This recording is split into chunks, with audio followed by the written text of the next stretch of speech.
Plus people across India, around the world, is going to be on whether the exit polls, which have pretty much unanimously predicted a Narendra Modi win, whether those numbers will actually hold. Well, like Vishnu said, we'll know soon enough. The opposition, interestingly, has completely dismissed the exit polls, even coming out with a number of their own, saying that they're going to cross 290. Whether that actually happens, whether there's some kind of an opposition undercurrent that the pollsters have missed, all of that and more will be clear in just a short while from now. All right, well, there's some live shots which are coming in now of the process through which the electronic voting machines and the data therein is being tabulated. We'll bring you these images from across the country. But if the BJP does return to power, Narendra Modi will be only the second Prime Minister in India's history after Jawaharlal Nehru to win 3 times in a row. That's a staggering achievement if indeed it were to happen. Well, absolutely. And we will know all of that and more in just a short bit from now. NDTV will get you the most extensive coverage of the numbers from ground zero with our team of reporters who fanned out across the length and breadth of India. We'll be getting you all the big voices as well as the latest from the counting centers. So stay tuned for all that and more. Vishnu, first up, let's take a look at the headlines. Well, it is well and truly D-Day. The Lok Sabha polls counting has now begun. The Prime Minister eyes a historic third term. The opposition hopes to prove exit polls wrong. That's the big story. Well, the exit poll numbers, if they are to be believed, have predicted a huge win for Prime Minister Narendra Modi. So is there indeed a Modi wave for the third term and counting, or is there an opposition undercurrent that the pollsters have missed? A crucial meet of the BJP ahead of the results. The BJP chief, Mr. JP Nadda, calls a meet on counting day. All eyes will be on the 5 states across the south of India as the BJP aims to breach the southern citadel. The exit polls predict that Prime Minister Modi's south push will pay off. Well, will it translate into vote share or actual numbers is the big question. But in all this excitement about the Lok Sabha process, let's not forget that there are fascinating assembly elections taking place as well, the results of which will be known. Counting for the Odisha Assembly polls will be out today as well. The results will be out. Will Naveen Patnaik win for the 6th straight time? It's a key BJP versus BJD contest in Odisha at so many levels. Well, simultaneous elections in Andhra Pradesh as well, so counting will begin there in a short while from now. Is there a second term for Jagan, Mohan, Reddy or not? It's a tough fight from the TDP, Jana, Sena, BJP combined. Central forces have been deployed in Andhra Pradesh to prevent any post-poll violence. All right, lots of videos coming in now from across the country as the process of tabulating these results actually come in. Remember, electronic voting machine results are being tabulated, but also postal ballots. Postal ballots apply, of course, to our armed forces or government representatives who are abroad, who have been allowed to manually vote the old-fashioned way in these elections. But let's go straight across now to NDTV's Sunil Prabhu, who's at the Congress headquarters at this stage. Sunil, till the end, the opposition has been saying 295 is at least what they're going to get. Is that what they're still going with at this stage? Is there a sense of nervousness? Is there a sense of resignation or something else? Well, I think a mixed mood here at the Congress headquarters, and no better than Mr. Alok Sharma, who's been at the Hindi heartland. Do you agree with the exit polls in terms of, are you conceding already defeat? No, not at all. We are not agreeing with the exit polls. We are waiting for the exit polls. And the kind of conduct Election Commission is behaving with the opposition parties for last 2-3 years. So many things are there, and transparency is now the responsibility of the Election Commission of India. So many news are coming from different states, different areas that EVMs have been changed. If you go through the Twitter handle of Bhupesh Baghel ji, he has given a list. But the DO has clarified, saying that there has been no clarification. That's what the Election Commission says. No, Election Commission is just eye-washing, and they are not giving the exact information. Now, the transparent counting is the responsibility of Election Commission of India, and we hope that they will follow it. So do you agree that the Congress, Mr. Karge said 295, is there a sense of, resignation that you will not be able to make the numbers? No, 100% we are going to win by the evening. 295 plus is an digit which has been collected from all the alliance partners, from the ground, all the workers, and now I feel that is the exit poll. And these all exit polls are having an impression of the BJP government. You're a veteran in terms of Congress politics. You've seen what happens. This is the first time a non-Gandhi is the Congress president. Will he be made now the scapegoat in case the Congress does badly? No, that is a question of future. I don't think that such kind of condition will arise. Because we've actually got the first leads coming in over here. These are trends in 4 seats which have come in. 2 of these are in Uttar Pradesh, is what is the detail that we have at this stage. We'll try one in Kerala and one in Gujarat. One in Kerala, one in Gujarat, is of course and Surat, 2 in Uttar Pradesh. Yes. Surat, of course, is out. So the first leads in Uttar Pradesh out at this stage, and we'll be able to give you an idea of what seats these are in just a few moments from now. But shall we introduce our panelists? Yes. Well, Ashok Malik and Sugata Srinivas Raju have been with us in the studio since early this morning. We're also joined by Hilal Ahmed and Sandeep Shastri. Thank you very much, all of you, for being with us. It's going to be a long day. It promises to be a very exciting one at that. So we have the first leads, like Vishnu said, coming in. 1 from Gujarat, which is of course Surat. We know 2 from the seats in Uttar Pradesh and 1 from Kerala at the moment. This is of course just postal ballots. I want to just break this down and simplify it for our viewers. Professor Sandeep Shastri, 8 a.m. first leads coming in. How long before we have a clear picture on whether the exit poll numbers hold? As you will notice, the initial counting is of the postal ballots. Yes. And that generally shows one trend. People who vote earlier would be the elderly, those from the armed forces, those working outside the city where they are registered as voters. That does not really give us a trend of how the voting in that constituency would go.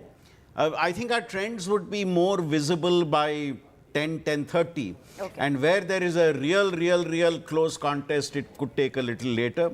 But I think we will have the result sometime by 12 o'clock this afternoon. So postal ballots account for what? Approximately 1% of all votes? Much less than that. It's, I think, 0.5% of the 0.5%. Right. So in fact, we all get extremely excited when the initial trends come. But remember, it is largely postal ballots at this stage. But we do have some trends, and remember, these are trends. As more rounds of counting, even electronically, take place, these end up becoming results. So we've got 15 trends at this stage, and in terms of the states, these are coming in from 1 in Bihar, 2 in Gujarat, 2 in Kerala, 2 in Maharashtra, 1 in Madhya Pradesh, and 5 in Uttar Pradesh. In Uttar Pradesh, 1 in Rajasthan, 1 in Himachal Pradesh. So those are some of the trends coming in. I think it's fairly safe to say, for example, in the case of Himachal Pradesh, where there is a large number of soldiers deployed, that's quite clearly a postal ballot number coming in at this stage. So that's what we have at this stage. The leads point at this stage to the BJP, 2 in terms of leads. That's down 1. The India Alliance up 1 from last time. But again, very early days indeed. All right, we have Vasudha joining us live at the moment. Let's go across to Vasudha. Vasudha, we know that BJP reporters have already been given messages on what the schedule for the rest of the day is going to look like. That's, of course, how the party works and how the planning works. But we have the initial trends, very initial trends coming in about 20 seats. We'll, of course, continue to break down those numbers for you. But Vasudha, where are you and what's happening? Well, Vrishika and Vishnu, I'm coming to you live from the BJP headquarters in New Delhi. And of course, there's a lot of activity here. The place is buzzing with a lot of activity. From about 5:30 a.m., reporters, media persons started trickling in, not just national media, but also international media. And now the spokesperson started coming in about 7 o'clock. We are told that from 10 o'clock, senior ministers, senior party leaders could also be coming here. Remember, Rishika, that the party is a party that believes in preparations, but at the same time, it also believes in caution. So while we we see puris and laddus being prepared here, being cooked here. They're also very careful about, they're also being very cagey about the scale of celebrations that are being planned for today evening. Just a few meters away from now, there's an extension of this building, a new BJP building that was built 2 years ago. So there are preparations going on there for today's evening event. But all of that scale and intensity of this will depend on the kind of mandate that the BJP gets. But of course, the historicity and record-breaking nature of the BJP coming back to term would also be history in itself. So that is something that the BJP wants to drive across. I'm told that JP Nadda also has met a few leaders of the party today to take stock of the preparations. But as of now, at the BJP headquarters, there's a lot of activity, there's a lot of anticipation, there's a lot of excitement. The party, of course, is very happy, and party leaders are mostly very happy, and they're hoping that things go the exit polls way, and not even one state sort of becomes an outlier in this context. I just wanted to go across to Anuja Kapoor, spokesperson of the BJP, who joins us at this stage. Good morning, Anuja. It's all right. Just half a second. We've got the election commissioner speaking. Let's listen in. 2-2.5 महीने की लंबी तैयारियों का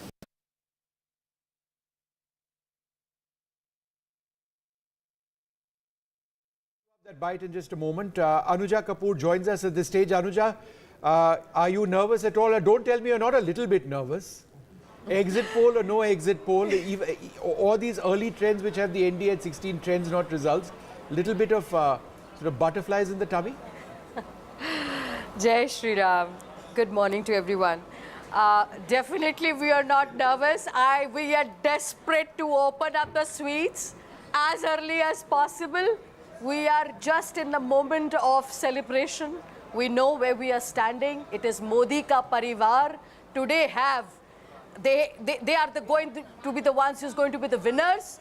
The Karyakartas, the Panna Pramukh, those are the real warriors who has worked on the booth, who has worked for Modi ji, has come forward, irrespective of caste, creed or religion. This is where Modi stand. The love of Modi is coming back with multifold. With 80% votes, we are coming up with that. Last 2019, it was 50%. Do you still believe, Anuja, that it's going to be, what, 400 or close to 400? Or that was something that had to be said? Of course it is 400 and plus. It is 370 plus. Because this is where we belong, because the development which is there, the development we'll talk about. What Modi's vision, that we'll talk about. You have already seen, the minute he came out of the sadhana, he started with his 100-day meetings. So you see that, do you see this man? This is a 24/7 leader of yours. Okay. So I'm very blessed that I belong to this party. And I believe he's speaking at 7 p.m. This evening, right, Anuja? That's when the Prime Minister addresses all the Karyakartas of the party. So that's something that, irrespective of what happens in these elections, right? We are going to stand where we stand. It is not about irrespective. It is about what is Modi's vision which has brought us together. It is the unification, what Modi believes in. Ek Bharat, Shresht Bharat, he's talking about. Okay. This is the consecutive third term with an eye of 2029. People, all the opposition forgot that. All right. That they're talking about 2024. NV Subhash, spokesperson of the BJP, is also with us. But before we get a sense from him, Hilal Ahmed, if I can just come to you. You've been with us throughout our poll coverage as well. And it's interesting because, 400 par has been the nara. But at the same time, in the same breath, you heard the BJP spokesperson say we're getting 370 plus. How do you look at this entire positioning as far as 400 par is concerned? Pipe dream, reality, some exit polls are predicting their upper end to be 400. Basically, political party, the aim of the political party to create a hype, which is exactly what they did. Yes. And you just saw the spokesperson's statement that they were going to get 80% of votes. So it means that you have to be more enthusiastic. And one important thing which we must remember about the political mobilization of BJP, it's actually Karyakarta centric, which is, you have to look at not merely the second level leadership, but to go to the bottom. And that's why Panna Pramukh and Karyakarta, Modi ji always talk to Karyakarta directly. Right. And that has somehow created an impression that you need to have some kind of a narrative which is more enthusiastic, and 400 par was nothing but just to mobilize that Karyakarta and the Panna Pramukh at the bottom level of mobilization.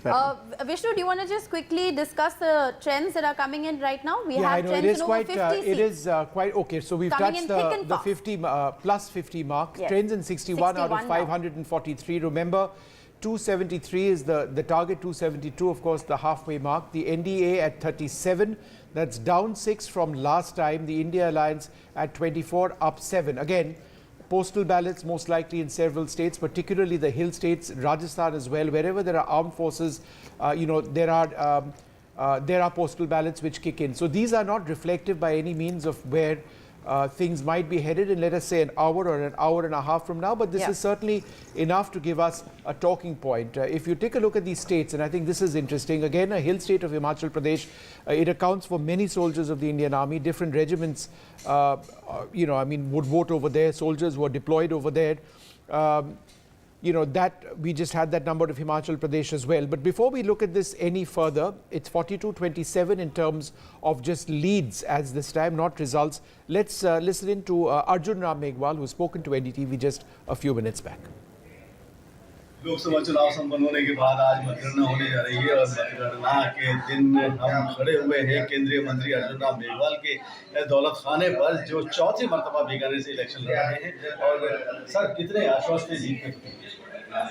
देखिए, बीकानेर की जनता Bharatiya Janata party को भरपूर आशीर्वाद देने जा रही है। आज नतीजे भी ये आपको बता देंगे कि चौथी बार लगातार भारतीय जनता पार्टी को जीत हासिल हो गई। पिछले 3 कार्यकाल से चौथा कार्यकाल कैसा था? देखिए, वो मैं शाम को 5 बजे बताऊंगा जब मैं सर्टिफिकेट लेके आ जाऊंगा।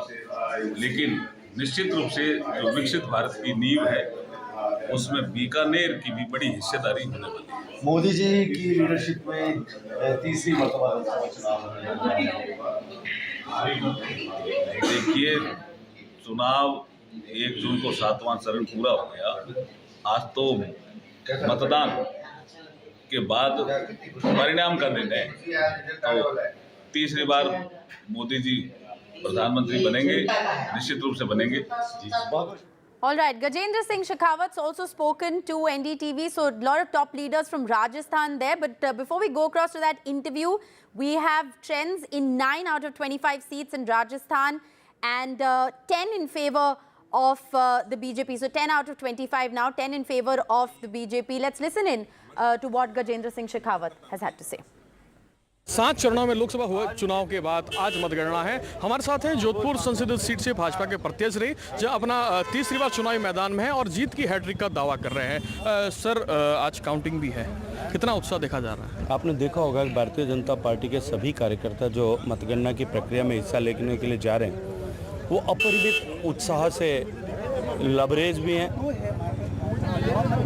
और पूरी तरह से जीत के लिए आश्वस्त विश्वस्त होकर के आज मतगणना की प्रक्रिया में जा रहे हैं। क्योंकि धरातल पर काम करने वाले कार्यकर्ताओं को, जो भारतीय जनता पार्टी के कार्यकर्ता ज़मीन से जुड़े हैं, उन्हें पूरा भरोसा है कि देश की जनता ने विकसित भारत के संकल्प को सिद्ध करने के लिए और गरीब कल्याण, देश की सुरक्षा, देश की अर्थव्यवस्था को आगे बढ़ाने और देश का सम्मान पूरे विश्व भर में बढ़ाने के लिए जिस तरह से मोदी सरकार ने पिछले 10 साल तक काम किया, जनता ने उस पर मोहर लगाई है।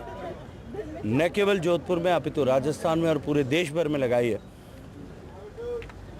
इसलिए भारतीय जनता पार्टी का कार्यकर्ता एक असीम विश्वास के साथ में आज मतगणना की प्रक्रिया में जा रहा है और मुझे पूरा भरोसा है कि भारतीय जनता पार्टी विजयी होगी। भारतीय जनता पार्टी प्रचंड बहुमत के साथ में विजयी होगी। जो नारा देश की जनता ने हमें दिया था कि अब की बार 400 का पार, और 400 के पार को सिद्ध करने के लिए जिस तरह से देश के भारतीय जनता पार्टी के देश भर के कार्यकर्ता जुटे थे, आज वो संकल्प सिद्ध होगा। Just to explain, Rishika, to our viewers what exactly we are looking at. 543 total number of seats, 110 trends right now, and you might be asking, but could all 110 be postal ballots. And the point, and Professor Shastri will come in on this in just a few moments, is that why not? These could be postal ballots, or are likely postal ballots, spread across the country, because postal ballots have been voted upon across the country. Yes. And so these reflect just a small number of the total percentage of votes in every seat across the country. Is that right? Vishnu, that you how we interpret this? are right in saying that what we are seeing now is the postal ballots in around 110, 112 constituencies. Yes. And this is normally completed in the first half an hour to 40 minutes. As you also said, it could be variation across constituencies. In some constituencies, you would have much more postal ballots, where you have more cases, especially as was mentioned, constituencies where armed forces voters or security voters are more. Yes. They would have already cast their ballot beforehand. So it varies from constituency to constituency. How does one actually count postal ballots? It's manually done? Are there a couple of rounds? It's manually So done. 3 rounds? Ballot Yes. paper, 3 rounds of checks and cross checks, right? Right. So it does take a little bit of time. I want to Much just also slower. very quickly look at the numbers that are coming in. These are postal ballots, like Professor Shastri has also just explained. But if you look at some of the numbers right now, Maharashtra, India leading in 5, NDA 7. But if you look at Haryana, India 4, BJP 1. I think that is one of the very interesting things. It's also very interesting to see that it's 1 and 1 in Assam.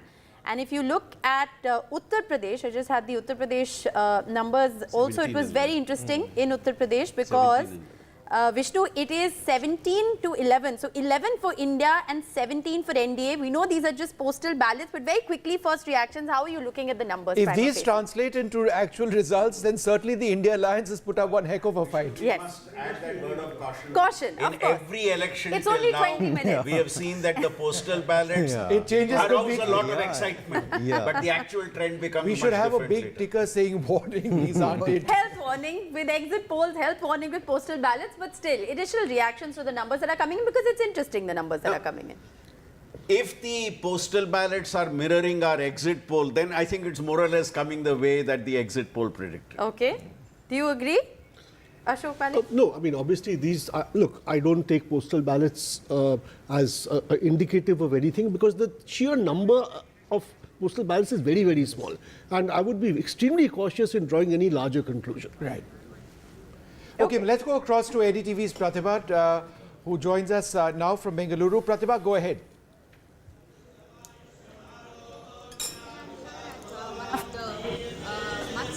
The Adi Chunchungiri Mutt, and this is one of the mutts that is famous for the Vokaliga community, and we have with us the JDS leader, the state president, Mr. H.D. Kumarasamy here, also a very famous Vokaliga leader here in Karnataka. So that is H.D. Kumarasamy seeking divine intervention here right on the day of counting. In fact, just a couple of days ago, he was at one of the resorts here after a marathon election campaign that he partook in. Plus, we were talking about how the first phase of the election that was witnessed in Karnataka was more about Modi guarantees as well as the Congress guarantees. And then during the next phase of the election, we had one of the most controversial issues of Prajwal Revanna doing the rounds here. Let me see if I can actually get a word or two from Mr. Kumarasamy. Sir, one word from you with respect to the counting. How nervous or how hopeful are you? There is no question of nervous. There is no question of nervous. We are totally full confidence. We are going to win the elections. All our candidates from BJP and JDS, they will win. Kumarasamy, extremely hopeful all our candidates will win the election. Sir, one of the most controversial issues has been the Prajwal Revanna issue. There also we will going to win the election. After the election results, what are the decision we have to take, we'll take. That was Mr. Kumarasamy talking to us about how there will be a decision that will be taken after the election results based on what transpires with respect to the Prajwal Revanna issue. Well, massive crowd here with respect to everybody trying to get a word or two from Mr. H.D. Kumarasamy there. So there he is talking much more on the election results today.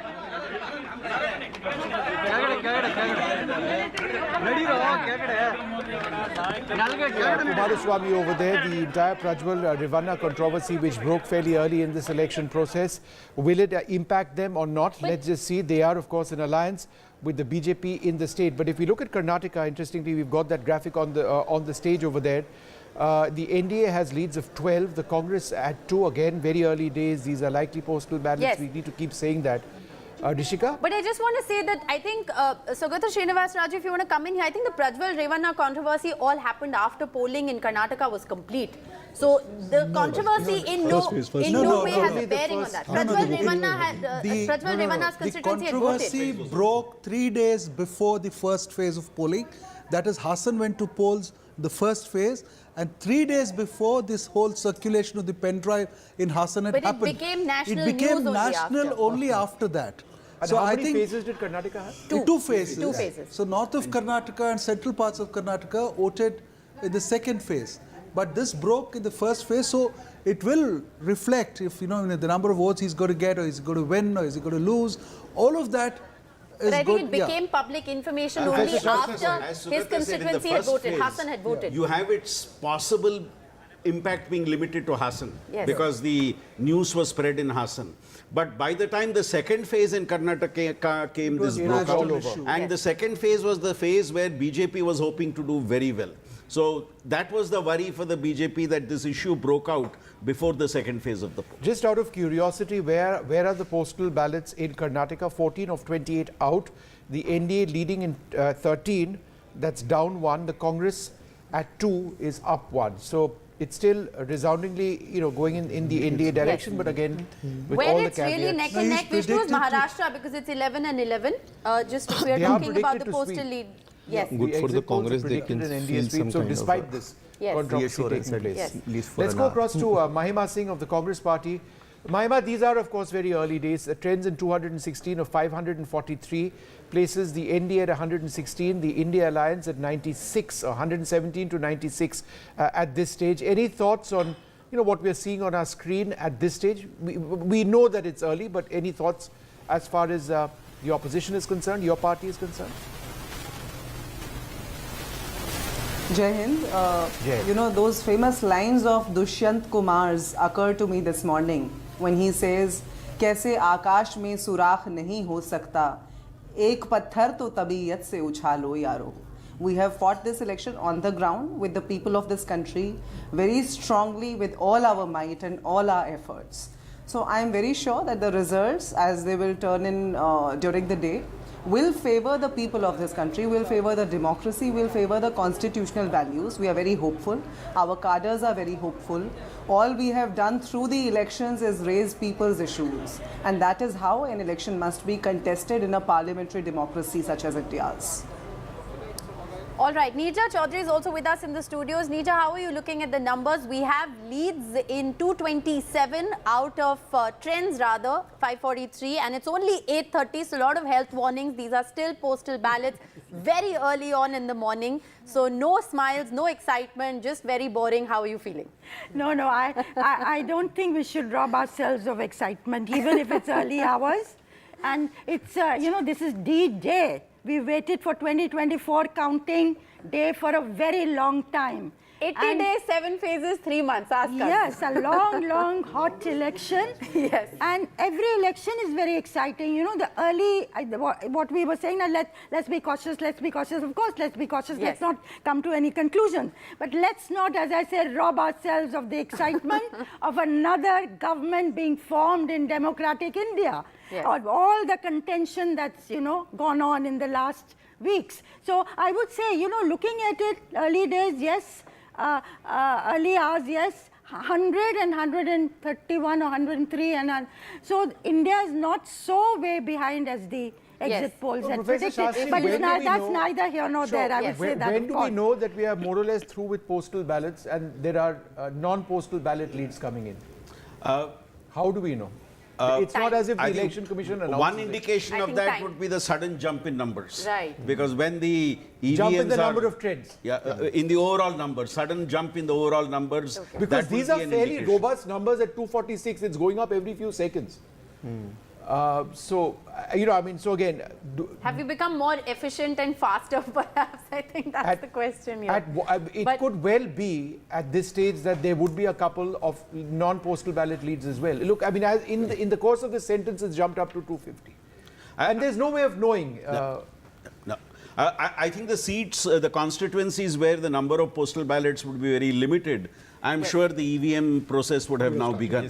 And it's very difficult to say in which constituencies the postal ballot count has ended and in which constituencies the EVM's data has started coming out. That would be very difficult to say at this stage. But by 9, we can surely say that the postal ballot would be done, and everywhere it's the EVMs which are being reported. Coming in. Let's listen into Shashi Tharoor, the senior Congress leader, who's been speaking to the media in the last few moments. Let's just take a look. Expectations on this counting day? Yeah, I have no doubt. The expectations were set on the 26th of April, not today. Because the fact is that once people have cast their votes and the boxes are sealed in the strong rooms, there is frankly no further room for any argument or debate, right? I mean, this has happened, it's happened. So people have voted. All we have been doing is waiting 6 weeks to find out how they voted then. So whatever has been said since then, including the exit polls, can have no bearing on the outcome because the outcome was established on the 26th of April. Okay, sir, there is always an analysis that, the cross-voting helped you in the previous elections. No. This time was at a tight three-quarter I fight, definitely do not buy that theory. I know for a fact that there was no cross-voting in the last election. Mr. Divakaran had a very, very strong belief that he was going to do well, and I think the left rallied behind him very solidly. I don't think there was any cross-voting at all. In any case, neither have we benefited from cross-voting in the past, nor did we expect to see any cross-voting this time. We will win on our own merits or we will fail, but my own view is we are winning. So are you concerned about your majority that it is going to repeat? How does it matter? How does it matter? I've served in Parliament twice with a 1 lakh majority and once with a 15,700 majority. It made no difference. Once you are there, you have earned the right to represent your people, and as far as they are concerned, whether you go there with a 10-vote majority or a 10,000-vote majority or a lakh majority, you're still their representative. And I've always taken the view that once I have been elected, I am the representative of all, whether they voted for me or not. And I'll work in that same spirit in future. All right, so this is going to be one of the interesting battles to watch out for, Rajiv Chandrasekhar versus Shashi Tharoor. And there's a strong left candidate as well, Vishnu, in Thiruvananthapuram. So it's going to be very interesting to see how this plays out. Very close contest. Throw a spanner in the works of how we should be analysing this entire thing and say that the India alliance is ahead of the left at this stage, but it's equal, in fact, even Stevens, nine apiece. But again, when I was asking Professor Shastri what this was all about and our other panelists, they pointed out that there is a huge number of migrant workers from Kerala, and therefore these are likely postal ballots which are coming in. But just for the sake of curiosity and our viewers, it's now India leads in 9, the India Alliance, the left leads in 9, the NDA is actually at 0. So correction, none for the NDA at this stage, but that's changed around again. So there we go. It keeps changing. It's changing around. Professor Shastri. If you notice, the gap between the NDA and the India Alliance is slowly increasing. Yes. You saw a much smaller gap in the beginning, but now that gap is going bigger. As ballot boxes are being as ballot boxes, as the EVMs are being opened, it's so now we can say that we're gradually shifting from the postal ballot to the ballot boxes. All right. We have Radhika Ramaswamy joining us live from Accounting Centre. Harsha Kumari Singh also joining us at the moment. Radhika, to you first. You're at a major counting centre. Give us a sense of what's happening there.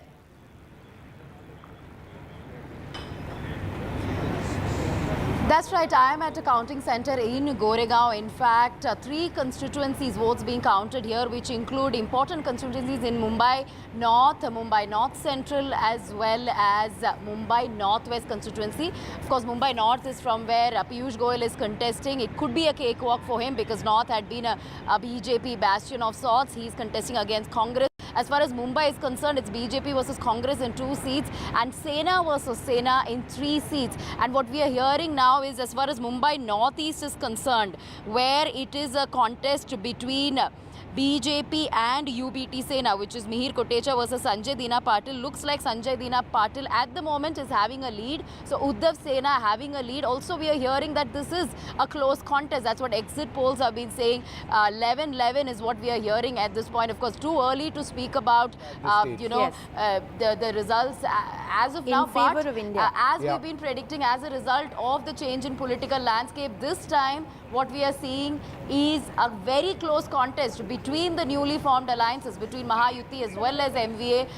Looks like it's the legacy battle that is in a sense winning. It's the traditional Sena and traditional NCP that is sort of being given a preference over perhaps the rebels, but again too early to say. But certainly this may not be a clean sweep for Mahayuti as being predicted by pollsters. Last time around, as far as NDA is concerned, 41 out of 48, which of course included undivided Sena. This time we're talking about divided Sena, divided NCP, multiple realignments. So this is going to be a keenly watched result as far as Maharashtra is concerned, and could be very, very neck to neck. You know what's going to be very interesting to see in Maharashtra as well is the margins, Vishnu, because given how fascinating the battle is, it's going to be very interesting to see what the margins are going to look like. But this is a fairly remarkable story, because I suspect at this stage you'd be probably getting a couple of leads as well, not just postal ballot results and leads. And so therefore, I think before we go across to Harsha, Rishika, I think it's interesting to take a look at the overall number. Yes. And this overall number, the large number of which would be postal ballots, but also a couple of non-postal ballot leads coming in at this stage, indicates for the India Alliance that they're actually up at this stage by 43 from last time around. The NDA down 33. Now, this trend by itself doesn't necessarily augur that badly for the NDA. They may still end up well above the magic mark. They are still very much on course at this stage. But I think even if these are leads with postal ballots and a couple of leads thrown in, this would be encouraging. I think that's the word which can be used for the India Alliance. Nija, how would you look at this? Postal ballots and a couple of leads coming in for both the 35 minutes. It is early days. Counting. We've seen one group or another overtake, the other one. So I think I would say on that to come to any conclusion. But overall, what it's telling you is not a runaway success of 400 plus. If you go at this rate, we may not go at this rate as we progress into the counting. But let's see. But it's becoming quite interesting sitting here at this moment. 41 seats are up. 2019 figures, it's 41 seats. Even if you go by the postal year, and NDA down 40, 31. Even if these are postal trends, Vishnu, I would still be a little cautious at this stage. Yes, because I remember in 2019 and 14, there was a lot of excitement because of this initial. We will have to wait till around 9:30 for the trend. Yes, but it's only 35 minutes into counting. There are also early we should trends allow as them far some as excitement. That's Hilal, positive. how would you take a look? Professor Shastri has told us no excitement, so we're taking that very, very No, I go with Professor Shastri. You go with him. No, so you're playing very safe over here, Hilal. No, whatever he says, okay. right? I want to just say we have a reaction coming in from Omar Abdullah. But speaking of Jammu and Kashmir, trends in 4 out of 5 seats in favor of India. India leading in 3 and BJP in 1 at the moment. But let's listen into what Omar Abdullah has said. Important elections for the National Conference, particularly you. Important elections for the nation. It's a general election. It will decide the course of the next 5 years. Of course, for Jammu and Kashmir, a big election. So let's hope for the best. Confident for your victory? Quietly so. Thank you. Such important elections these in Jammu and Kashmir, particularly given the voter turnout, which has been so large. Yes. If there's been one of the major successes in this entire election process has been people coming out to vote without fear. That's been a huge factor in elections in the past, and irrespective of who does well, the fact that we've got a security situation across large parts of Jammu and Kashmir which have actually allowed that, I think is a huge the highest in 4 decades, Vishnu. Incredible, absolutely. Yes. But let's go across to Harsha Kumari Singh right now. Harsha monitoring all these leads and results very closely. Harsha, the latest we have 21 out of 25 seats. These are leads, largely postal ballots, presumably 14 for the BJP, India at 7. For the BJP means that it's 6 down from last time. But Rajasthan is a state where we've got the BSF, we've got the Indian Army, so postal ballots would certainly constitute an important part, right, Harsha? Also, Harsha, these leads very interesting given the fact that the BJP is eyeing a 25 on 25 hat-trick this time around. They've clean swept in 2014 and 19. Well, yes, and unanimously I've looked at all the exit polls, and our sense on the ground also is that Rajasthan is one of the few states where the Congress can actually hope to open their account. So I think perhaps these early leads could be indicative, though of course I don't know how much we're going to get out of Congress leaders. Mr. Ashok Gehlot unfortunately is down with a slip disc, so he's been advised bed rest, but I'm sure if the party does quite well, he will at least give us a bite. And Sachin Pilot, surprisingly, is in Delhi, so maybe someone can go off to his residence and get something from there. But yes, on a more serious note, Vishnu, I think, the issue in Rajasthan is not so much the 25 out of 25, but really the litmus test for the new leadership. Remember, Rajasthan is one of the states where the BJP central leadership has experimented. They've edged out Vasundhara Raje. They've put in little-known Bhajan Lal as the chief minister. Has this government been able to perform or not in the past 4 months? I think that's something that the people would also have voted when they went in to vote in the first phase. And remember, in the first phase, the voting actually dropped alarmingly. It was almost 5 to 6% down. So that was definitely a cause of worry. Of course, big faces from the BJP.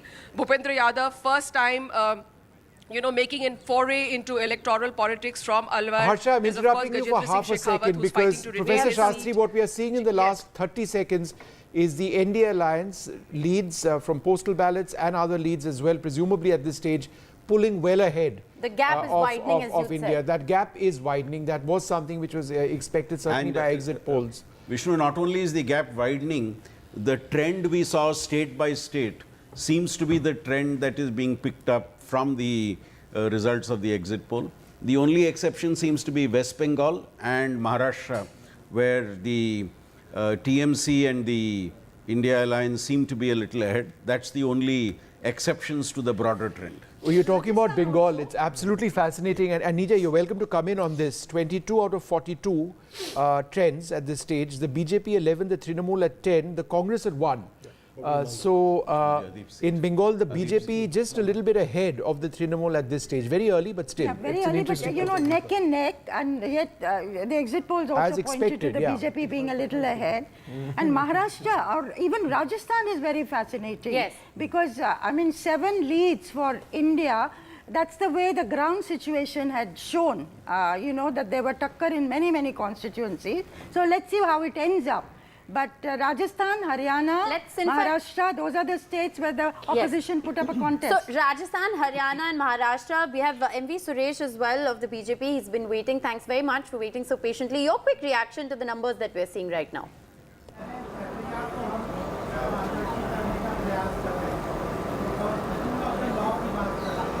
Mr. Suresh, can you hear us? All right, sorry, we don't have him just yet.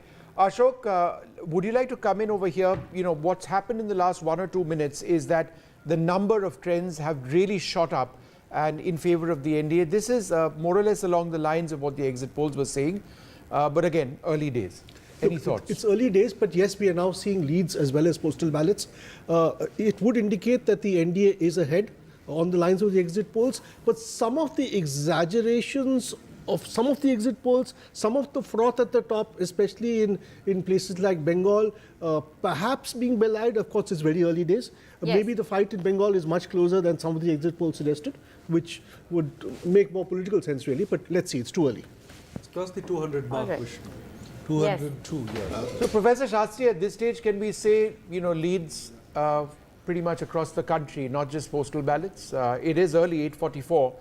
But what you were discussing earlier, we've got trends in 350 seats. That's huge. Vishnu, I would say 2 trends. One where there is a huge difference between the major players, which I think indicates a clear trend.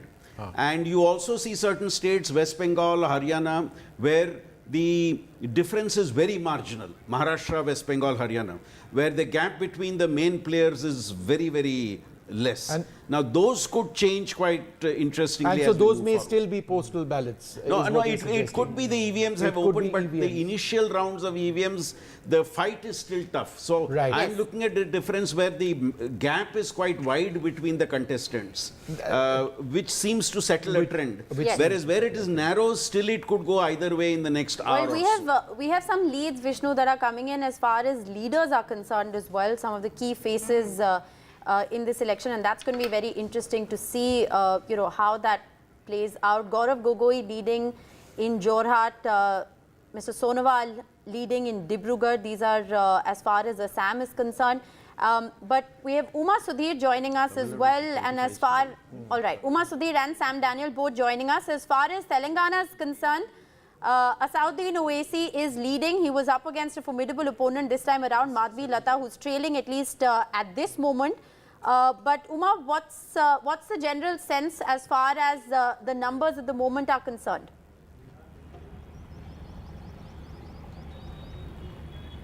So one of the most high-profile seats, of course, in Telangana has been Hyderabad with Madhvi Lata, who in her debut election, taking on someone as tall as an Asauddin Owaisi, has managed to catch national attention, media attention, and quite a bit of media space as well. She was, in fact, this morning at the Lal Darwaza temple for her prayers and, speaking out her prayers aloud, and that has also been one of the things that has attracted many people to her, the way in which she utters her prayers, etc. But yes, she is trailing in Hyderabad Lok Sabha constituency, and it is not a surprise that Asauddin Owaisi is leading and is perhaps expected to, in fact, win that constituency unless there is really an upset there.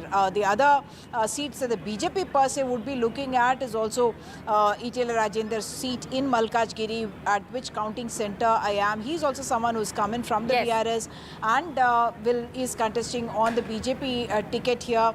Then you have Adilabad that they are looking at, where they are hoping to be able to get a win. Then Bandi Sanjay's Karimnagar and Chevella, where they have Konda Vishweshwar Reddy, all these seats. And BJP would really need to almost increase its vote share significantly if it were to really go into double digits, as their national leaders as well as Amit Shah have Uma, there's something interesting to look at over here. Of course, very early days, but Prajwal, Revanna and Hassan is actually leading at this stage. The exit polls have predicted that he will That's, very early days, obviously. H.D. Kumaraswamy leading as well. Just taking to Karnataka, D.K. Suresh of the Congress party leading. Tejasvi Surya leading in Bangalore South. And in terms of other leaders, Rahul Gandhi at this stage leading in Wayanad. And leading in Raebareli as well. I see. Yes, he's leading in Raebareli, and in fact Smriti Irani is leading in Amethi. Many had said it's going to be a tough fight for Smriti Irani this time around as well, but she's leading in Amethi, is she? Yes, Smriti Irani is leading, Menaka Gandhi is leading, Akhilesh Yadav, his wife Dimple Yadav, both leading. Karan Bhushan, very interesting, Kaisarganj, his father was denied a ticket on grounds of sexual harassment charges. He's leading. Very interesting also in Purvanchal, Afzal Ansari from Ghazipur is leading at the moment. Narendra Modi, of course, from Varanasi and is Shashi leading. No surprises there. in the Tharoor versus Chandrasekhar fight, it's Is Shashi leading. Tharoor Yes, who's leading right now. Yes, at this stage. very interesting. So Sam far, no also shocks. with us. Sam, it's over to you. How are you looking at the numbers right now? Well, Rishika and Vishnu, in Tamil Nadu, it appears the DMK an alliance, the DMK Congress alliance leads in most of the constituencies. Initial leads from Tirunelveli, particularly the postal votes count, suggest the BJP's Nainar Nagendran is leading. It's with respect to the postal votes thing. But largely, if it continues, then it will be advantage BJP in terms of opening its first account fighting elections in Tamil Nadu on its own. But too early to say that. But initial trends show at least in one constituency in Tirunelveli the BJP is leading. But otherwise, it appears to be a clear advantage, a clear sweep-like trend for the ruling DMK in Tamil Nadu, which had retained its 2019 alliance, which had swept the poll last time as well. The DMK had largely fielded its standing candidates. Of course, some changes were brought in. The key candidates include Dayanidhi Maran, Kanimoli, T.R. Balu. In Congress is Karti Chidambaram. In BJP, of course, you have Union Minister Murugan, BJP Chief Annamalai. At the moment, they're all trailing. And in terms of the AIADMK, although it's the first election under the singular leadership of Edappadi Palaniswamy, they had fielded, many would say, weak candidates. Many of the veterans were not really keen to fight this time, perhaps hoping that the ruling DMK has a better chance, but too early now. But numbers go as predicted by the exit polls, the DMK and its allies largely leading in most of the seats, except one going in favor of the BJP, that's in Tamil Nadu, that's in Tirunelveli. Well, one of the most fascinating states, we'll just go across to our guests in a moment. Let's pull up the numbers for Bengal at this stage, where it does appear that the BJP is actually pulling ahead of the Trinamool Congress. It is still a big fight over here, but the Trinamool is down 2 from last time. The Congress is, in a sense, a surprise in a state which has been dominated last time around by the BJP and the Trinamool. And all of the major leaders of the BJP at this stage appear to be leading, several of them, in fact, other than Lokit Chatterjee, I should say, yes, who's actually trailing in Hooghly. Adhir Ranjan Chaudhary is also leading, and Yusuf Pathan is trailing there. So that was going to be a very interesting, yes, a very interesting seat to watch out for at the moment. Before we, quickly get a word from the spokespersons, can we just look at the numbers right now, given the gap, Sandeep Shastri? Are we allowed to be a little excited or not yet? You're seeing a gap of around 85 yes, seats now. And so that of is course, a trend. I mean, we can depending on where you sit, people will be smiling or purely in the center. No, so, purely in the center. So again, is this a trend in terms of beyond postal ballots? Can we now move beyond that? Yes. Because beyond a shadow of doubt. Yeah. Now Beyond this a shadow is of the doubt. EVMs. So these are EVMs now coming in. So postal ballots and non-postal ballots. Dispassionately, that was my question. So no smiles so either we can way, move but beyond yes. that. Yes, we can move beyond that. We have Mahima Singh, like we said, NV Subhash, Shivam Chhabra. Shivam Chhabra and NV Subhash, both BJP spokespersons with us. We'll quickly get in a word. NV Subhash, okay, Shivam Chhabra, to you first. How are you looking at the numbers as far as the Hindi heartland is concerned, particularly Haryana and Rajasthan at the moment? See, I think early trends are never reflective of the actual result. But whatever the postal ballots they are basically delivering is certainly interesting. And I think we must not jump the goals and probably wait for the right moment to come and then celebrate what we are here to do so for today. I think the results are going to be better than the trends. This is what I can say. A couple of interesting states over here in terms of trends. Odisha, 12 out of 21 trends at this stage. The BJP up 10, the India Alliance at 1, and the BJD is down 6 at only 1. So what we are seeing is, a clear indicator of a trend away from the BJD in Odisha. In Punjab, the Congress is of 12 leads is at 6, the BJP at 4. It's still 2 down for the Congress. Mahima, if you take a look at some of these leads at this stage, and the overall situation places the India Alliance at 165. It appears you're going to be well short of your hope for 295, because at this stage we are moving well beyond postal ballots. I would say, Vishnu, के यकीन चांद पे सूरज पे एतबार भी रख, मगर निगाह में थोड़ा सा इंतजार भी रख. These are early trends. And we already see that democracy is paving way for itself. The results are showing that India is gaining ground. People's issues are gaining ground.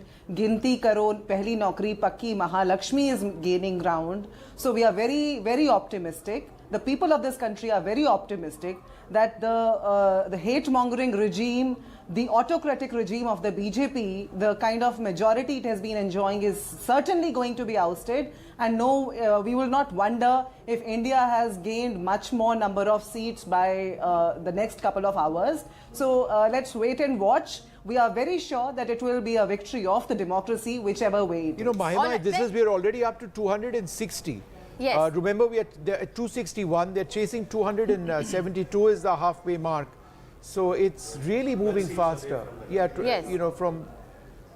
But Sorry, again, it's yes. I actually wanted to get in a word from NV Subhash on Haryana, because Haryana is one of those very interesting states where actually 60% of the BJP's candidates were turncoats from the Congress.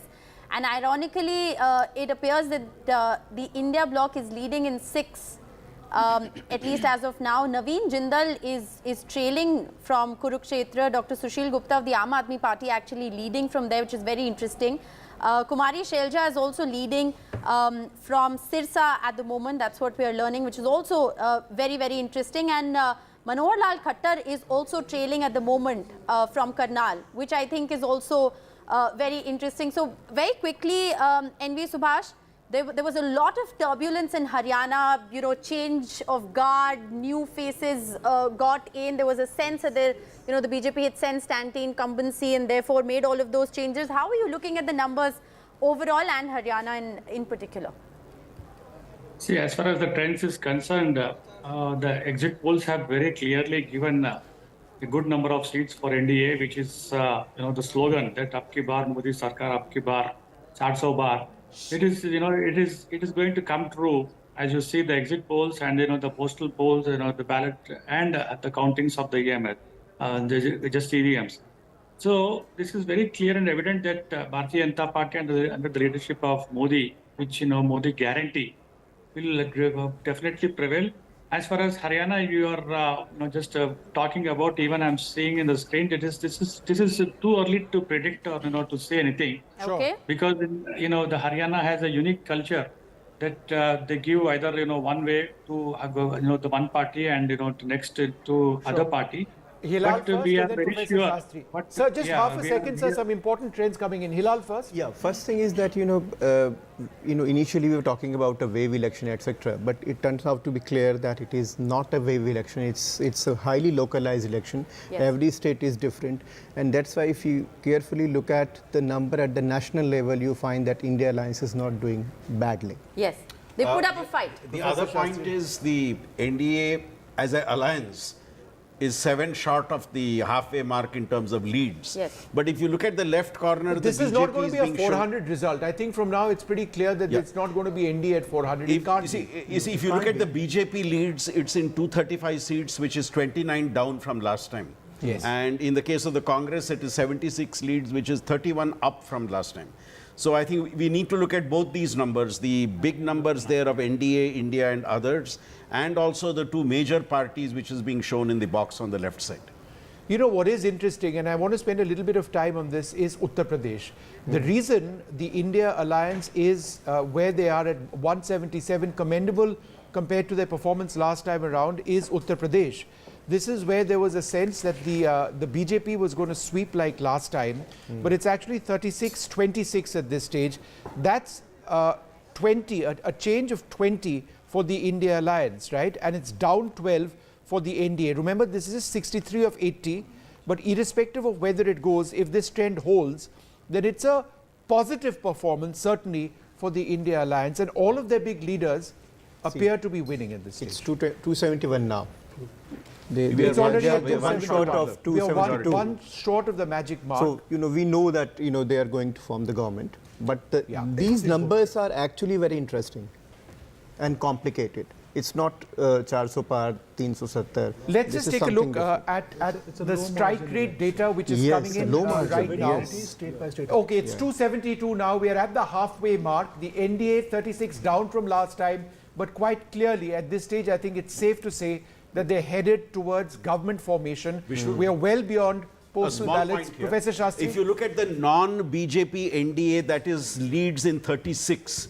And in the original estimate of 400 par, 370 was to be the BJP and the non-BJP NDA 30. But in the leads, they have already crossed 36. 36 of the NDA leads are non-BJP leads. So we're now the NDA at 272, it was 273 a few moments back. So it is quite clear where we are headed for the next 5 years, unless there is a massive reversal. But given the gap between the two, it seems pretty unlikely. Go ahead. Yeah, no, it's going to be a small margin victories. These trends, these numbers, and the fight that the India Alliance is putting up, it is going to be a small margin victories all across, I suppose. We have to Is that necessarily It's not going to be small, like it's not going to be 2019. it's not going to be like it's not going to be 400, maybe 350 might be tough, But I think it's too early. It's too early, Vishnu. I will say that because it's 9 and the postal ballots would have just about ended. No, it's what our consensus here. To say that these numbers are going to hold and I will still wait 1 hour. I'll still wait for 1 hour before coming to a conclusion. We're just sort of saying that we are well beyond postal ballots at this stage, is what our experts have been saying. However, it is still 90 in favor of the NDA. So if this is a pattern that holds, then they're already above, as you can see, that halfway mark. We are above the postal ballot situation. Yes, it's 8:45. It's 8:45 is when the postal ballots end. So the first round of EVM counts would have just about begun in most of these constituencies. So let's tell that to our viewers and have a lot of skepticism at this stage because, even if we look at these numbers... Professor Shastri, your interpretation on that, are we still at postal ballots or given the gap, the trends, and you can see that in states as well? I think we have started off with the EVM trends. Okay. But as Maria says, we are still in early days. It's very a trend is visible, but how does that trend consolidate? We will need to wait at least till 9:30 for that to happen. Yes, because if you look at the gap, I mean, the trends are still, we have got trends, yet to get trends in almost 70 seats. 474 for 543 out of 543. So it's very much early trend. Let's tell our viewers that it's 9 a.m. sharp right now, which essentially means that the first round would have been happening in most of these constituencies. 70 seats are yet to be announced. So let's hold our horses and wait to see how that loss of 41 to the NDA and gain of 88 to India actually translates. Yes. See, in the first few rounds of EVMs being opened, the margins are very small, so it keeps moving back and forth, and as more trends consolidate, the leader will tend to pull away in every constituency. And these 479 that we are seeing are largely coming from Maharashtra, where it's important to again reiterate that. It's also coming from Rajasthan, Haryana, and India is doing better. But overall, 9 a.m. it's still just the postal ballot and first round of EVM. Still almost like 43 and another 20. So you have 63 seats to go. Sandeep Shastri, you would add to that? Yeah, Maria, I would concede the point you are making. The trends seem to be visible, but then do these trends consolidate over time? Because already you are seeing a gap of around 94 seats between the India Alliance and the NDA. Yes. And if you look at the left box, you are looking at 241 leads for the BJP out of the 278 and 79 leads for the Congress in the India bloc. It's interesting, Maria, that the Congress leads in India is half, whereas the BJP leads in NDA is quite significantly higher. Though, of course, the non-BJP NDA's leads are in the range of around 37 seats. So, not much of a surprise that Rahul Gandhi is leading from Wayanad. From both seats, in fact. Let's bring up that graphic on strike rates, if we can, at some stage.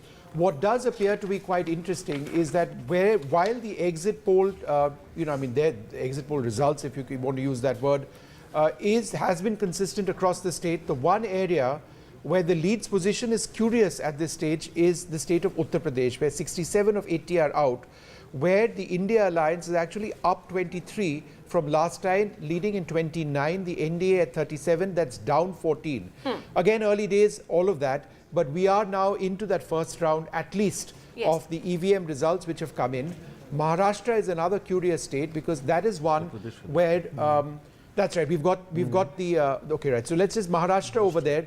The India Alliance, narrowly, reasonably ahead over here of the NDA. But everywhere else, Maria, the gap has opened up substantially between the NDA and the India Alliance. Okay, let's straight go to the Congress headquarters, 24 Akbar Road. That's where Sunil Prabhu is joining us live from.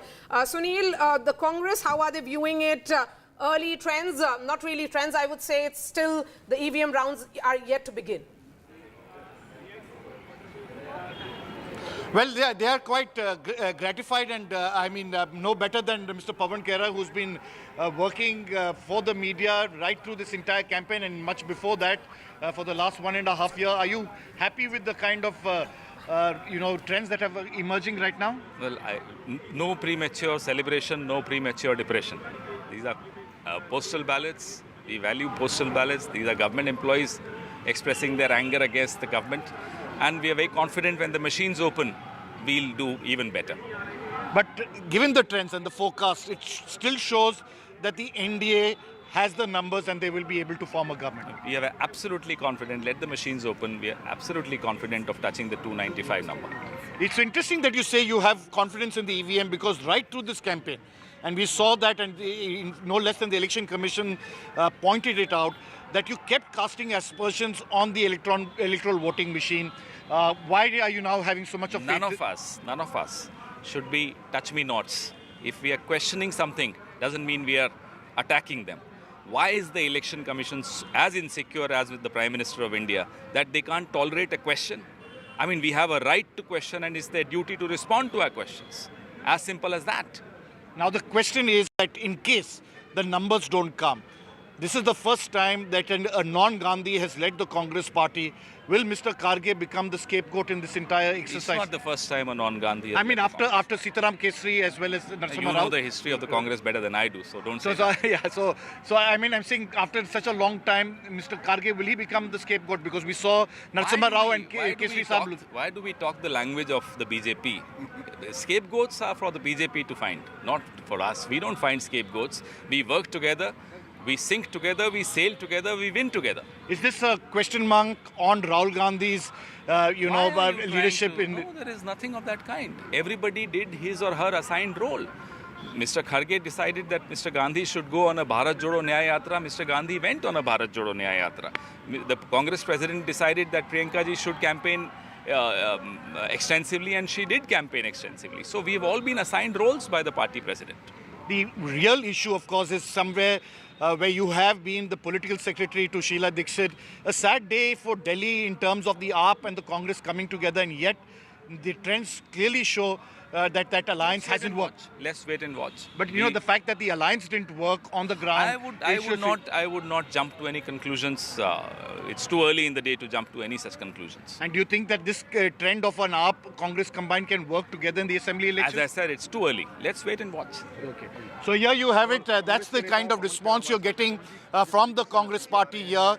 They are really looking and assessing this situation here as things evolve. We'll have to wait and see whether those trends continue, but I think you got a full overview of what the Congress perspective is from these initial trends. In the Congress camp, and after a long time, this is the number that they have been hoping for, and it is a reason why we can see, spokespersons and senior party functionaries come out and speak. Ratndeep is joining us, and also Aishwarya outside Chandrababu Naidu's residence in. I'm coming to you, Ratndeep, first. Where is Himanta Biswa Sarma? Because if Northeast numbers really hold, then he will be seen as the man of the moment.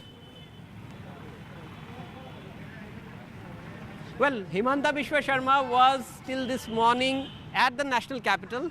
He was supposed to fly back to Guwahati last night, but there were some urgent meetings. So what we are hearing that sometime from now he would land in Guwahati, and then he might be heading towards the party office. We will try to track him. But what is important to note, after the postal ballot round is over in Assam, Gaurav Gogoi, the Congress leader, the deputy leader in Lok Sabha, is leading in Jorhat. Remember, all eyes have been on Jorhat because Gaurav Gogoi had to change his Koliabor constituency from where he was elected twice because of delimitation. That constituency no longer exists, and had to move to Jorhat, where he's up against the sitting BJP MP Tapan Gogoi. And in Jorhat, the entire state leadership of BJP led by Himanta Biswa Sarma, and also the top national leaders of BJP, all of them had campaigned there. And although it's early trends, only postal ballot, but he's leading there. Also,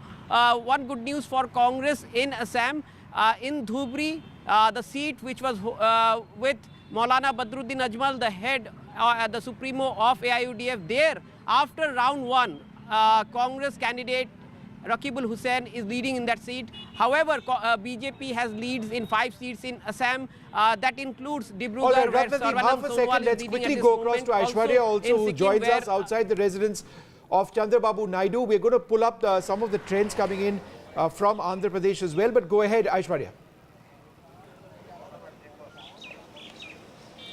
Well, certainly as far as early trends are concerned, it's a good news for the NDA out here in Andhra Pradesh, as TDP, Bharatiya Janata Party and Sena had been in alliance, and it was Chandrababu Naidu who clearly stated that this is his last election. The emotional message was sent out to the people of Andhra Pradesh, and certainly since morning, currently I am at Chandrababu Naidu's residence. These big posters clearly narrates the story. Pawan Kalyan along with Nara Lokesh, Chandrababu Naidu's son. These posters have been put out at Chandrababu Naidu's residence. This is the residence of Chandrababu Naidu where he is currently, and we've been told by the party workers and the leaders who are arriving since morning that Chandrababu Naidu might arrive at the party headquarters somewhere at around 10 to 11 a.m. Because early trends clearly shows that it is lead for TDP, Sena and the Bharatiya Janata Party out here, and that's what the exit poll also predicted, and therefore the reason perhaps the workers seems very happy out here. On the other side, it is YSRCP Jagan Reddy, who's also in Vijayawada currently, and he will be also reaching his party office very soon. So a very fierce battle was played out. Yes. Remember, it was comments like dictator and such words were used by Chandrababu Naidu against. Where exactly is Mr. Naidu himself? Reddy and, does he have plans to address the party workers if the results actually firm up? Well, yes, he is here at his residence currently in Vijayawada, and he will be heading to party office at around 10 to 11 a.m. is what we have been told. All right. And he will be addressing the party workers as well. So, Aishwarya, hold on for 1 second. We've got GVL Narasimha Rao, Rajya Sabha MP of the BJP with us. Thanks very much for being with us. So, the unfortunate part, Mr. GVL Narasimha Rao, is that we can never be entirely sure when we are out of postal ballots and into first round counting. Mari and I have been fighting over this. I would suggest that we are well and truly into first round countings because a couple of these trends have actually firmed up. I'm just curious to know what your sense is at 9:12 in the morning, where it's 282 right now for the NDA, 281, 282, and about 199. Do you believe that we are beyond postal ballots at this stage, or just postal ballots? Good morning, Vishnu, to you, Maria, and all the panelists and the viewers. I think these are too early trends. You see, as a rule, I have never commented on the results per se until about 10:30 or so, because 8:30 is when actually the counting on the EVMs begins. And the first round is usually completed by 9 a.m.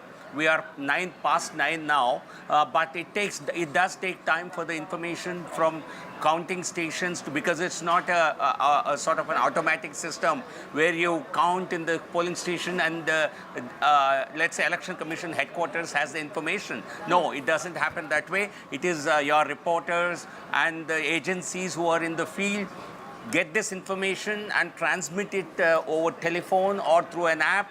So it does take some time. So I think the first round electronic voting information would not have come from more than 50 or 100 parliamentary constituencies till now. Sure. But I'm really very happy with the numbers now, because usually the employees, government employees and service voters, they are never very favorable to an incumbent establishment. So therefore the result, the leads that we have on your screen, but Mr. GVL Narasimha Rao, I would just suggest that at 501 trends out of 543 seats, these are, the numbers are fairly robust at this stage. And with these numbers, it goes between 279 and 280. For the last 10-15 minutes, it just does quite clearly, 400, 350, these are all things we can debate forever, but it does seem that you're firmly, going to form the government. Yeah, very true. You see, unless there's a massive reversal in trends, and the trend is quite clear. It's been clear from the morning. the early trends suggest the same direction in which exit polls have predicted. A sizable majority government for the NDA, and I think as you get electronic voting trends, which certainly, because women voters are 50% in the general population, they are never 50% in government employees. They might even be less than 10% or 15%. So that itself, you see, the lead for the BJP in the women voters is going to be substantial across the country. Yes. This is borne out by evidence. So therefore, the initial trends, what you're seeing on the screen, will go far in excess of BJP support as electronic voting begins to trickle in. Okay, GVL, continue to be with us. Let me come back to the studio and speak to GVL and speak to Sandeep Shastri. Professor Shastri, we are looking at these numbers, 278 for NDA, and most of these Lok Sabha constituencies, depending on, of course, the size of it, have close to 20 to 25 rounds. So when we are looking at 915, even if EVM rounds would have begun in number of them, it would have been only first or second round. Because after the first round, all the polling agents sit across, then there is that signing and the formality that is completed before the second round begins. Maria, 2 points on what you say. One, yes, these may be the initial rounds of the EVM, and these could strengthen or change. Yes. Second point, I think I would like to emphasize, a lot of the trends are coming from states where the NDA and not just the BJP are contesting. So therefore, you see the large non-BJP NDA leads also coming, because you're talking of Maharashtra, you're talking of Bihar, you're talking of states where the non-BJP partners are also there. So I think I would still wait till around 9:30, 9:45 to see the crystallizing of the trends. The direction seems clear. The intensity of that direction, I would still wait for 9:30, 9:45. You know, because I'm looking at these leads. Look at Gujarat. It shows out of 21, the BJP, is trailing in 5. Haryana -6, many would say it's believable. Jharkhand -2. Many would say again is believable. Look at Uttar Pradesh. But then if you go ahead and look at Madhya Pradesh, the one seat where BJP is not doing well, could be again the seat of Chindwara, which has been won by Kamal Nath's family for very long. Rajasthan, it's -10. So I would still be very, very cautious when we look at these numbers, because it's very, very early moment, particularly keeping in mind Gujarat. I think, Maria, we tended to dismiss when people talked about Gujarat. There are 3, 4, 5 seats by name, they would say, where there is a takkar. And because Gujarat is Gujarat, the Prime Minister and Home Minister state, it seemed unthinkable. But is that what that is getting reflected? And remember, the overall number, India is climbing faster now in the last sort of 20 minutes or so. I mean, we shouldn't come to any conclusion. I absolutely agree with you. Last time also we made this mistake. But it doesn't look to be an absolute runaway thing, 400, as the exit polls had predicted. What's the most surprising aspect of all of this, and again, just to add to Maria's argument that we really should be waiting, is because despite conventional wisdom, it's the India Alliance which is ahead of the NDA in Uttar Pradesh. 74 out of 80 seats are seeing trends at this stage, where it's 37, 36 in favor of India. The India Alliance is up 31, the NDA down 22. So some would suggest that these would be pretty early, because I don't think any exit poll, anybody would have expected a change so drastic in the state of Uttar Pradesh, which is key obviously for any political party or alliance looking to win these elections. Yeah, so I think, look, right from the beginning, there was never any doubt that NDA would form the next government. I don't think that was ever in doubt. It was really a pipe dream to expect India to get the numbers that they were projecting and form the government. The question is really, where would the NDA stop? Would it stop at 300? Would it cross and go into 350, 400? Today, as per the trends we're seeing, it looks like they cannot go beyond 300. Yeah. I mean, that would be at the moment, unless things change.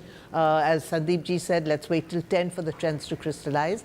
And the two key battleground states, which we have been talking about through all these weeks, Maharashtra and UP.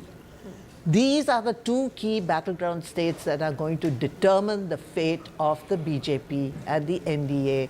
And so, at the moment, the numbers are not looking very good for the NDA. Yes, because India is putting up a huge fight. In Maharashtra. Absolutely, because in Uttar Pradesh, if we were to look at that number, and I'll ask the producer to put that on the television screens, because it's minus 22 for the NDA, because there is Apna Dal and Nishad Party also part of it, and plus 31 for the India bloc.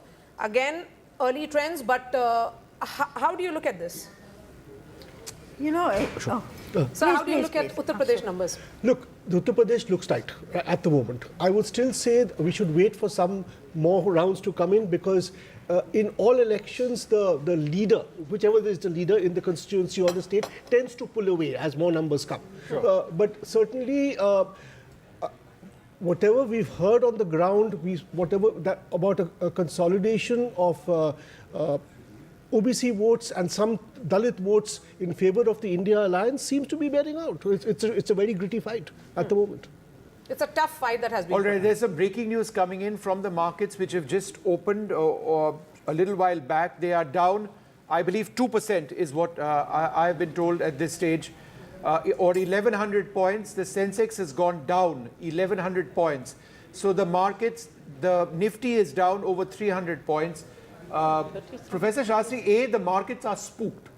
Do any of you want to talk about the markets? I mean, I think this is an immediate reaction to the early trends that you see. Yeah, because the markets opened at 9. The expectation that the NDA would be much higher and the BJP would be much higher in the leads is something that it is responding to.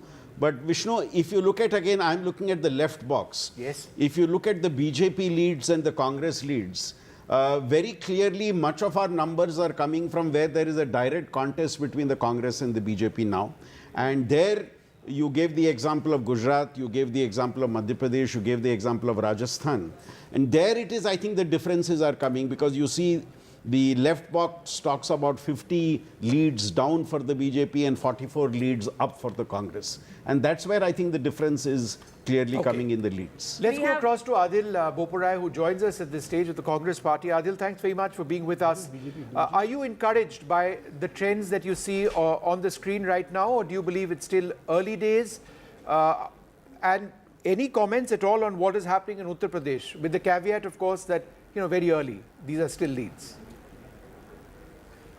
Vishnu, a couple of pointers. Firstly, right from the word go, we were very confident about this election, and our feedback is that the leads in favor of the India alliance will further solidify. Having said this, yes, indeed, these are early hours. I think we'll have a clearer picture by 11:30 or so. But our information is that the EVM counting has started. The postal ballots appears to be over. Point number one. Point number two, there are two battleground states in my opinion. One is Uttar Pradesh and the second is Maharashtra. The exit pollsters, regardless of the final outcome and the final tally, I think one very key takeaway is that the exit pollsters got Maharashtra and Uttar Pradesh wrong. Our feedback was that the BJP will be reduced to in their 40s when it comes to Uttar Pradesh, and they will be decimated. More particularly, Eknath Shinde's party will be decimated in Maharashtra. The early trends do indicate that that seems to be the case. Having said this, I think let's wait till about 11:30. The India alliance will do much better than what the BJP and their very ardent acolytes had really hoped. Okay, GVL, what's your assessment? We'll have a better it's picture.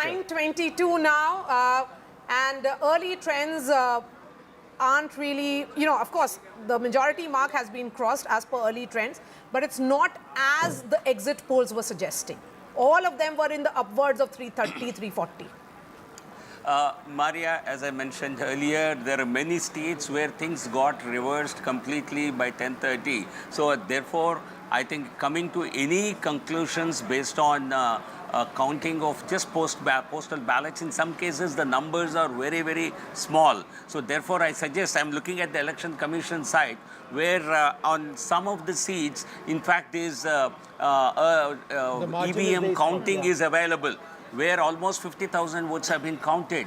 Therefore, I think if your team, technical team, can separate these two and look at only leads based on EVM counts and early leads based on postal ballots, that will tell you a better story. And for that to really clarity to say, currently these two are, you have merged these two trends coming from only past postal ballots and also including the EVM count. Therefore, the picture will not become clear until 10:30. At least you will get a better picture by 10:30. So I think broadly, NDA majority government is clearly visible on your screens. We are very confident of a full majority BJP government. There can be no, I think I have no doubt about that whatsoever. The trends seem to be quite clearly indicating that, GVL Narasimha Rao. I think the only question at this stage is the margin of that. And I think that will firm up in a while from now. But some would suggest, and I think it's a fair assessment, that this isn't going to be 400 in favor of the NDA. Whether you get to the 350 mark based on the current trends is something that needs to be looked at. But if these trends hold, then you're already past, the magic mark. Figure. But I think, Maria, there's just half a sec, Aarti, and then you're welcome to jump in on this. It's 4-3 right now in Delhi in favor of the NDA. But in a state where the BJP won all the seats last time around, it is quite interesting. And in terms it's a bellwether state. It is a bellwether state. So it's it's narrowly in favor of the BJP at this stage. Chandni Chowk, the BJP is trailing in Chandni Chowk. The BJP is leading, is Manoj Tiwari in Northeast Delhi. Kanhaiya Kumar is trailing at this stage of the Congress party. Jaiprakash Agarwal of the Congress party is trailing. And Basuri Swaraj is leading in the New Delhi constituency. Somnath Bharti is trailing at this stage. So who's leading in the India Alliance? The India Alliance. Jaiprakash Agarwal. Yeah, 3 seats they've given India Alliance. Yeah, so where they're leading? Who are the three? Which are the 3 seats? Delhi East. Now they're saying trails. Basuri is trailing also, it says. Basuri Swaraj says it's leading at this stage, but we'll just find out. Your screen says trails. We'll just find out where. Yes, we'll try and get those details. But we'll try and connect with our reporters as well, who are at various counting centres. Now, Manoj Tiwari is leading, and Adil is back with us. That is Kanhaiya Kumar. We were seeing this as a very important battle. Adil, any word on this battle between Manoj Tiwari and Kanhaiya Kumar in Northeast Delhi? The numbers, initial numbers suggest that I think Manoj Mr. Tiwari Kanhaiya Kumar very well, he's leading. Yes. I'm sorry. Please come. Well, I think, and this is something. In fact, I also had gone to that constituency and got a first-hand experience. I think the Congress and the Aam Aadmi Party and Mr. Kanhaiya Kumar particularly, and kudos to him, he ran a very, very spirited campaign. I think Northeast Delhi will go down to the last wire. Let's hold our horses in Northeast Delhi. But again, even if we go by the early trends, even if we go by the first 2-3 rounds of counting, it appears to be a 4-3 situation, a 4-3 matrix in Delhi. So therefore, right from the beginning, I think one clear deduction which can be made, and I think all your panelists would perhaps agree with me, one clear deduction is that this is a very closed election. Notwithstanding BJP's propaganda of 400, their gimmick of 400, the exit polls chipping in and trying to lift the BJP, I think one thing is very clear, this is a close election, regardless of the final numbers. And we are confident, I again repeat to you, we are very confident of performing spectacularly in states like Haryana, in states like Uttar Pradesh, Maharashtra and Karnataka particularly. And in my home state of Punjab, I think the Congress party's performance is stupendous till now.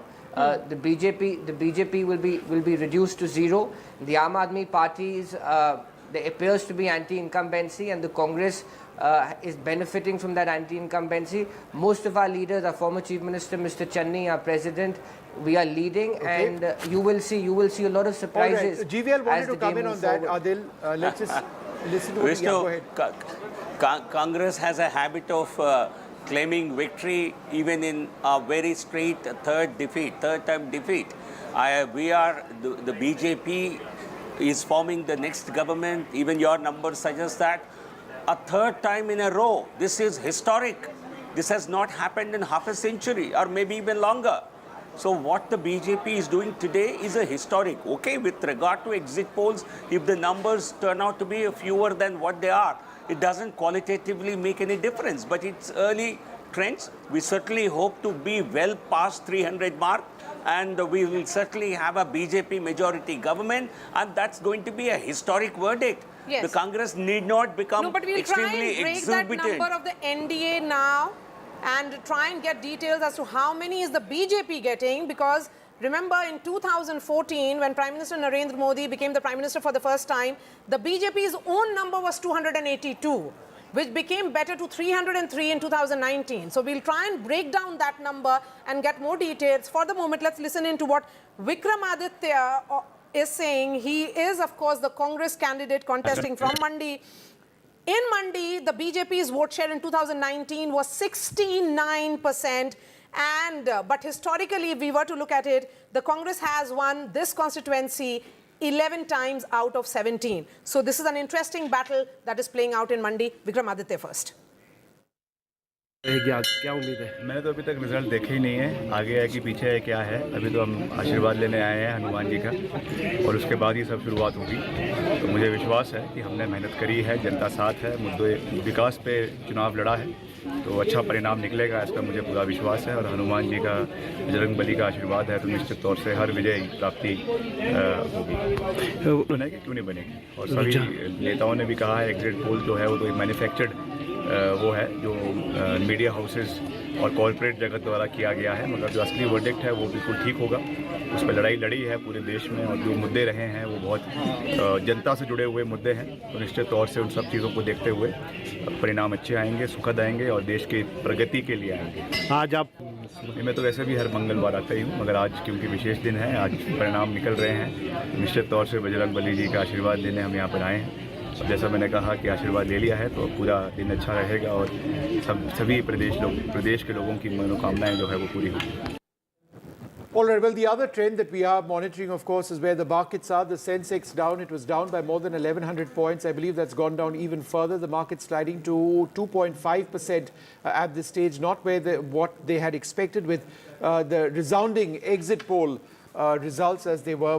What this does show, Maria, if these trends do hold, is that while the NDA appears to be well set to form the next government, which is a landmark victory, of course, it's going to be, the India Alliance has put up a real fight, which is not what the exit polls had suggested as well. Professor Shastri? Yes, Vishnu, the trends as of now seem to suggest that. It would be interesting to see whether, as is the past trends, that as the counting progresses, the one forward pushes more forward, right, or whether the one in second place catches up. What is also important to see that as per the leads, the BJP currently is around 29 seats short of the 272 mark, and you have around 28 seats where the trends have still to come in.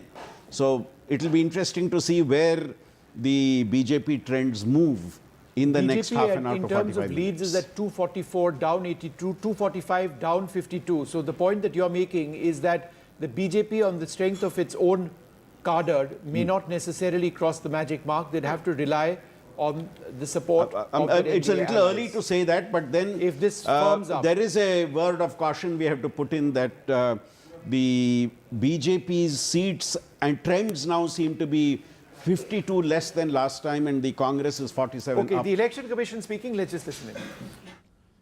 हम लोग आज यहाँ आपको पहली बार अपने control room का access दे रहे हैं। हमारी सारी टीम्स यहाँ बैठी हुई हैं जो पूरा आईटी बैकग्राउंड से कितना बड़ा काम हो रहा है उसको देख रही हैं यहाँ पर। बहुत सारी टीम्स हमारी पुणे से, शास्त्री पार्क दिल्ली से, त्रिवेंद्रम से, बॉम्बे से, हैदराबाद से, बहुत सारे जो बैकग्राउंड लोग हैं वो जुड़े हुए हैं। और इस समय हमारी जो रिजल्ट्स की जो वेबसाइट है उस पर करीब करीब 2 लाख हिट्स पर सेकंड है। एक सेकंड में 2 लाख लोग हमारे साथ उस पर हिट कर रहे हैं। So all of that we are managing and seeing from here, तो दैट जितने भी लोग जानना चाहते हैं, देखना चाहते हैं, उन्हें कोई परेशानी ना हो। और सभी आरओज़ को जो 542 कॉन्स्टिट्यूंसीज में इस समय काउंटिंग करा रहे हैं, जहां करीब करीब 65,000 से ऊपर की टेबल्स लगी हुई हैं। हर जगह में उनको कहा गया है कि पोलिंग एजेंट्स को और कैंडिडेट्स को निश्चित रूप से बैठने दें, पूरी पारदर्शिता के साथ काउंटिंग करें, जो रूल बुक है उसका पालन अक्षरते करें, मतलब एक भी वायलेशन नहीं होनी चाहिए, अदरवाइज खैर नहीं है।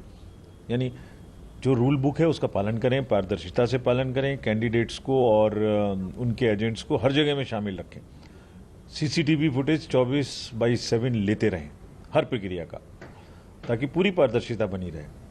तो जैसे वोट डालने में मेहनत की, उसी तरीके से आज यहाँ भी पूरी पारदर्शिता के साथ वो सब लोग काम कर रहे हैं। सर, अगर किसी तरह की गड़बड़ी की रिपोर्ट मिलती है तो किस तरह का एक्शन आप लेते हैं? हम लोग खुद यहाँ बैठे हुए हैं, हमारे सारे सेंट्रल ऑब्जर्वर्स बैठे हुए हैं। हर काउंटिंग सेंटर में एक सेंट्रल ऑब्जर्वर है जो वहाँ बैठा हुआ है, वो सर्टिफाई करेगा रिजल्ट को हर राउंड के, उसी के बाद डिक्लेयर होगा। हमारा एजेंट है वो, हमारे मतलब आईज एंड ईयर्स वहाँ बैठे हुए हैं, हम उनके सबके कॉन्टैक्ट में हैं।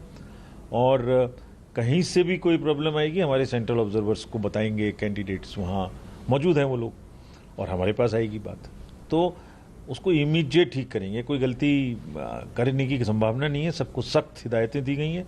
लेकिन अगर कोई कहीं से किसी को शक है, कोई शिकायत आती है तो बताएं हमें, एविडेंस के साथ हम लोग इमीडिएट कार्रवाई करें। अपडेट कैसे कर रहे हैं वेबसाइट वगैरह पे जो लोग देख रहे हैं, आप बता रहे हैं? वो कंटिन्यूस अपडेट हो रहा है, वो डायरेक्ट डाटा फीड करते हैं सेंटर्स से, हर टेबल से, और हर राउंड के बाद वो कंटिन्यूस फीड हो रहा है। और कब तक सब तस्वीर साफ हो जाने की? अब ये तो शुरू हो गया है, फर्स्ट राउंड के रिजल्ट आने शुरू हो गए हैं, 9 बज चुके हैं। सारी टीम हमारी रात भर 2-3 दिन से यहीं काम कर रही है, सो रही है यहीं पर, और आ जाएगा, धीरे धीरे खुल ही जाएगा। Thank you sir. Thank you.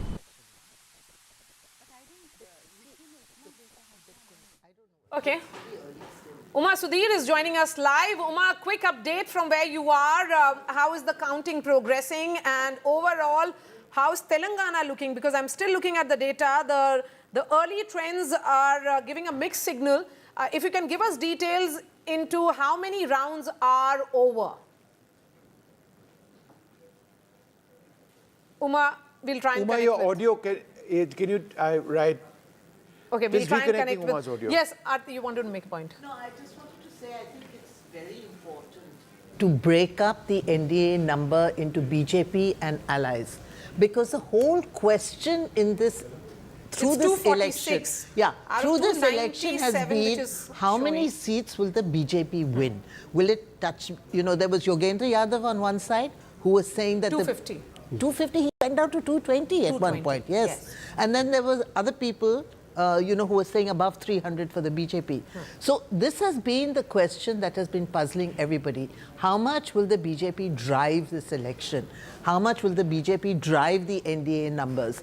So it would be interesting to see, if we put up that breakup so that we can see where the BJP is at this point of time. So Again, health warning, If you look it at may the all left-hand change. side of your It may all screen, change. just under KK Shailaja's image over there, the BJP alone at 245, that's down 244, down 53. The Congress at 99, up 49. So the Congress is going to score a century this time, it appears at this stage.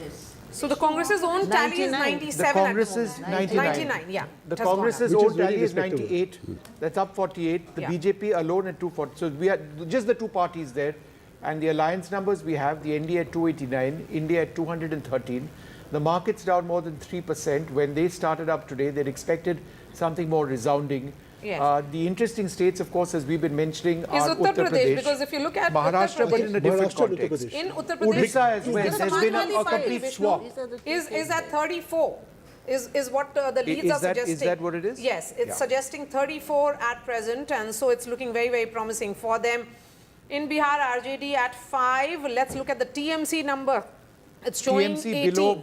below Below the BJP there, because the BJP But is where at- the BJP has gained a lot when it comes to their overall numbers is in Odisha, where the BJD at the level of the national election has been washed out.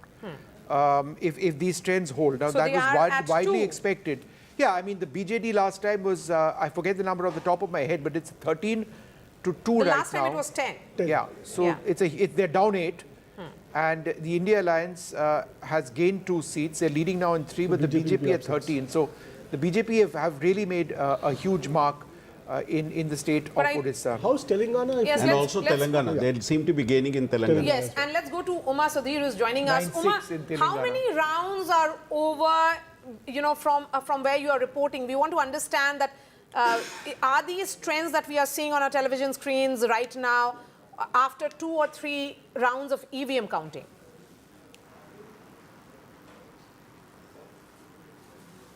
Maria, let me just give you the picture in Andhra Pradesh. If there was any doubt about the exit polls showing a lead for NDA, that seems to be put at rest, I must say, because out of the 116 seats for which we have leads in the Assembly election, more than 100 are going towards the NDA, with the TDP in fact leading in about 80, JSP, Jana Sena party of Pawan Kalyan leading in about 16, and the BJP leading in about 5 seats out of their 10. The YSRCP is leading in just about 15 of the 115 seats for which we have leads as of now.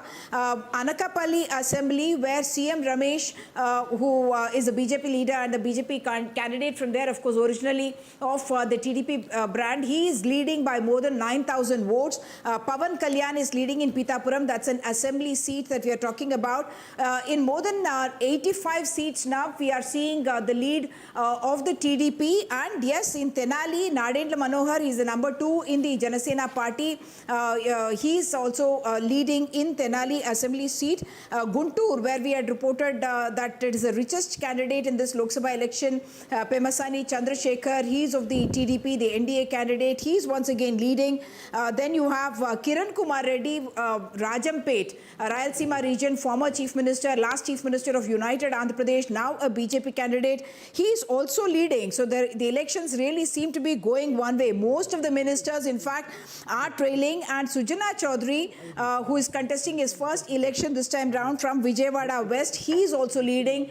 He is, of course, the BJP candidate from Vijayawada West. He is leading. And Purandeshwari, once again, Rajamundry, she is the BJP candidate from there. She is also leading. So the elections in Andhra Pradesh certainly going to be seeming to be going one way.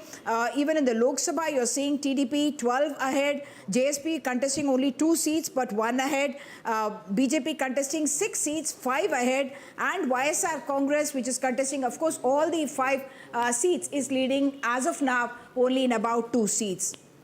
Okay. Back to you, Mariam. Uma, thank you so much for joining us. We'll keep coming back to you. So exit polls certainly seem to have got Andhra Pradesh right, both in Assembly and also in the Lok Sabha results. CR Keswan of the BJP is joining us from the party headquarters. CR Keswan, it's 9:40.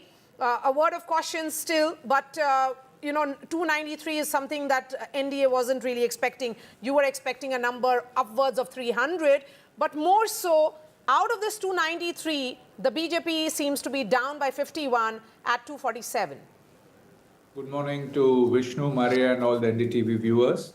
I think I'm very happy to say that we're meeting on a day when hope and history will rhyme. We are very confident already. You see, when 25 seats are yet to be counted, the NDA has crossed the majority mark. And I think today, the people of India will ensure that Modi ji becomes the first Indian ever to be born in independent India, and also the first Indian born after a constitution came into force to secure a historic third term. Second thing I want to say before I address your question. Now the postal ballots have come out, probably the first round of voting is coming. And now you've seen how the Congress and India Alliance have been impugning the integrity of the constitutional institutions. It's so ironic. You would remember, Vishnu, in 1986, it was Rajiv Gandhi who passed the postal amendment bill where they could intercept even individual posts of people, and these people are talking about democracy. It's very funny. But coming back to the story here, I think if you look at the exit polls in this, besides Uttar Pradesh, everything seems to be going perfectly fine. There have been enormous, surge in the east. If you see Odisha is similar to what's happening in West Bengal. It's like a landslide. And if you see the south, Karnataka, Andhra, we've gained. Telangana, we have gained. And the numbers I'm seeing in the local regional channels in Tamil Nadu, they're trickling in well. Kerala, we may make a mark. So I think if you want me to sum it up, very early trends, but I think we'll consolidate, and BJP will very comfortably cross 300, and NDA will also be, have an overwhelming majority. North and west of India, the BJP and NDA will consolidate. And as you see, there has been an overwhelming support in the east. and there have been significant surge and stride and support in the south. So I think it's perfectly on track, and today history will be made when Modi ji secures a consecutive third term. You certainly weren't expecting an election. Of course, there's a gap of 80 good seats, but you weren't expecting such a close election. Just look at Uttar Pradesh. It's presenting a completely different picture from what the BJP was expecting. Maria, you're such a seasoned anchor. Postal ballots have come in. First round is 30,000 votes. You see the trend. You have how much? It's like 12, 15 lakh votes in a constituency. It's a first round of counting. Already we have established it. And as you see, these only will consolidate. So wait till 10 o'clock and you'll see us comfortably. We'll have a discussion and chat so again. You believe, C.R. Keshavan, that what we are seeing in terms of leads in Uttar Pradesh would likely be reversed in your favor, because you are absolutely convinced that what we are seeing is, postal ballots or very early phase. Undoubtedly, unequivocally, certainly, we will be. So that's an important point, because if what C.R. Keshavan says is correct, and then Vishnu, what we are seeing, because we have some details coming in of seats on which the margin is less than 5% of votes, which is Bagpat, the vote margin is just 30. Uttar Pradesh, another constituency, Kairana, the vote margin between the two parties, that is the BJP and the Samajwadi Party, is just 294.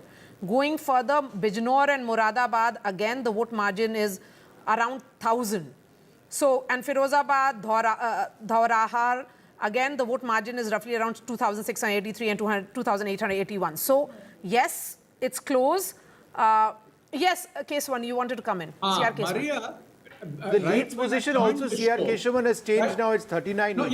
Right when I joined the show, Vishnu and Maria, the NDA was trailing behind the India Alliance in Uttar Pradesh, and the Honorable Prime Minister was said to be trailing in Varanasi. See what has happened in 5 minutes.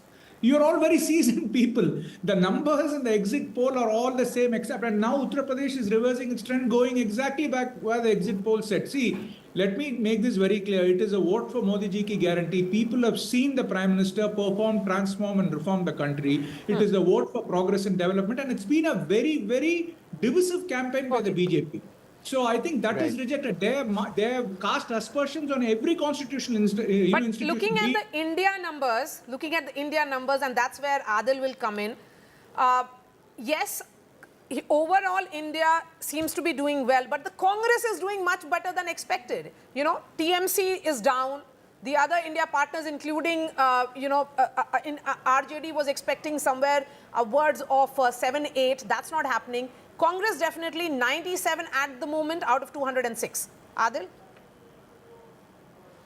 Well, Maria, there are 3-4 aspects which I would urge your viewers and your panel to consider. Number one, there is no rocket science that these are early trends. And the early trends may solidify or it may take a turn for the worse. The fact of the matter which is worth considering is that this is an indicator. It is a bellwether. It is something which pierces and demolishes BJP's propaganda balloon that they're coming to power with 400. Of course, we'll have a clearer picture by 12. No, nobody can disagree with that proposition. Point number one.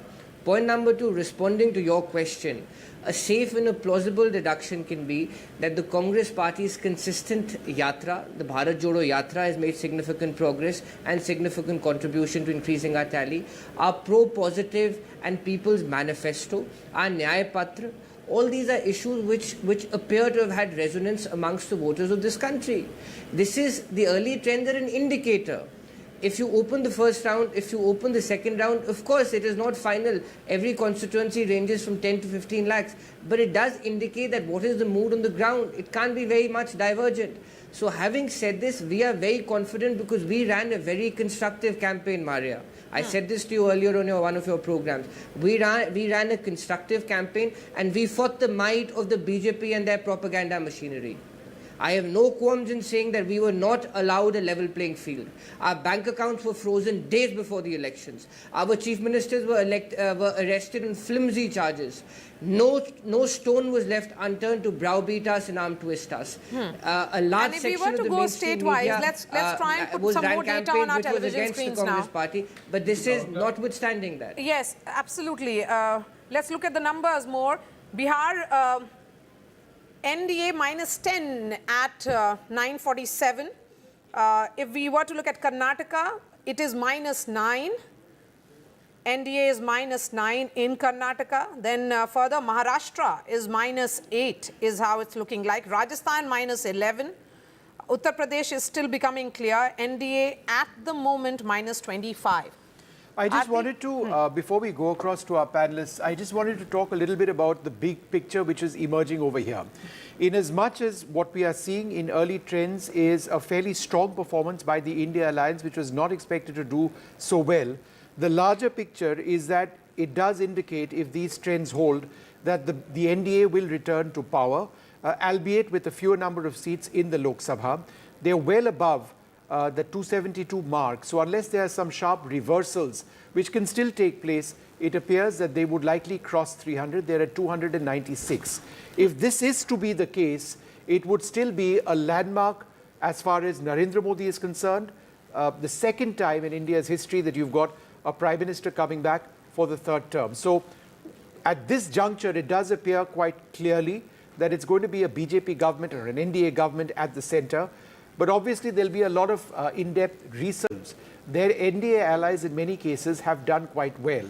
And irrespective of what the final position is in Uttar Pradesh, it is safe to say that the India Alliance would have done well in Uttar Pradesh, right? It's 39 each right now. One party would be only marginally ahead of the other when the final results actually come out. Yes. Where the NDA has done very well, particularly the BJP, Maria, is in Odisha.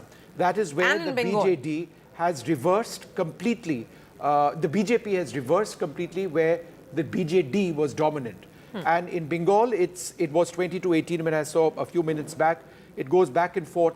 It's pretty much a flip of what happened last time when it was the Trinamool, which was at 22, the BJP at 18. This time, right now, it's the BJP at 21 and the Trinamool at 19. So these are the states which are really interesting. And if you look at the south, the expected opening of the account in Tamil Nadu and Kerala does not seem to be happening from the leads, at least, that we are showing at the moment.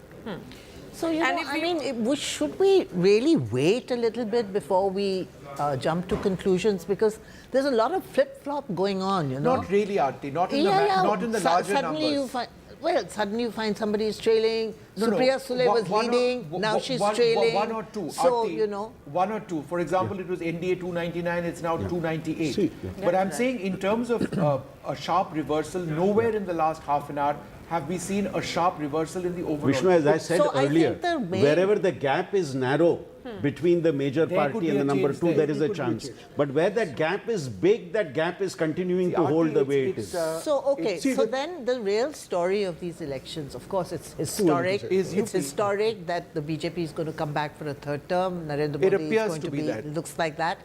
But I think what is also historic is that a party that was written off as dead, finished, decayed, and so on, is suddenly coming to so many adjectives. Is suddenly coming to life. So you know, and I mean, surprisingly, I'm looking at that's 3 digits. Even the BSP seems to be getting one seat. 3 digits. I mean, this is unbelievable.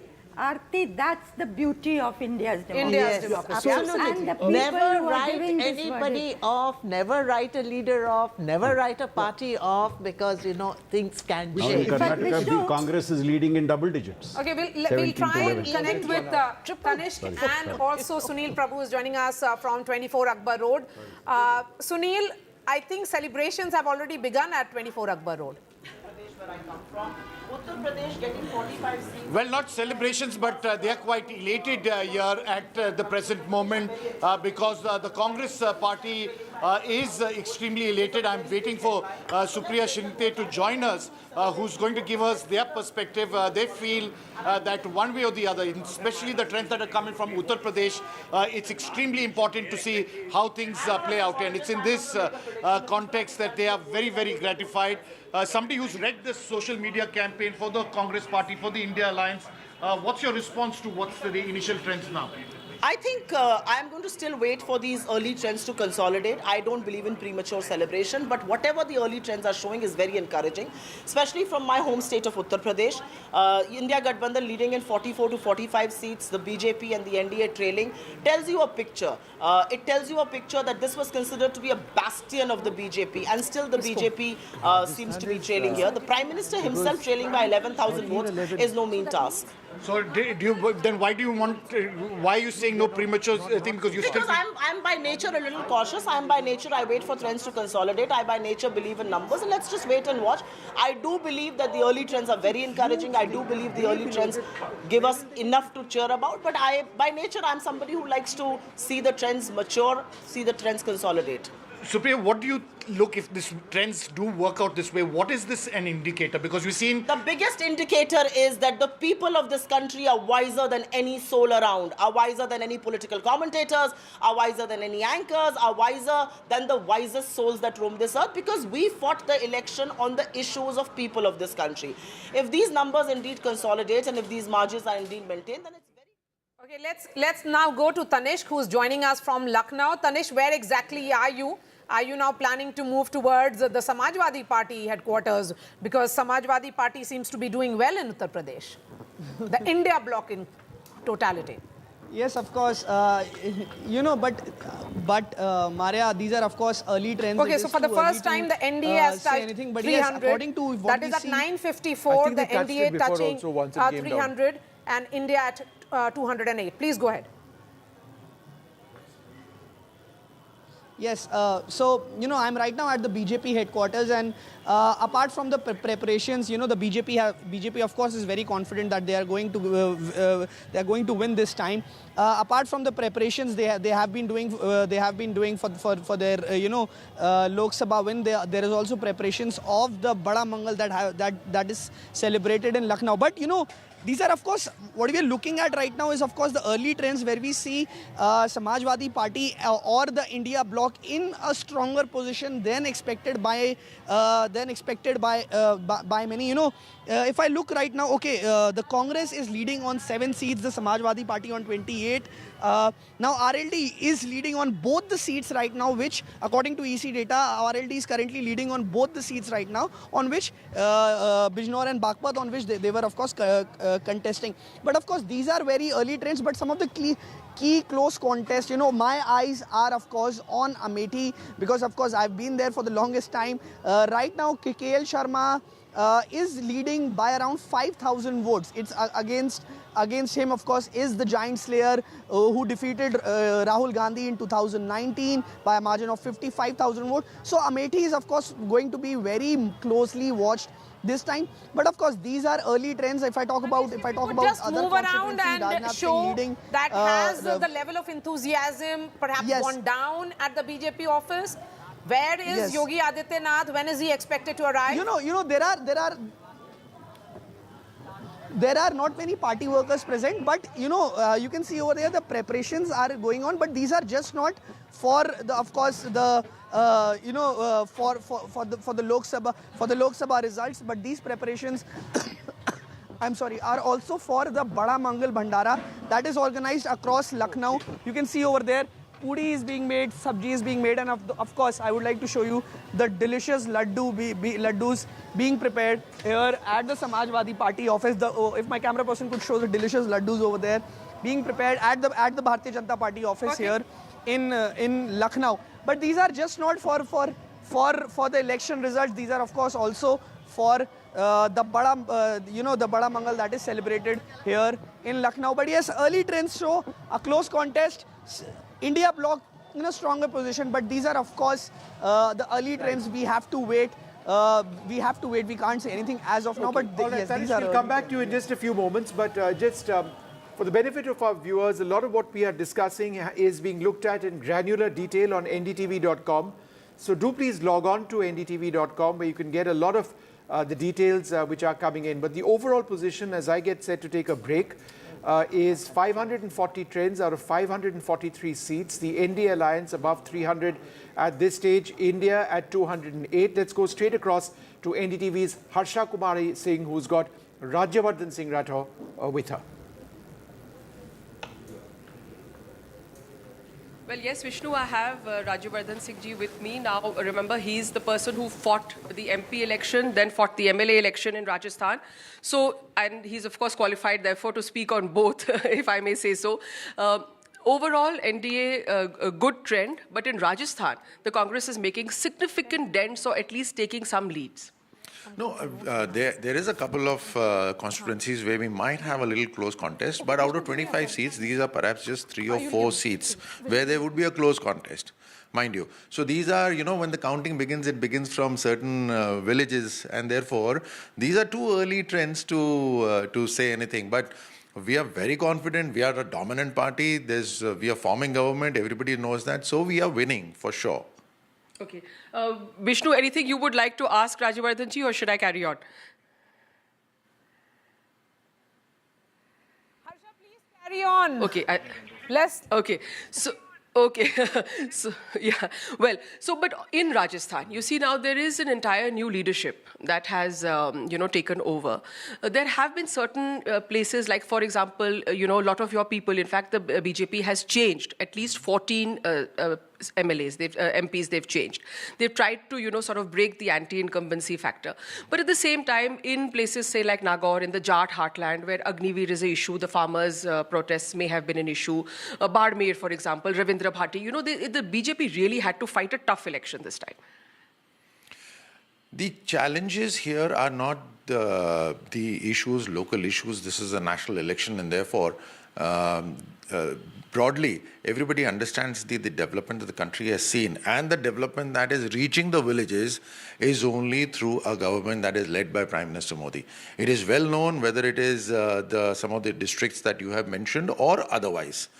And like I said, there are certain places where it's a close contest, and even that close contest is not because of Congress. Okay, if all of you, the experts sitting there, if you just analyze, it is our own people, right? And therefore, not more than 3 or 4 seats where we are close, but this is 25 seats in Rajasthan, and we'd probably end up with 24 or 25. Okay. I absolutely picked up on that, where you said wherever there's a close contest, it's somewhere our own people. So I think that's been a problem here in this election. Or I won't say a problem, but there have been so many crossovers, Rajyavardhanji, that I think even the grassroots worker is confused. He says, I was with Rahul Kaswaha, now you're asking me to be with Devendra Jhajaria, Similarly, in Kota, Prahlad Gunjal, the caste factor, the caste vote is with him, the party workers are with him. I think Mr. Om Birla was confused sometimes. He didn't know whether the BJP worker who was actually coming out in his rallies was with him or not. It was a situation. Similarly with the Congress, Mahendrajit Singh Malviya, you have him, he's the Congress MLA, he becomes the MP candidate. And then the Congress candidate refuses to withdraw. So, there was this confusion on the ground. Yeah, it's all right. If you look at it from a magnifying glass, you will see some of these issues that you mentioned. But how many constituencies? You just named 3 constituencies, right? That's what I'm saying. There is close contest in very few constituencies. But overall, as the day progresses, you will see that the BJP will be in majority of the constituencies in lead. One other factor that worried the BJP, I know, because in the first phase, the voting percentage came down by 6%. The second phase, of course, I think everyone stepped up. But it was a cause of worry that the voting percentage had come down as much as 6% in the first 12 to 13 seats. The voting percentage overall in the first phase was low, but it was also low from some of the communities, some of the segments that actually vote for Congress. So it was both ways. I do not think at all that the low percentage would have dented BJP especially. It's dented both parties. I think the overall enthusiasm wasn't there initially, where people were very sure that BJP is winning, and therefore, if I can say that, they felt that BJP will win irrespective of them going to vote or not. In the second phase onwards, everybody realized that they are voters, they need to make an effort, and therefore the percentage increased everywhere. But it's not dented BJP at all. Okay. So very confident Colonel Rajyavardhan Singh Rathore here with us. Of course, it's early trends yet, but let's wait and watch. Yes, thank you so much for getting us that voice, Harsha Kumari Singh. Yes, it's 10 a.m. The counting is currently on. The EVM machines have opened, and after second round, this is what we are seeing on our television screens. There is not as what was being predicted. 300 par, and the India bloc being 200 par. So that's quite interesting. Congress not yet at that 100 par mark, I think, which is what if we were to look at it from various zone point of view, and I would ask Ashok Malik and Aarti Jairath to come in on this, it's the setback for the for the BJP in early trends is coming from Uttar Pradesh and also from West Zone, which includes Gujarat, Maharashtra, even Rajasthan. Rajasthan minus 11. And Rajasthan with Rajavardhan Rathore, talking about something, Aarti, we talked about earlier on also after the first phase of voting about, voter turnout and enthusiasm and how a lot of them weren't coming out to, cast their votes given that the turnout was low and how, so Rajavardhan Rathore, they're making the point, then we realized and we pushed them. So this is something that has been a talking point and something that he spoke about as well.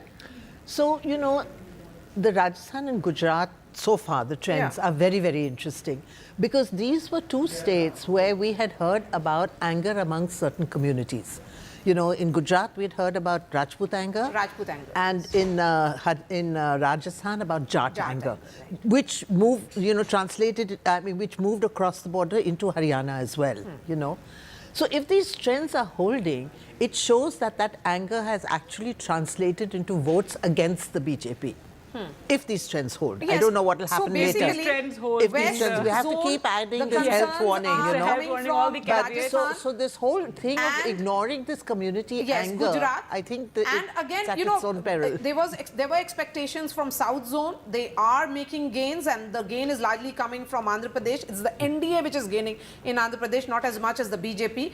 But Karnataka, the BJP is down minus 10. Again, there is a significant loss if these numbers actually hold. And let me go straight all right, Mara, to we have Pratibha with us, who's joining us live with Tejasvi Surya. Pratibha, what is Tejasvi saying particularly of the Karnataka numbers? Not very much as the BJP had expected. It's minus down as the exit as per polls the had leads. predicted. Yes. Well, I'm posing the very same question to BJP's firebrand leader, Tejasvi Surya here. Sir, the numbers do not really seem to be in line with what the BJP really projected. So what is your take on this? Ma'am, these are still very early rounds in the counting today. In a parliamentary election, on an average, there are 18 to 20 rounds of counting. I think most of the places, it's just the completion of the second round or maximum the third round. There is still 15 to 20 rounds of counting, 15 to 18 rounds of counting left. A lot may change in that. But look at it from the perspective of a party being in power for 10 years. You have no parallel in world history where after 10 years of being in power, there has been a pro-incumbency wave and a prime minister has gotten re-elected with such a large mandate. I am very confident that the Bharatiya Janata Party will win with a big margin and Narendra Modi ji will be Prime Minister of the country with a very, very comfortable victory. What about your prediction for Karnataka? How do you see the numbers there? Well, the early trends are showing that we are leading in about 20 seats. I'm pretty sure that the numbers will only increase by at least 2 seats where the leads are less than 6,000 and 7,000. He himself is a candidate. Worst case scenario, Karnataka will give 18 seats. How many and rounds the best case scenario, are over Karnataka in his will be at constituency? 23 or 24. Because that will give us a fair idea of how the election or the counting is going on. Right. The curiosity also lies in Bangalore South because that has been one of the most, that has witnessed one of the most prestige battles there. So how do you see the numbers in Bengaluru South when it comes to your own constituency? Madam, just the numbers that I got right now after 3 rounds of counting is that we are 44,000 votes ahead. There is still 17 rounds of counting left. I am very confident that the people of Bengaluru South will bless us with a very big margin. In fact, in 2019, Bengaluru Rural was the only constituency that was won by the Congress. And this time it seems like Dr. Manjunath of the BJP seems to be in the lead there. So how do you see this? Do you think that this is going to break the jinx with respect to Bengaluru Rural being a Congress bastion? We are very confident, madam, because the BJP-JDS alliance has really benefited the Bharatiya Janata Party's candidate in Bengaluru Rural. In about 4 to 5 assembly constituencies in Bengaluru Rural, the JDS is a very formidable force. In the three urban areas, the BJP is a very formidable force. So it is very clear from the initial trends, Dr. Manjunath is leading by almost 58,000 votes, which is a considerable margin. It is a clear indication that vote transfer has happened from the JDS to the BJP candidate in the rural seats, and the BJP voters and the BJP support is consolidated in the three urban seats. So we are very confident of a victory in Bengaluru rural. It is a big stamp of approval on the BJP's pan-India vision and a vision of treating and seeing the country as some one part. Some concerns there for the contrast to BJP the coming Congress in from Karnataka. Congress, Prajwal Revanna is trailing from Hassan. Right, that's interesting in to fact, see, given how much... Yes, Basavaraj Bommai, former Chief Minister, is also trailing. So these are, when we look at these -10, which is coming essentially from Karnataka, it is actually showcasing that the BJP may not be able to retain the numbers it had in 2019. So, Aarti, you know, we have been talking about CM, PM elections, that people vote differently. The Congress seems to be holding on, if not doing very, very well. The BJP is, you know, not, as per these trends, is not making gains. In fact, it's losing in Karnataka. And in Karnataka, it's going to have an impact as well in the internal politics, on the party politics in the state as well. So that's going to be interesting. So, you know, this is very interesting because Karnataka is one state where there's always been a difference between the local poll results and the national poll results, you know. So if this time, you know, the BJP is not doing so well, I would attribute it to two reasons. One, I think this, you know, the Siddaramaya's guarantees, you know, seem to have had traction with the voter, and that has helped the Congress a lot. And the second is, you know, there's been a lot of internal trouble in the BJP, which actually nobody's talked about, nobody's focused on. But this time, Yediyurappa was given a free hand. Doesn't matter. There's a huge section of the BJP that is opposed to Yediyurappa. You know, and there has been a lot of internal fighting in the BJP. It took them so long, I think almost 6 months to appoint a leater of opposition because of the fighting, you know, in the party.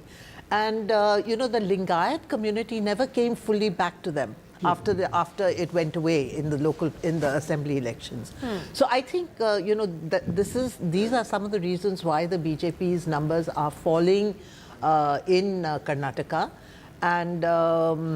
well, I mean, the BJP will have to do a lot of... for Yediyurappa and his son, but also for DK Shiv Kumar and Siddaramaiah, with the Congress doing better. Manisha Priyam, if we can bring you in here, you're joining us. All right. Yeah, so one thing that I would like to say that on Karnataka itself, the Prajwal Revanna unfortunate event happened right after the first phase. And the Congress party, even otherwise, was quite confident. Remember, the last elections in the assembly had been won by them, as they said, on class issues, in large parts of rural issues. So class kept overwhelming rural areas. And I think some of what we see today is a persistence of class-based rural disappointment with the performance of the BJP, also the state-level leadership of the BJP, although hands have changed, and many have criticized the Congress party saying only family members have been given tickets. But in the BJP itself, a party that talks against Parivarvad, lots of Parivarvad, even in the BJP. Absolutely. Raghavendra persisting, for example, you know, I will win only if my Shettar went here, came back through the back door. So literally, if the electorate gets a vision that the old order is going to persist, nothing much is going to change, then certainly you will see some amount of disappointment, and that's happening. Now for the BJP, the warning will be that the old style politics based on the region, the North Karnataka region, and only the bharosa on the Lingayats, that's something that's overturning. And new scripts in Karnataka being written if these trends hold. And with that, the Congress has also, you know, hit a century, up 48. It's 10-12. That's what the time is. The BJP is down by 54. And of course, as Tejasvi was telling, and he has details from his own constituency, which is South Bangalore, there are 17 rounds which are left. There are 3 rounds of EVM counting which has happened. Most of these constituencies are very, very large. Amitabh Tiwari is joining us. Amitabh, a word on Karnataka in particular. 25 is what the BJP won in 2019. They are minus 11 this time. The leads are showing only in 14 constituencies. Some losses were expected. However, I think these losses are higher than what the party would have anticipated. It could be largely because of 2-3 reasons. One is that the coming together of BJP and JDS signals a coming together of two influential communities, Lingayat and Vokkaligas. Now, if two influential communities, whenever they come together, there is natural anger and discontent amongst the other communities. So, this has led to perhaps a consolidation of the Ahinda bloc, which is the SC, ST, lower OBCs, Kurubas, Muslims towards the Congress party. That's number one. Number two, the state government has implemented the guarantees in total, except for one scheme, which is the unemployment scheme. Largely the schemes have been implemented well in Karnataka. The women have shown a tendency to vote for the Congress party there because of the cash doles or income support of 2,000 per month. That's a, huge number. Right. And the ticket distribution, as Manisha ji is saying, also does not seem to have favored So what is the bloc narrative which is emerging at the moment, even as we go to Saurav, who's joining us from outside Mamata Banerjee's residence? And West Bengal is very interesting. In fact, the numbers are changing there. BJP now leading in 16, and the India, or rather the Trinamool Congress and Congress, etc., 26. So that's something to watch out for, and I'm sure being watched very closely. Yes, Saurav. Region-wise breakdown, Saurav. Well, obviously, in what we are seeing is in some of the seats in North Bengal, which we've considered a BJP stronghold in our sort of analysis and election coverage, there seems to be a little bit of weakening of position of the BJP. But the BJP is gaining in some other places as well. So this, of course, is something where the BJP would be happy with anything above 18.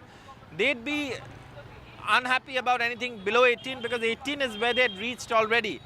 So if the BJP can cross the 18 mark, they'll be very happy with what they have in West Bengal. But the Trinamool as of now is saying that, look, we are leading in about more than 20 seats, 23 or 24 is what you said. And that is a figure that even the Trinamool would be very comfortable with, even though it expects that number to go higher as more rounds are counted. These are still early rounds of counting. These are only leads, these are not wins, so no one can be really sure unless we count them as wins. But in the early rounds of counting, the trends are something that the BJP would be a little worried about. The Trinamool also will not be very comfortable. Anything above 18 for the BJP would be a good gain on what they've built since 2019. Anything below 18 for the BJP would be, of course, going back to the drawing board. For the Trinamool, if they can better 2019, they'd be happy with that. I think that targets. issue of Sandesh So if they fall short of targets, they'll be unhappy. Saurav, that the BJP had really nailed it in many ways. They kept on talking about it. That seems to be yielding electoral dividends if actually and Rekha even if she Patra doesn't actually win that, it created a momentum for the BJP Certainly within did. the state, especially Absolutely. a big talking point. And, we saw that during the election with the Prime Minister also coming there, speaking about it and speaking to some of the women as well. Yes, Saurabh. He's greeting somebody there. Well, Sandesh Khali was part of the election narrative, but Sandesh Khali, one must remember, is one assembly constituency within the larger Boshirhat Lok Sabha seat. And the larger Boshirhat Lok Sabha seat is about 7 assembly constituencies. And if you look at the booth-wise numbers, yes, the BJP believe that perhaps it can turn around some seats in West Bengal with this kind of campaign. And women voters are something that is stuck by Mamata Banerjee. And the BJP's aim is to dent the women voters base of Mamata Banerjee, because they know very well that if they have to beat her, women voters have to vote for the BJP. Mamata Banerjee's Lokhir Bhandar scheme is really something that the Trinamool spoke at the grassroots level. On Behrampur. The BJP spoke of This women's is a constituency, security. So interestingly, which Adhir Ranjan Chaudhary, it is Adhir Ranjan Chaudhary versus Yusuf Pathan, and Adhir Ranjan Chaudhary has won this constituency 5 times in a row. And looks like if he he's set manages to consolidate win it again, once again, yes. it again will be an important battle. And I know that, we said 26 for India in West Bengal, but obviously not. It's 24 for Trinamool Congress and 2 TMC for the has never won Congress. this constituency at all. Thank you so much for joining us, Saurabh. Let's bring in Ghazali, who is joining us. Ghazali, an update on Delhi. Aam Aadmi Party office, are there some signs of celebrations? Delhi, of course, 7 seats. The trends are showing a mixed reaction. In fact, the trends are showing that BJP could be -1. Which is this -1 for BJP? See, as of now, no such celebration in Aam Aadmi Party headquarters. The leaders are not around. The supporters are here. They're glued to the TV screens, Twitter, EC website, and they're just checking after every round the counting of votes. Just a few minutes ago, it was showing that from New Delhi seat, Bansuri Swaraj was trailing. Then suddenly she started leading. So that kind of mixed reaction coming from the workers here, though no top leadership is available at the headquarters right now.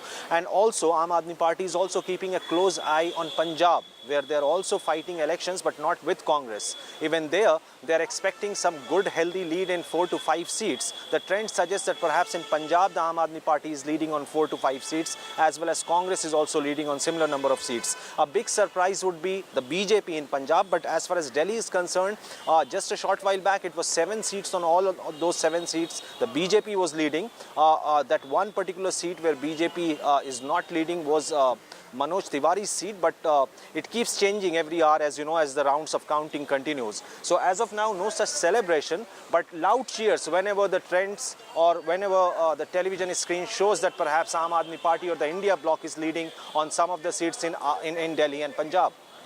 So Kanhaiya Kumar trailing from Northeast Delhi, where it is a direct battle. Again, Bansuri Swaraj leading.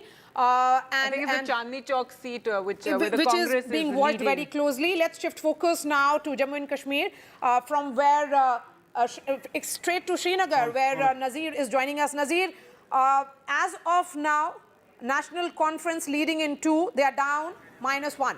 Which is this -1? Well, Omar Abdullah is trailing, so is Mehbooba Mufti. So you can see leaders of both the 2 main regional parties, National Conference and PDP, are trailing. Omar Abdullah is trailing in Baramulla, where jail leader Engineer Rashid, who is in Tihar jail for last 5 years on terror funding charges. He is leading by more than 19,000 votes. These are early rounds of counting. Things can change, but this clearly shows the direction which way this election is going. And Mehbooba Mufti is trailing from Anantnag constituency, where National Conference leader Mia Altaf is leading by more than 60,000 votes. National Conference leader Aga Ruhul candidate is also leading from Srinagar. So, but the big news from Kashmir is that both the former chief ministers, PDP and National Conference leaders, they are trailing in this election. And in Ladakh, independent candidate who is actually unofficial candidate of National Conference is leading from Ladakh constituency, where both the Congress official candidate and the BJP candidate election, because this is the first election post abrogation of 370.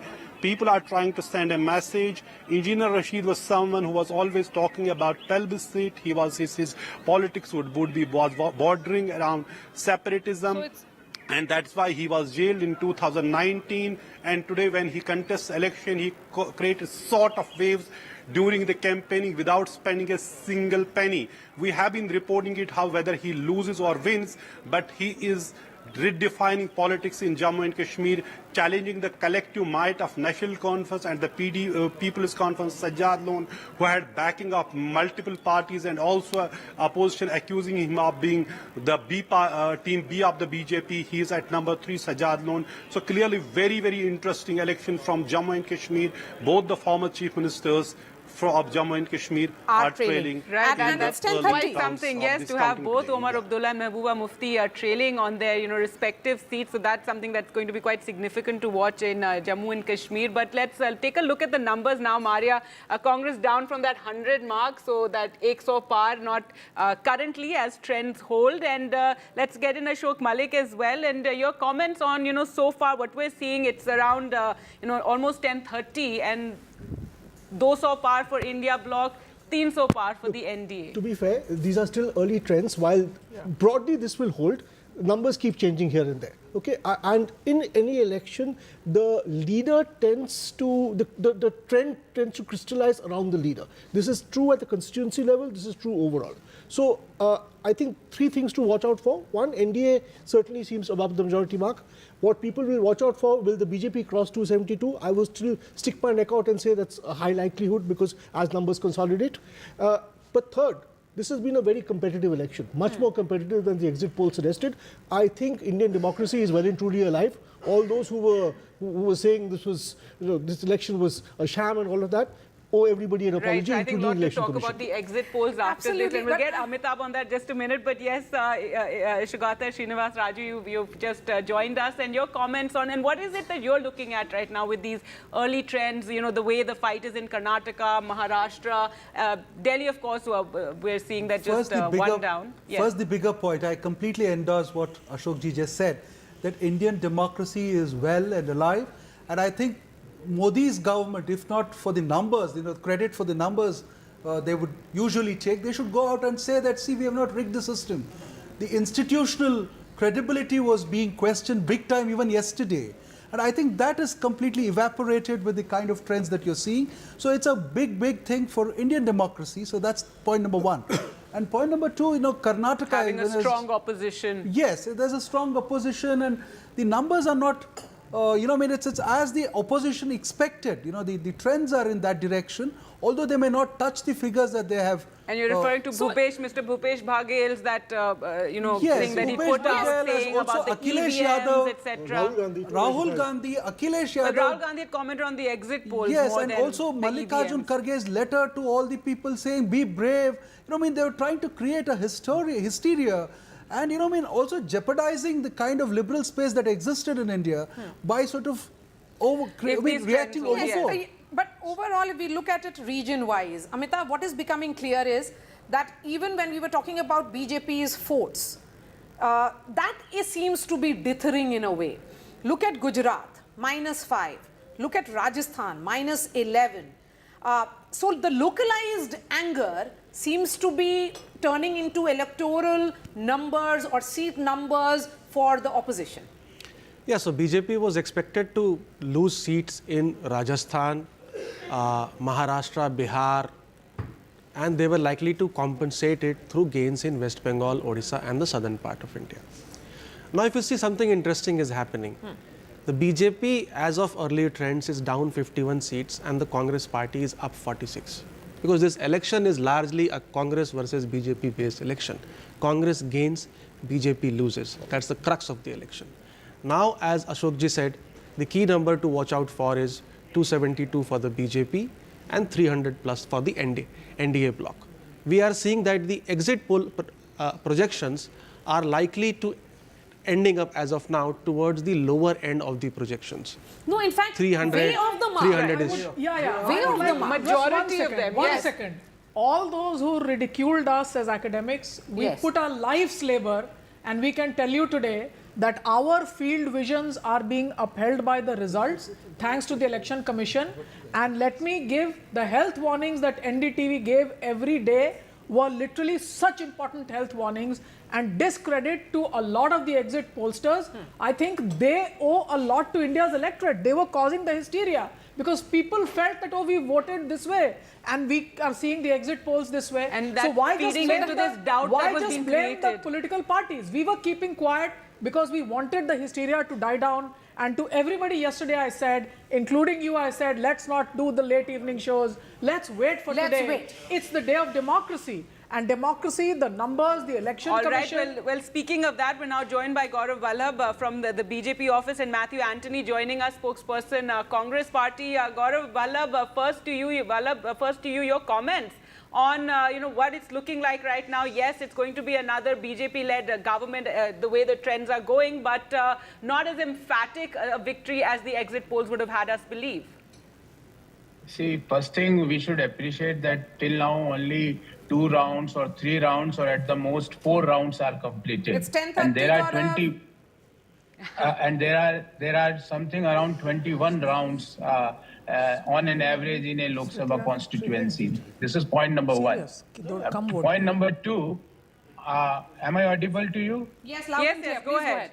Yes, yes. And point number two, that for last 5-7 minutes, I was online and I was viewing and listening the comments of the experts. You can see when I joined, the NDA tally was 298, and then it moved to up to 305, and right now it is 300. So I think let us wait for some more time. We are expecting that we are going to outperform the 2019 numbers, first thing, as a party individually, and the NDA performance will be something similar to what exit polls had predicted 2-3 days back. All right, So well, we'll now have to- I hope that Congress party is now not going to say at 4 o'clock today in the evening, when they are going to lose, that EVMs are tempered, election commission is compromised, All right, we'll let constitutional Matthew bodies are Anthony, not take that. functioning. We're also joined by Manuraj Sundaram of the DMK. One moment, Gaurav. So, Matthew Anthony, your comments on that and the kind of, questions and doubts that were raised by many of your party leaders on the eve of counting. See, we have made our comments and our actions very clear about our concerns with the Election Commission, as well as with the entire process, where we have seen many compromises happen in the past. Now, these are very early numbers, and this is not a one-day match. The results are already there. We're just counting the numbers right now, and the trends are in favor, and the trends are looking good for our performance, which we've done.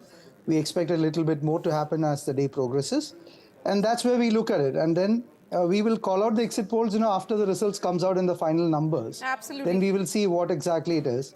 And the state of Uttar Pradesh and Maharashtra is giving the trends in a very clear manner about the dissatisfaction against the Modi regime. Sundaram, it certainly appears that AIA-DMK maybe is leading on 5. And the DMK could be down by -4. So it is very much a Dravidian party versus a Dravidian party which is at play in Tamil Nadu. And you had built that narrative of all the push that the BJP did. It is not really translating into seats in Tamil Nadu. I think that was always apparent from the time Mr. Modi and Mr. Amit Shah have come into politics. From 2014, BJP has rarely won any seat in Tamil Nadu. So I think it's a rejection of the BJP brand of politics led by Amit Shah, Modi and et al. But nevertheless, this election, I think by and large, your exit polls on Tamil Nadu have held good. I'll give you that much. But really, the first story of this election is that all exit polls done have been way off the mark. And I want to make this point right at the beginning because, of course, at 4 p.m. we'll be discussing the final results or something closer to the final results. So I think we need to acknowledge that we've spent 2 days discussing numbers which haven't at all made any sense. Second point is that the real story is the rejection of the BJP brand of politics across the country. See, right, nobody has been speaking about the 400 number or the 370 or even the 350 number. It's much more sober numbers around 280, 290, 300, and the revival of the India alliance. I think this early trends indicate a general thumbs up across the country for the India alliance. All the regional parties led by the Congress, I think, have been given a general thumbs up. And my last point, based on something that earlier speakers have spoken, is that there is no more Modi magic factor. Mr. Modi himself was trailing in Varanasi just a few 10 minutes ago. That was just one round. So I don't think we can really, No, that's fine. But all of this is based on early leads. All of this is based on early leads. It might be. It might sound clearly what is happening in Tamil Nadu is that it's a Dravidian party versus a Dravidian party which is at play. The Congress, of course, did piggy riding on you. So they have ensured that the numbers are going up. But let's ask Gaurav Vallabh about this, there was a lot of talk and, exit polls also indicated that, with this election, BJP would be a pan-India party opening its account there in Tamil Nadu, even in, not opening its account, getting a seat again in this election and in Kerala as well. But your comments on what the numbers so far indicate? See, as I told you that please wait for 1 more hour, 2 more hours. We are very hopeful of getting good numbers from Tamil Nadu, Kerala, Andhra Pradesh, Telangana. We are doing well, and we are going to outperform what is good our numbers for in you? I mean, it's great to see optimism, but yes, what are the good numbers? Good numbers from Tamil Nadu, if we are getting something around 3 to 5, that's a good number to start with. All right. All right. I think what will be interesting to see is the final vote share of absolutely. the BJP that, you know, that But overall, if you look at it, if we were to break down that NDA into BJP and its allies, the BJP is minus 59 from 303 it had last time around. So even NDA is not touching 303, the number that the BJP had in 2019. I think that 244 mark is something that will be seen. And just look at the swing or the growth of the Congress. Manisha Priyam, we have broken down India to Congress and its allies, NDA into BJP and its alliance partners, BJP minus 61, Congress on the upwards. Currently, yes. And this is only consolidating now. And it's, of course, 10:30. So it's 10:30. Even if we were to take these as early trends, I would say the Congress doing much better than what had been expected for it. The Congress becoming the pole of the performance of the India alliance, but also the victor of this moment definitely seems to be Akhilesh Yadav. And I would say, since the NDA alliance is still ahead of the India alliance and comfortably so, I would say the opposition remains in India. In 2014, I had done an article, the title of which was Electing the Ruling Party and the Opposition. And that's what India remains today, that the Indian electorate, India's democracy, wants a ruling party And it's and not an for surprises. opposition. Just look at this number now. India at 221. NDA now below 300, much below even the tally of the BJP in 2019. And in fact, Akhilesh Yadav Samajwadi Party, which had 5 in 2019, is now leading in 34 more. So which is leading in in all 29 more seats. So Tanishq is joining us from Lucknow. Let's get a word. Third largest party. Tanishq, where is Akhilesh Yadav? Is he in Manpuri or Kannauj, or is he in Lucknow? Ma'am, Maria, he's currently in Lucknow. He of course held a press conference yesterday, and after the press conference, he seemed very confident that he's of course going to get better numbers than what was being projected in exit polls. But we must not forget that these are of course these are of course not the final result. But of course, as we see, the India bloc as of now is currently performing really better than what was expected. But apart from Samajwadi Party, I would also like to talk about the Congress here. Out of the 17 seats that Congress contested, it is currently leading on 8 seats. So, that of course seems to be a very good a sign of hope for the Congress, especially here in Uttar Pradesh, where of course it was seeking its revival. In 2019, it was last. Only 1 seat was won by the Congress party. That was its bastion Rai Bareli seat, and they had also lost the Amethi seat. But time and again, I would like to mention these are of course the early trends we are seeing. Each constituency has around 10 to 12 lakh voters. What we are seeing data is around of 1 lakh voters. The counting is of around 1 lakh voters in most of the constituencies, 1 to 1.5 lakh voters. So of course a lot of votes are still to be are yet to be counted. But of course, very interesting results. If these transfer into into the final results, the Congress party seems to be doing better this time. Talking about the most watched, of course. Red, I want to get more comments on this from our panelists also on what's happening in UP and Srinivas Raju. This UP ke ladke, that whole chemistry worked, the Khatakhat promises. Arithmetic also worked. I mean, somehow the of arithmetic. Of course, Samajwadi Party doing a lot better. But see, if these numbers hold and if this trend holds, obviously what the BJP expected, that the BSP's collapse would help with only so the BJP. It went the other way. It probably went. Yes, because what was completely seen on the ground is that the Jatavs were looking towards the cycle more because of the slogan of 400 par. No, that PDA. You have to understand the PDA. The second thing is that Bahan Mayawati is not coming up and fighting the fight.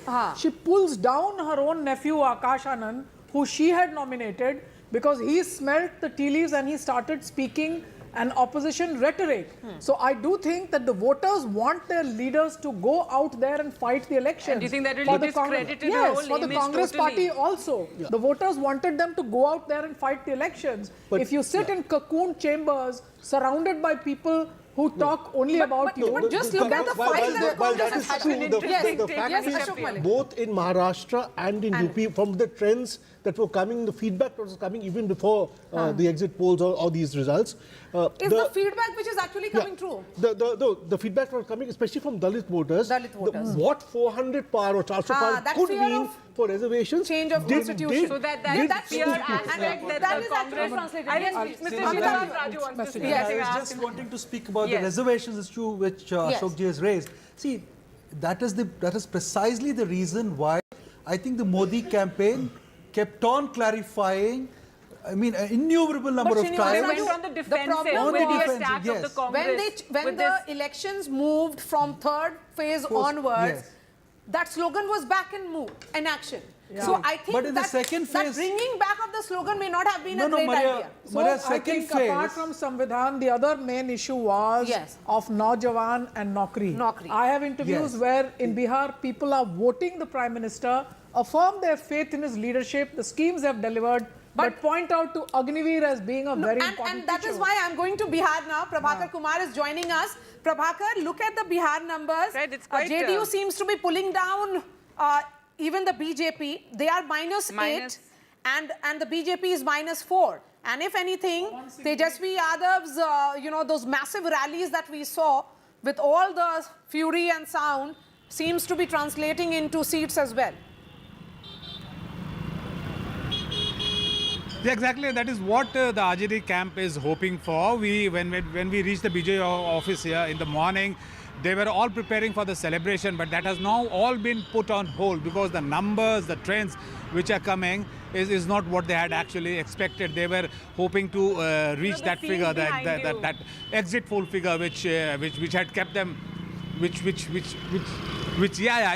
almost a deserted BJP office. You can see behind me, and as far the JDU is concerned, it is Maria very much on the expected lines. It was since the poll began, it was expected that JDU is the one actually the coalition partner which will pull down the number of NDA's seats in Bihar, and that is exactly what is happening. The RJD has started on the zero tally, and they were hoping to score, they were hoping to get into double digits. And if the trend continues as we are seeing on our screens, they might actually be able to do it today. So it would be a big political upset as far as the JDU's numbers coming down is concerned, and as far as RJD's upsurge in Bihar is concerned. Yes, and if we were to break that down further in terms of the constituencies, Prabhakar, is Rohini leading? In fact, Meesa Bharti is leading against Ramkirpal Yadav. Ramkirpal Yadav trailing from Patliputra. Let's put out another placard and show what is the,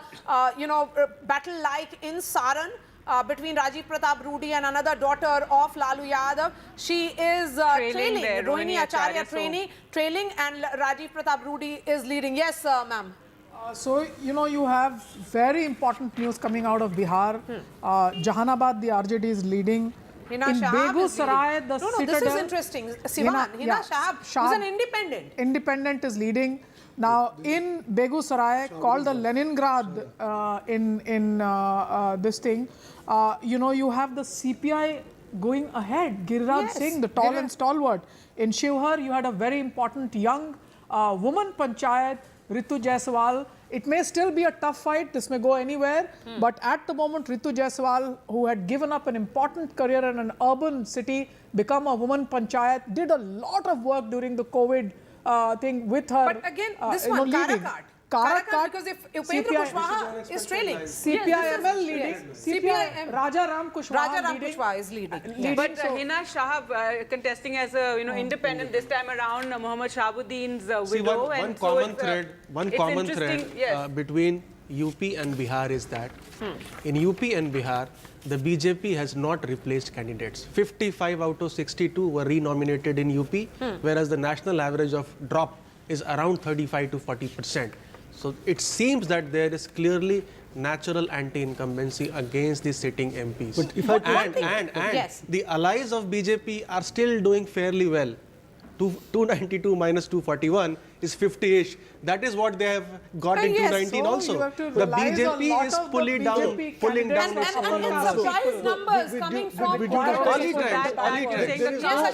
There is no automaticity to this change candidates and you will do well, because in Rajasthan, for instance, you had 11 rebel candidates because you changed candidates because you didn't, so it can work both ways, to be fair. Yes, but if we were to look at Uttar Pradesh, and I think Uttar Pradesh story is most fascinating. And Papu Yadav, they're leading in Purnia right now. Again, he was somebody who spoiled the India. We have not discussed Yogi, alliance. the Yogi factor at all in Uttar Pradesh. See, because the general talk was that it is Yogi who's pulling the engine there. It's not Modi, the brand Modi. In fact, it's on Yogi. the ground, and of course, Maria can talk more on this. So what but happens yes, to the Yogi thing? factor And when was Arvind huge. Kejriwal made a statement that Prime Minister Modi will not remain PM because he will cross 75 years. That was countered by BJP. But he also made a statement that BJP will replace Yogi as CM after the elections. That was never countered. Okay, we'll be going straight to Andhra Pradesh, and the only state or assembly which the pollsters seem to have got right is Andhra Pradesh. And that's where Aishwarya is joining us from. Aishwarya, you're joining us from Vijayawada. Chandrababu Naidu, man of the moment. It's a landslide for them. The alliance of the BJP, Jana, Sena and the TDP has worked. YSRCP down to 5. Several top YSRCP leaders trailing. And in fact, you have Purandeshwari leading. From Rajampet, there is that. Of course, this is the interesting Reddy one. trailing as well. Why Sharmila is trailing? Yes, go ahead. When are the celebrations starting? And we are told that on 9th is when Chandrababu Naidu's astrologer has said that he should take oath. Well, certainly, and celebrations are already underway here at Chandrababu Naidu's residence. If I can tell my camera person, Mohan, to just show around. These are the firecrackers that are bursting at Chandrababu Naidu's residence, and this started just 30 minutes back, and since then I'm hearing these sounds of firecrackers being busted at Chandrababu Naidu's residence. The leaders, the MLAs of the TDP are coming at Naidu's residence, and the celebrations are here. The workers are already outside, and it is just one way in Andhra Pradesh. The alliance has worked as far as TDP, Bharatiya Janata Party and Jan Sena is concerned. All the leaders are trailing. The ministers from the YSRCP are trailing from the TDP. There are some workers who have just celebrated and busted firecrackers. I'll go across to them as well.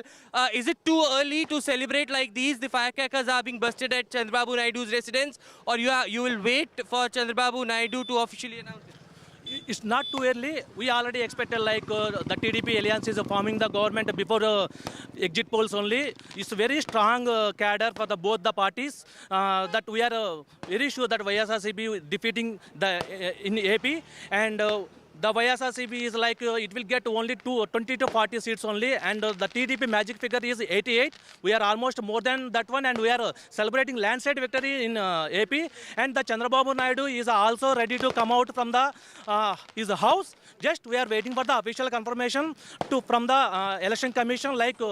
The landslide victory is something that they are calling, just not in the assembly segment, but also in the Lok Sabha segments as well. Right, These big posters out here at Chandrababu Naidu's residence of Mr. Pawan Kalyan, and his son can be seen over here as well. Those numbers are quite emphatic, and that victory of Chandrababu Naidu and the combined in there. But Manisha Priyam has a question for you, Aishwarya. Yes, go ahead, Manisha. I'm just wanting to ask you that is Kishtaiya's Kaja and Putreku on offer, and if it is, then I'm taking the next flight on because I'm tired of the laddus here.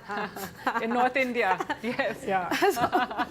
So okay, Aishwarya, we will come back. There are workers who have all... But that's an interesting poster. Everybody was wondering what Jan Sena is adding to this alliance. Yes. And because it was seen that the Kapu voters have shifted clearly towards Jagan Reddy. Why will they move back? No, it was pretty clear on the ground that this Kapu-Kama combination was working. And see, what went probably against Jagan is that he was too dependent on his welfare schemes. and he created a kind of volunteer base which upset the traditional patronage system of politics in Andhra Pradesh. We are going So I think that was a problem. We have Pawan who's joining us live.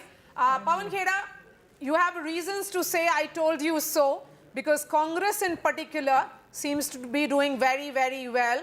A gain of 44 out of that So again, 221. below that 100 mark right now, but yes, better very than expected, certainly. All right, we seem to have lost the connection there with him, but yes, Manisha Prem, you are adding something to what was being said. In the state of Andhra Pradesh, remember this was a bifurcated state, and the Telugu linguistic sentiment therefore has gone down considerably. 2 states that speak the Telugu language, and therefore YSR pinning only on transfers to the underclass. I think the huge challenge came when the state went bankrupt, teachers' salaries could not be paid. All right, Pawan Khera is back with us. Pawan Khera, yes, so as Maria was saying, for the Congress party, some sort of satisfaction given what you had commented on the exit polls. Now no questions about the EVMs? Why? I mean, it's my right to ask questions whenever I have a question in mind. Just as a reporter, you have a right to ask questions. And nobody, including the Prime Minister, should be a छुई मुई कि साहब मुझसे सवाल मत पूछिए. क्यों साहब? अगर EVM पे सवाल हैं तो पूछेंगे. जवाब देने का कर्तव्य इलेक्शन कमीशन का है. It is the duty of the election commission to satisfy every single voter who may have a doubt on the EVMs. So why should we not question anything? I don't understand. All right, And if we were to look at this number, Pawan Kheda, the Congress is doing well. If these numbers hold, so are your alliance partners. So for all the exit pollsters which were suggesting that the Congress may improve its tally, but the overall India bloc members will be going down, that is not happening. And there are surprise gains coming in for you from Uttar Pradesh and also from Bihar, and also Gujarat, and also Rajasthan.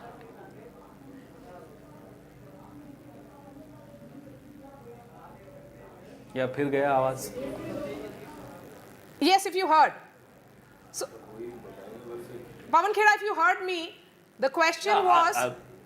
Yes, I've heard your the question. gains that you are seeing pan-India. Yes, go ahead. Yeah, so I would still say that it's too premature for me to celebrate or for someone else to get depressed. Let's wait for a couple of hours. But yes, these trends are very encouraging. And we were absolutely sure about the intent and the content of the exit polls, and that has been proved right. We've been proved right. But as I said, it's too premature to celebrate. Yes, we are smiling, and we are sure that we'll only smile through the day. Okay, Pawan Khera, many would say that in these elections, the goalpost had shifted with that slogan of 400 par. At 292, it is the BJP-led NDA which is still way past the majority number of 272. But yes, below their own expectations and below what the exit pollsters had suggested. But at 224, India is still way off the 272 number. And it's 11, of course. We'll be cautious about that. We are absolutely confident. As I said, it's too premature. We are confident as the day progresses. Our seats will go up. We are absolutely confident we will touch the 295 mark, which was our expectation, collective expectation of the India Alliance. We are confident of this number. All right, Pawan Khera, thank you so much for joining us. We'll continue to have... And quite a Thank you. measured response from Pawan Khera there, saying that, yes, nobody needs to get too excited or too depressed right now. These are still, yes, early numbers. Ritu Raj of BJP is joining us. BJP. Ritu Raj, if we were to look at BJP numbers alone, that's only on the decline. Down 65 currently, and if we look at, NDA, it's under 300. Well, I think these are still a little too early to call the election. I think most Lok Sabha seats have 20 to 30 rounds of counting. We are barely in the 5th round of counting now.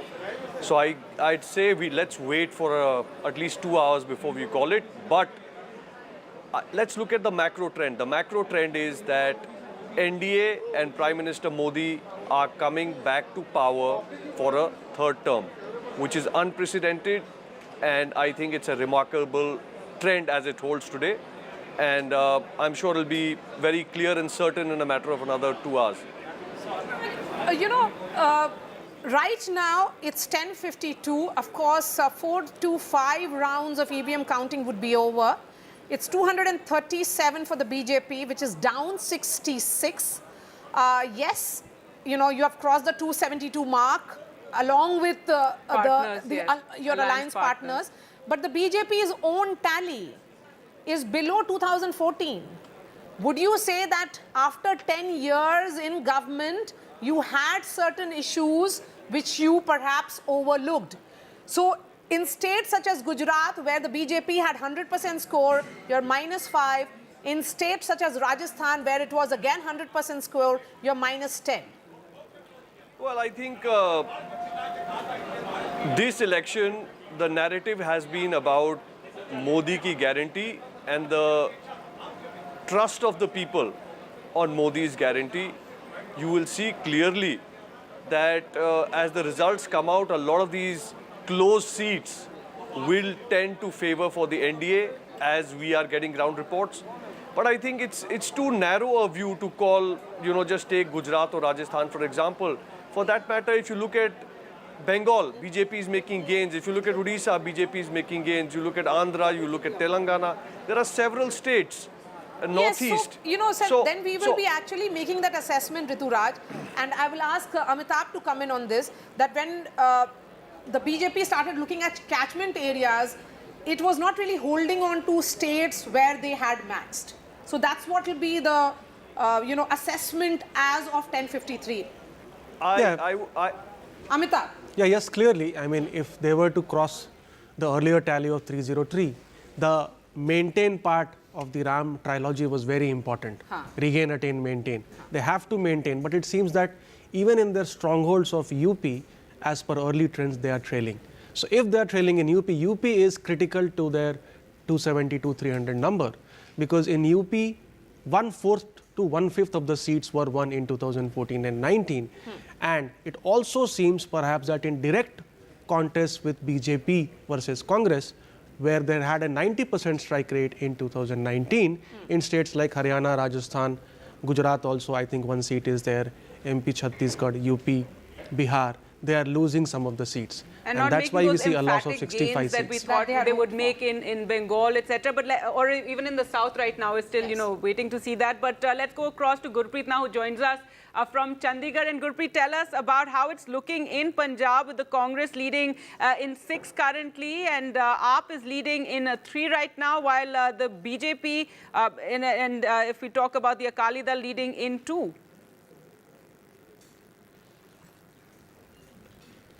Well, yes, of course, very surprising trends are coming, and Congress has already have an upper edge in Punjab.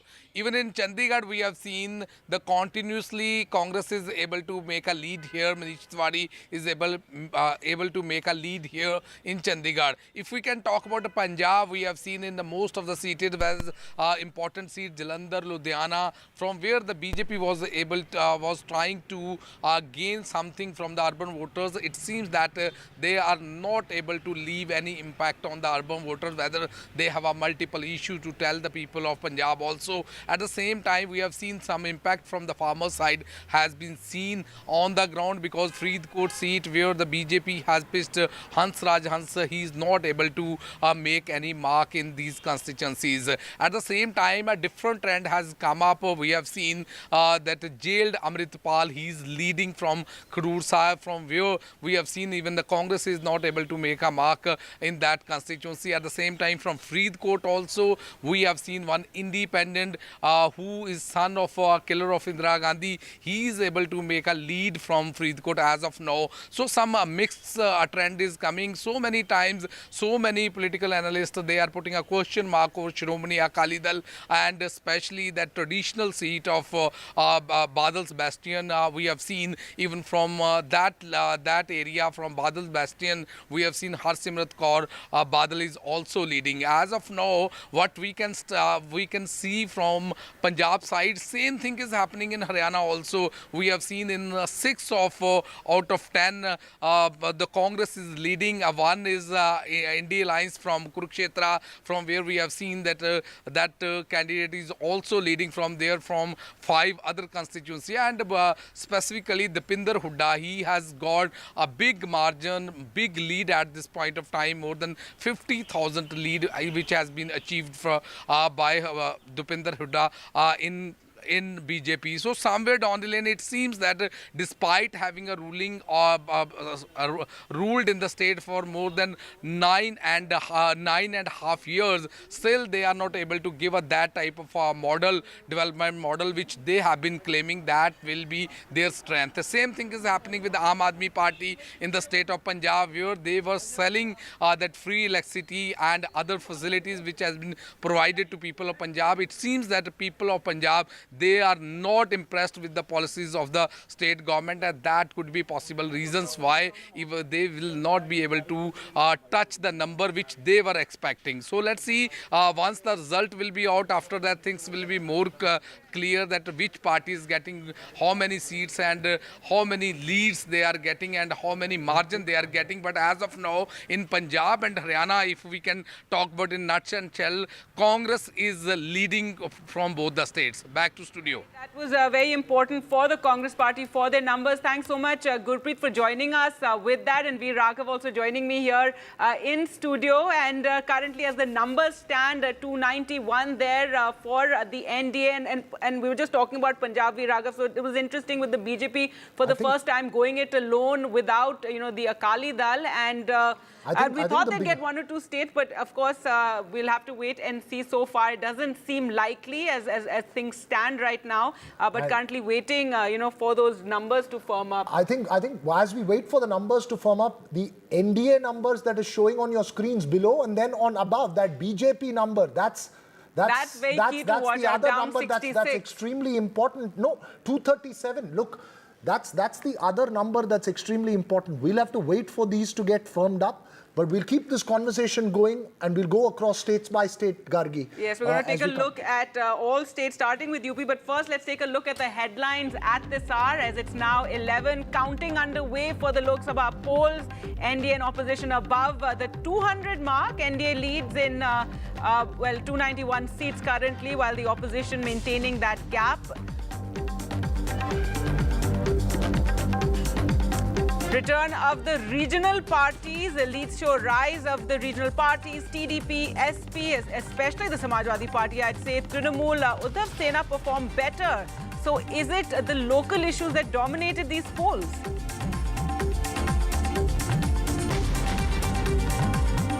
Okay, the Uttar Pradesh numbers, a big surprise there with a neck-and-neck fight, if we can say that. In UP, a resurgence of the Samajwadi Party, so that chemistry between the SP and Congress having worked in UP. Smriti is currently trailing, all eyes on Amethi. And the NDA stalls the Jagan juggernaut, and TDP scripts a comeback in Andhra Pradesh, and celebrations already, in fact, taking place with Chandrababu Naidu set to return at the top there. And in Bengal, it's a close contest, unlike what the exit polls would have had us believe. The Trinamool is leading, while the BJP is yet to match that number of 18 that it got in 2019. So the BJP hoping to match that number, but currently below it.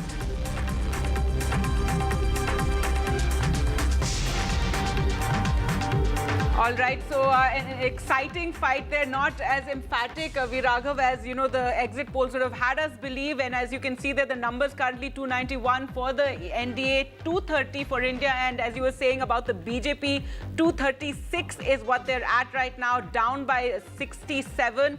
The Congress keeps touching that 100 par number, but now below at 99. But let's it's fascinating in terms of the numbers that you're just seeing here. And this is an aggregate of states. Look, and I think the big shocker today for the BJP has come from the state of Uttar Pradesh, where I think the Samajwadi Party Congress alliance seems to have really held on. We'll have to wait for the numbers to firm up. Manisha Priyam here in the studios with us as well. Manisha, you've tracked Bihar very closely. We spoke about Karnataka.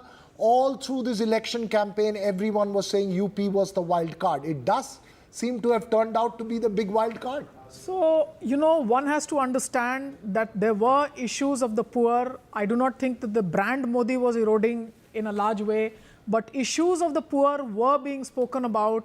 The inability to hear and respond to that turned out to be important, even though, remember, the BJP, to its credit, had all the parties. Sorry, Manisha, to interrupt you. We're going to go across to Sunil Prabhu, who's joined by Pramod Tiwari. Yes, Sunil, over to you, and tell us more about what's happening there at the Congress headquarters. Well, Gargi, as you rightly pointed out, and I was overhearing V. Raghav talk about UP being the story, no better than Mr. Pramod Tiwari to talk about it. This is clearly a big, even if those trends are clear, 43 in your favor against the BJP. What happened, Mr. Pramod Tiwari? How have you all been able to do it? देखिए, जनता ने किया जो किया, पर ये बात राहुल जी और अखिलेश जी की ज्वाइंट मीटिंग्स में, अलग-अलग मीटिंग्स में, और हम लोग जो मीटिंगें कर रहे थे, उसमें दिख रहा था कि कांग्रेस का खोया हुआ वोट बैंक, जो परंपरागत वोट बैंक था, वो वापस आया, और चूंकि सापा के साथ भी हम लोग थे, उनका वोट बैंक जुड़ा। दोनों ने मिलकर जो धोखे और जिस तरीके से कदम कदम पे वायदा खिलाफी हो रही थी, भाजपा को सजा देने का मन सेकेंड राउंड के बाद बना लिया था। और ये बात मैंने यहाँ पे जब मैं आया लौट के मैंने फीडबैक दिया और 35+ सीट बताई, तो लोगों को यकीन नहीं हो रहा था। पर मैं फिर कह दूं आपसे, परंपरागत वोटर लौट आया है और उसी ने ये सब किया है। जिस मुद्दों पे भाजपा चल रही थी, वो मुद्दा अब आखिरी बार हो गया। इसके बाद अगर कोई चुनाव होगा तो भारतीय जनता पार्टी वहाँ बहुत पीछे रह जाएगी। But how did you see that the BJP, because all exit polls, all opinion polls, all indicators were showing that they were going to do very well. What went wrong for them? देखिए, मैं किसी exit poll के खिलाफ कुछ नहीं कहूँगा, पर इतना ज़रूर कहूँगा, इतने कम परसेंटेज पे वो लेते हैं। कब लेते हैं मुझे ये भी नहीं मालूम। ये कहानी जब चुनाव शुरू हुई उस समय हो सकता है ये एग्जिट पोल सही रहा हो, पर जैसे जैसे चुनाव बढ़ता गया, second round, third round, fourth और फोर्थ के बाद 5th, 6th, 7th ने पूरी कहानी लिख दी। आप जो सीटें आ रही हैं, आप इनका एक जायज़ा ले लें तो आपको लगेगा कि 5वें, 6ठे, 7वें राउंड में एक बड़ी कहानी लिख गई। Pramod साहब, the big issue that everybody has is मुद्दा क्या था? आप लोग what worked? क्यों SP और क्योंकि in 2019 this didn't work. What happened this time around that has worked for the Congress and SP, even though you don't have the BSP this time? Rahul Akhilesh की जो गारंटी थी, ख़ास तौर से कांग्रेस ने जो 5 गारंटी 7 गारंटी दी, वो सीधे जनता के बीच में गई कि कांग्रेस ऐसी पार्टी है जिसने राज्यों में जो वादा किया था वहाँ पे पूरा किया है। तो अगर केंद्र में ये कह रहे हैं तो ज़रूर पूरा करेंगे। मैं फिर कह रहा हूँ, अगर 5 से 10 किलो का डिक्लेरेशन चुनाव के पहले हो गया होता तो ये सीटों का नंबर और बहुत पहले बढ़ गया था। I have my colleague V. Raghav who wants a question. Yeah, go ahead, V. Raghav. I'll ask Mr. Pramod Tiwari. Look, giving you just the numbers, both in Amethi and Rai Bareli, Kishori Lal in Amethi and Rahul Gandhi in Rai Bareli leading now by a clear margin. Now, this is not just about numbers, Sunil. This is also a symbolic message down there. These were, and I think that's the real import as far as UP is concerned. I mean, as somebody from the Congress, isn't that the real big story as far as for the Congress is concerned? Because the numbers are the SP's story, but Amethi, Rai Bareli seems to be the Congress's story today. That's right. That's a very important point. Amethi and Rai Bareli, sir, both KL Sharma as well as Rahul Gandhi leading, and it's a clear indicator, that things worked this time round. What is your comments to that? How do you respond to the fact that Smriti Irani is trailing? Rai Bareli और राहुल गांधी या गांधी नेहरू परिवार का रिश्ता इतना गहरा है कि पिछली बार हम एक सीट जीते थे तो भी रायबरेली जीते थे।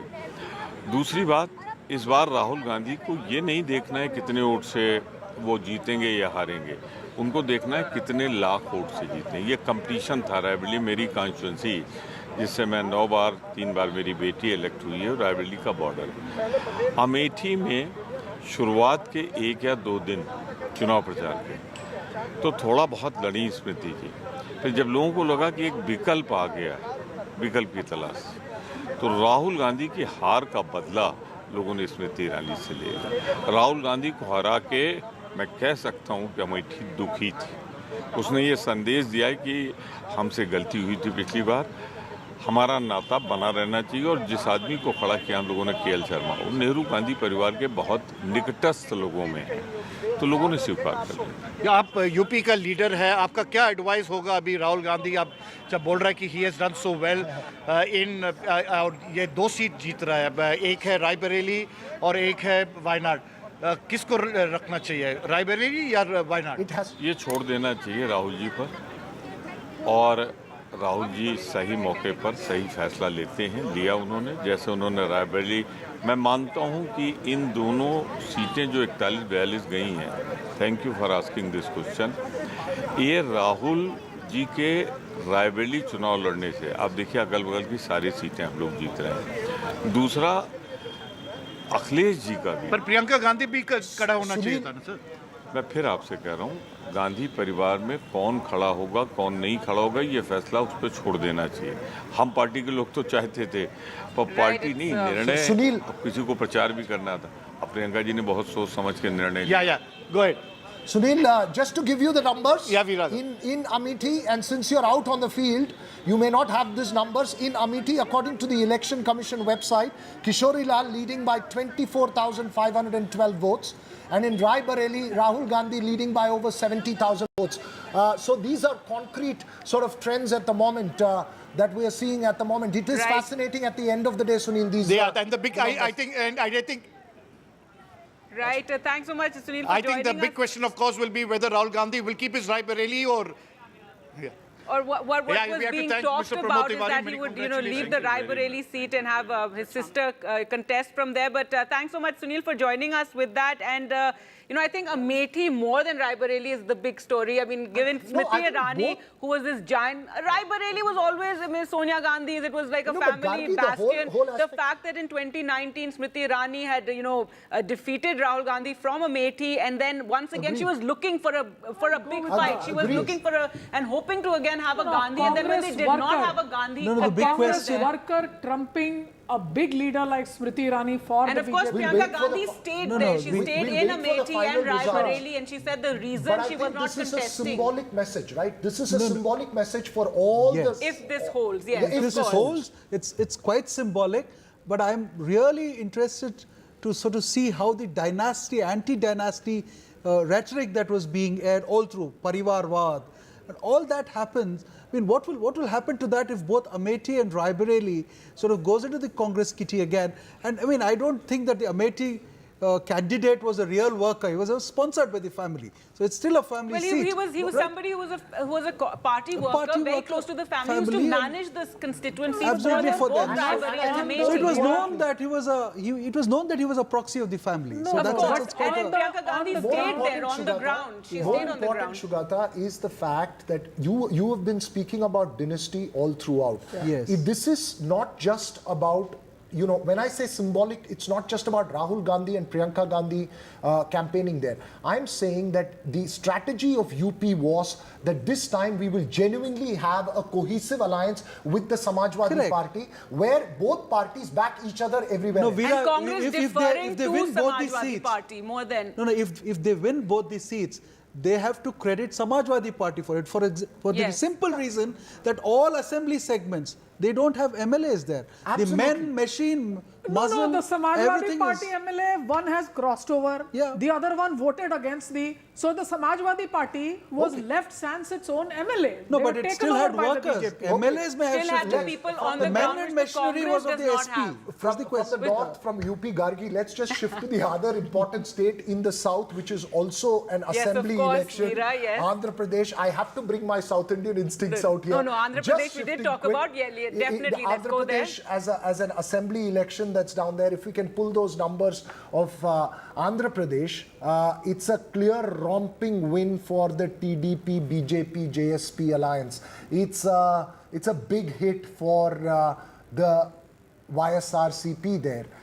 That's again seems to be firming up into a very, very clear result, right? Right, definitely. Supriya Srinath of the Congress joins us on the show. Supriya, which is the state that you are smiling the most about?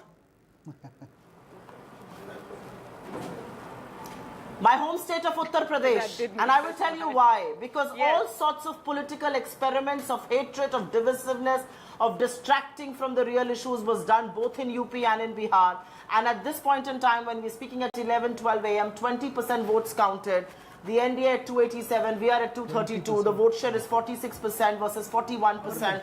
I think we're going to make the leads, but I am extremely excited and very, very happy about Uttar Pradesh because the state of Uttar Pradesh has sent a very, very strong message. The reality, and to me, the headline, the takeaway from this is that the BJP at about 236, 238 with a loss of 65 to 67 seats. This is a moral loss for the BJP. This is a moral loss for Mr. Modi.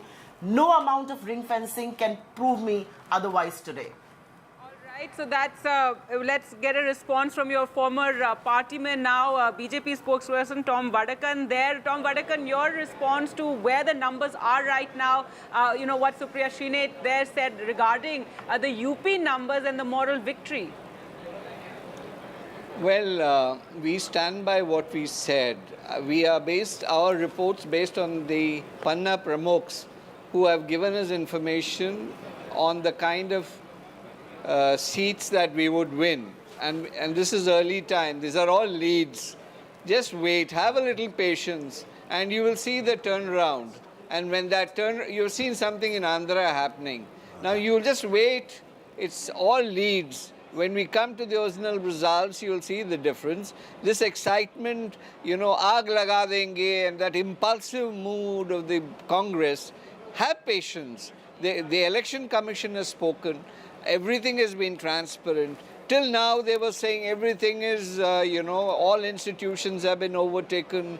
Now, what is it? When they have a certain lead, EVM is functional and what have you. Before that, if they trail, well, EVM is not good. I mean, the EVM should be removed. Election Commission should be, it's modified by Modi. These are things in democracy.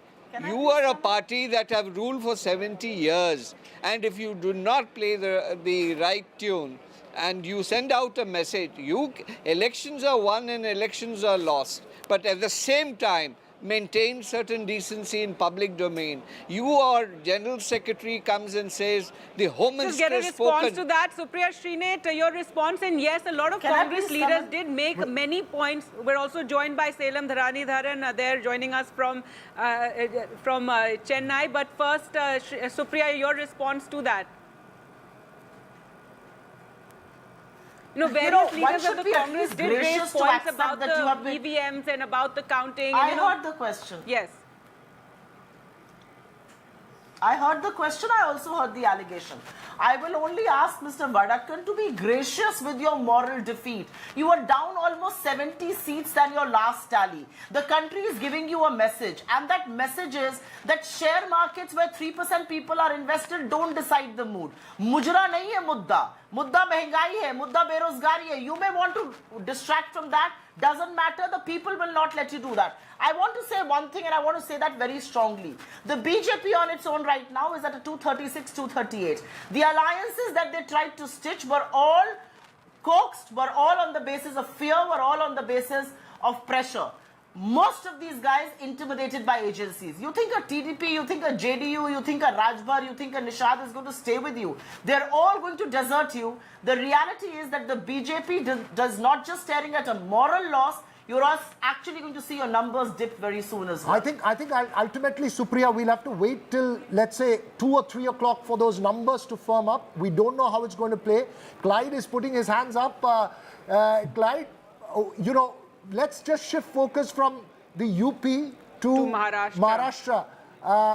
The split in parties, both Sena as well as NCP, the agrarian discontent, several different factors playing out. From the trend so far, it seems to be the original Sena and the original NCP that seems to be holding out. Well, I'm very thankful to you for mentioning original Sena and original NCP, and that's what the truth is. I mean, my current real-time data that I'm getting, the people have proven that. India Alliance is leading on 30 seats. And, you know, the talks were that we are going to be decimated, we are going to be finished, and we are doing much better than that. That's what is actually happening on the ground here. In fact, my party, led by Honorable Chandrababu Naidu, is leading 10 out of 10 seats. You know, no, I just want to say one thing, and I agree with Mr. Tom Wadakan, and agree in the sense we have to wait, we have to have patience. And why I agree with him? I think he should have patience and he should wait because BJP is going to do much worse than what it's doing right now. So wait, this time we are going to do much better than this. Okay, we'll wait for the numbers to firm up. But I want to go across to my colleague Vasudha Venugopal, who's at the BJP headquarters here in New Delhi. Vasudha, so far it seems to be a jolt from the blue.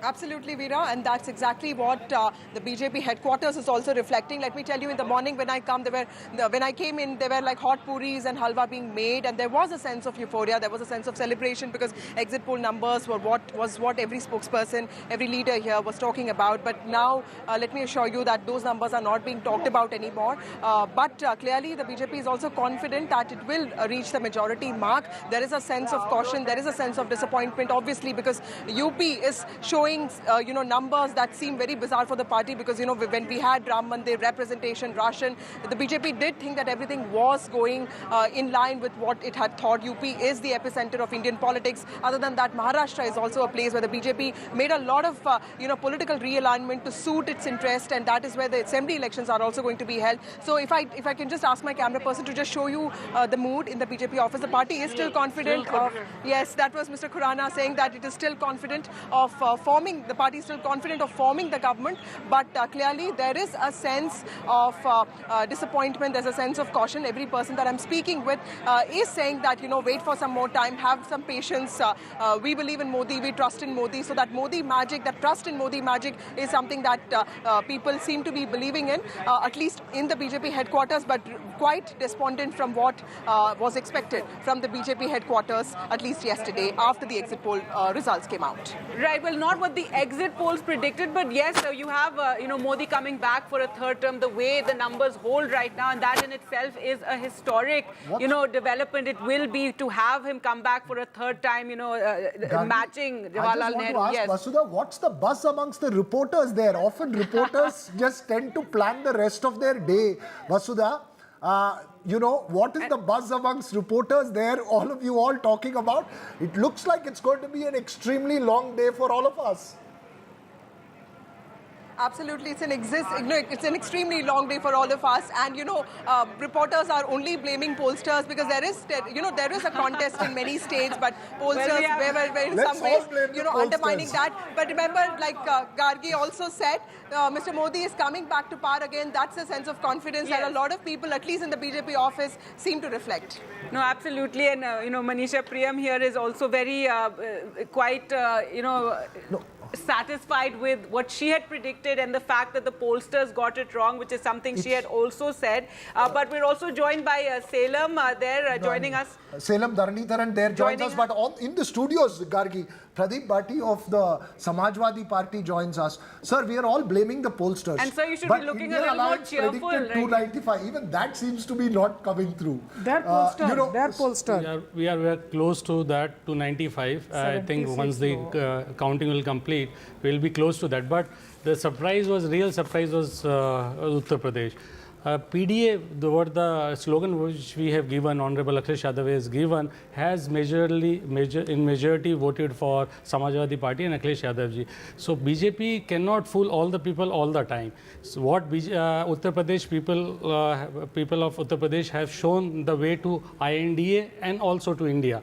So that how we see, and once the entire counting will complete, there will be and what somewhere around Supriya 50 was saying, plus 60. a sort of moral victory in a sense, given the kind of claims and allegations that were being made on the ground during rallies, talk of Pakistan's influence, talk of the various Muslim quota and a lot of Muslim bashing that took place. So in a sense, all that doesn't seem to have worked, and now some satisfaction there? I think the level of what kind of language has been used, people of Uttar Pradesh does not like these kind of words which Honorable Prime Minister has delivered or spoken in Uttar Pradesh. Uttar Pradesh is a people where people were expecting about kind of jobs they were looking, what kind of poll promises made in 2014 and 2019. None of those promises were fulfilled, and really kind of issues which we raised related to paper leaks and unemployment, related to farmers, related to all what we have seen, marginalized class has been going down in terms of their income. So these were the core issues, and we stick to those core issues. Our whole campaign was very positive. Honorable Akhilesh Yadav ji put it was an inclusive campaign. Everybody was involved in it. Every class was involved in it. And on the other side, BJP, it was totally negative campaign. And I was very surprised to see even Honorable Prime Minister was trailing in a couple of rounds. So well, that is was again very early surprise. on, but yes, Srinivas Raju, do you agree with that? Is that what worked, or this chemistry between Rahul Gandhi and Akhilesh Yadav, all the khatakhat promises that were being made? I mean, if you look at and of course the Ram Temple, I mean, that didn't have the effect. Exactly. I mean, I just wanted to start with the Ram Temple thing. See, we all thought that there is a quiet indebtedness for the Ram Temple having been built, but I don't see that working in UP where the whole thing has happened. That's one. And I think the other thing is the real yogi factor, I mean, something that we are not sort of looking at very closely, because he was supposed to deliver. He was, and then retrospectively, ground, I think I want to ask did you this feel very quickly. When you make with that Yogi, point, what one Manisha heard. and Sugata, how much of it is also the internal divisions within the BJP? No, that's possible. That's no, and the Rajput factor, and the fact that there was talk that Yogi Adityanath would the fact that look at the fact on what happens on Braj Bhushan Charan Singh, an entire national government whose strongest credibility on the field is the Mahila vote, dithers on Braj Bhushan Charan Singh, and finally stops on Karan Bhushan. But do you think that really had an impact? Allow me to 1 second. Sure. The fact was that there was one Rajput favored by one group, another Rajput favored by another group. Uma Shankar Singh, the Rajput from the BSP, who helped deliver the state assembly election in favor of the BJP last time and helped the BSP votes get to the BJP. Down and out, not in the field. Raja Bhaiya says my workers are free. Therefore, the Rajputs, I believe, were Thanda in Purvanchal. That affects Bihar seats also. So I would say the Rajput factor is very important, but aside from that, yes, I would say the backward votes that remain with the BJP very strongly still believe that the economic issues and hardships lead them to move away. The Mayawati factor, and also factor I think retrospectively the Prime Minister or the internal reports were suggesting that things are not going well. So there was an effort at attempt to polarize by picking on Pakistan or Mujra and stuff like that. That I think became very sharp because I think their internal reports were clearly suggesting something else. This is of course a retrospective comment. Pradeep, is this fact that look, it's coalition. We were just discussing a short while ago. As far as numbers are concerned, it's Samajwadi Party which seems to have taken done the heavy lifting, but overall, is this a reflection of the cohesion at the grassroots between Rahul Gandhi and Akhilesh Yadav? And I'm not saying SP and Congress, I'm saying between two leaders at the top. I think before that, we are talking about women's in, we are talking about women, the maximum number of candidates which Samajwadi Party has filed is close to the women reservation bill. It was somewhere around 25-26%. Which is very interesting given that this is the party of Mulayam Singh Yadav. Less than someone 20. See, those are bygones are bygones. Those let's discuss these things. I appreciate it. I'm just saying I appreciate this. Yeah, so things, the only issue is that this time on the grassroots level also, people of this Uttar Pradesh and the country have decided to throw out this government. So all the issues which were real issues, BJP was not talking about all those real issues. They were all talking about here, they were trying to divert the issues. So that diversion does not work this time. All the issues, core issues were there on the ground, and everybody, including the top leadership and the workers were in coordination. Let me take a little shift to my home state of Tamil Nadu, and I must tell you, it voted for one thing, Gargi. The ink on my fingers still on, and I voted in the first phase on the 19th of April. It's the power of the ink, and Salem Dharanidharan of the DMK joins us there from Tamil Nadu. Salem Dharanidharan, it's not 39-0 as the DMK expected. There seem to be some losses, but not too many, and the gains seem to be more towards the AIA-DMK. But when the vote share numbers come, is that what you will be keenly watching out for, how the game was played in Tamil Nadu? See, I think before I talk about Tamil Nadu, I just want to say one thing to everyone. I think this election and more so UP has made one message clear. You can build temples. Ram Mandir was built in UP. It's great you build temples, but what people need is jobs. People need improvement in quality of life. People need better health care, and people need better education facilities. And that people have voted decisively. I hope whoever forms the government, I think this is very important now. Going to Tamil Nadu, right? As we have always predicted, BJP was only had a fake social media presence in Tamil Nadu. They never had grassroots presence. This I have reiterated in your channel as well as in many other numerous national channels. Annamalai is actually third. He's fighting for second and third. It's a close fight for second and third. And not even 25, he's not going to cross. I'm sorry to interrupt you, Salem Dharanidharan. I just want to tell you that we are putting on our screens the vote share data as well. It shows the NDA at 17% vote share. Remember, in Tamil Nadu, a third force has never historically crossed a 10% vote share. And this is the NDA without the AIA-DMK and without the DMDK. So do you believe... I mean, isn't that, I mean, let's leave the euphemism. Yes, you may have had a clear win, but let's not forget the details. Isn't that a worrying sign? Sir, not in 2014, if you remember, BJP was running a third front along with several other parties, and they did garner about 18.5%. They had DMDK then with them. But DMDK is now a gone force. DMDK was a big force then, not now. Now their vote percentage is not more than 1%. And PMK has about 6 to 7% vote share. And also BJP has the other parties of the O Pannirselvam, the former Chief Minister, and also parties of an actor who is famous in the south of Tamil Nadu. Right? So I think that in itself comes to about 10%. So BJP standalone, I do not know if it's more than 7% or 6% in Tamil Nadu.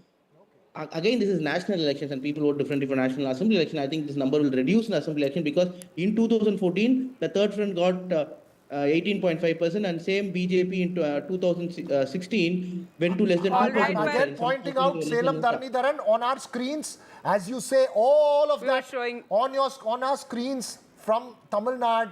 The NDA seems to be up in 2 seats, taking an advantage in 2 seats. It's changing rapidly, which means it's a very close fight. And they ended Let's down hold by our 2 horses seats, till the end for the analysis, but it's a clear win for the DMK. And celebrations also, we can see those visuals of celebrations. Yes, quickly. Yes, Salem, go ahead. Sir, but again, one of the seats is Dharmapuri. right, where there PMK's Anbumani Ramdas's wife is contesting. Right, but Ambumani's, when he was without an alliance, also won the seat in 2014 when AIDMK swept. So that can't be told as BJP's inroads into Tamil Nadu. That seat has primarily been a PMK seat. And even standing alone without any alliance, PMK has managed to win that seat once or twice. So that cannot be spoken about as success of BJP in Tamil Nadu. Success of BJP in Tamil Nadu, we'll see in 2026 if they can get more than double-digit vote share. Only then we can say that. If they are strong, then Annamalai I think we need to wait till about 4 o'clock to figure much of it out. Raju, and especially on Tamil Nadu, because it's been very interesting to see the kind of focus that we saw of the Prime Ministers, over 20 plus visits over there, the Sengal, everything. The 17% is a huge thing for the NDA or the BJP in Tamil Nadu. And we know they're always in and I will be very, very keen to see what happens to that 26% vote share that you're showing for the AIDMK between now and 2026. So how much of that will get cannibalized is a very, very interesting question. But as you say that, Sugata, it's important because even if they open an account without the AIDMK or the DMDK there in Tamil Nadu, it's a symbolic victory. Deepshika Kumar, founder of Speaking, joins us now live. Ma'am, how do you see how this trends are now picking up? It seemed to be cementing, and it seems to have been an extremely close fight. We're around 11:30 right now, and the NDA is 298. India bloc is at 225. I think it's a very. I know the sentiments and expectations were right up there. The benchmarks were set up 400 KPAR, but I think I would like to give credit still, continuing the years to the leadership that Prime Minister Modi had exhibited.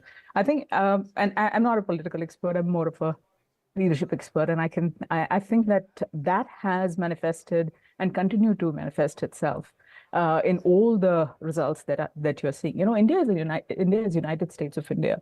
It is very, very difficult. It was to get to that 400 number. It is democracy, which is extremely heterogeneous. To that extent, to get to where it is, and as you said, the numbers are still evolving. We'll see what the final tally looks.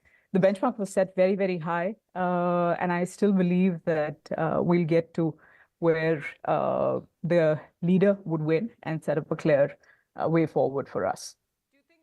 So far slogan, this is something I think we'll be talking about for some time to come, but do you think it turned out to be counterproductive in a sense that, and we saw it being reined back and then coming back after a few phases? What are your comments on that?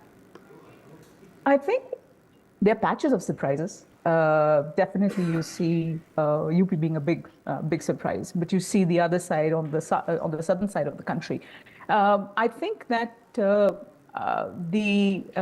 again, the numbers are still evolving, and I would want to see them come back to where they had initially envisaged themselves to be. Right. Thanks very much there. We'll take a very, very short break. And do remember to watch all you can check all the details on NDTV.com as well, where we're updating, every minute, every second as those numbers are coming in, as things are changing on the ground. So do log into NDTV.com also and keep checking all the data. We'll slip into a very short break. When we come back, we'll get more firmed up results as they are coming in thick and fast. Stay with us.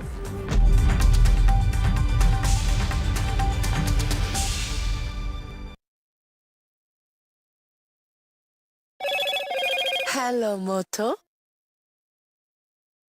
Motorola, India's best 5G smartphone brand.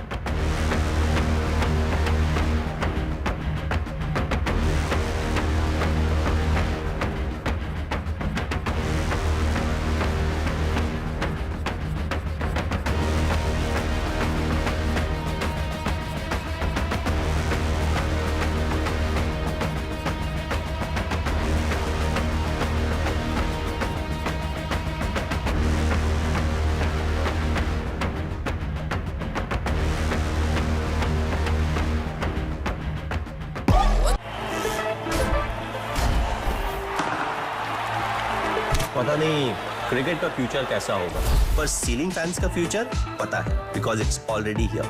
Orient Aero Sense with voice command. Alexa, Switch on the fan. Orient BLDC fan. The future of fans. Get the magic of the best working for you now. Link your payment cards once, collect rewards forever.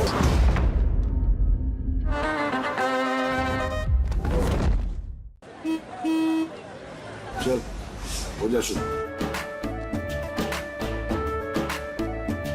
केसरिया से मन जोगी हुआ रे दिल झूमे देखो पतवारा हुआ रे दिल झूमे देखो पतवारा हुआ रे हर पल मनाओ केसरी त्योहार विमल बोलो जुबान Kesari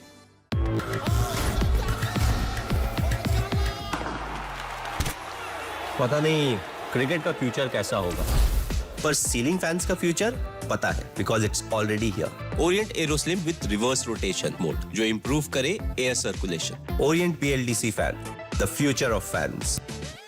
A parent's favorite question to school kids. Result क्या रहा? An investor's favorite question to a startup. Result क्या रहा? Everyone's favorite question on a day of a cricket match. Result क्या रहा?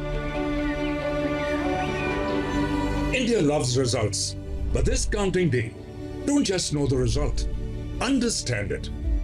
Catch India's most important result out on June 4th on NDTV 24/7. Watch Result क्या रहा on NDTV.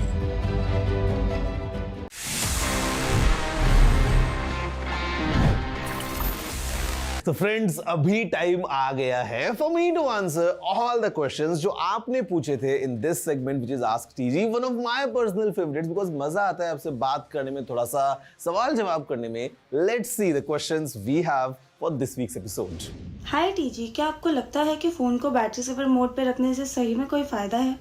Well, technically, yes, there is an advantage. See, usually battery saver mode क्या करता है? Basically, वो आपके phone की कुछ सेटिंग्स को इस तरीके से ट्वीक करता है so that your battery can last for long. अब उसमें कुछ चीजें ऐसी होती हैं जो आप खुद से कर सकते हो. For example, reducing the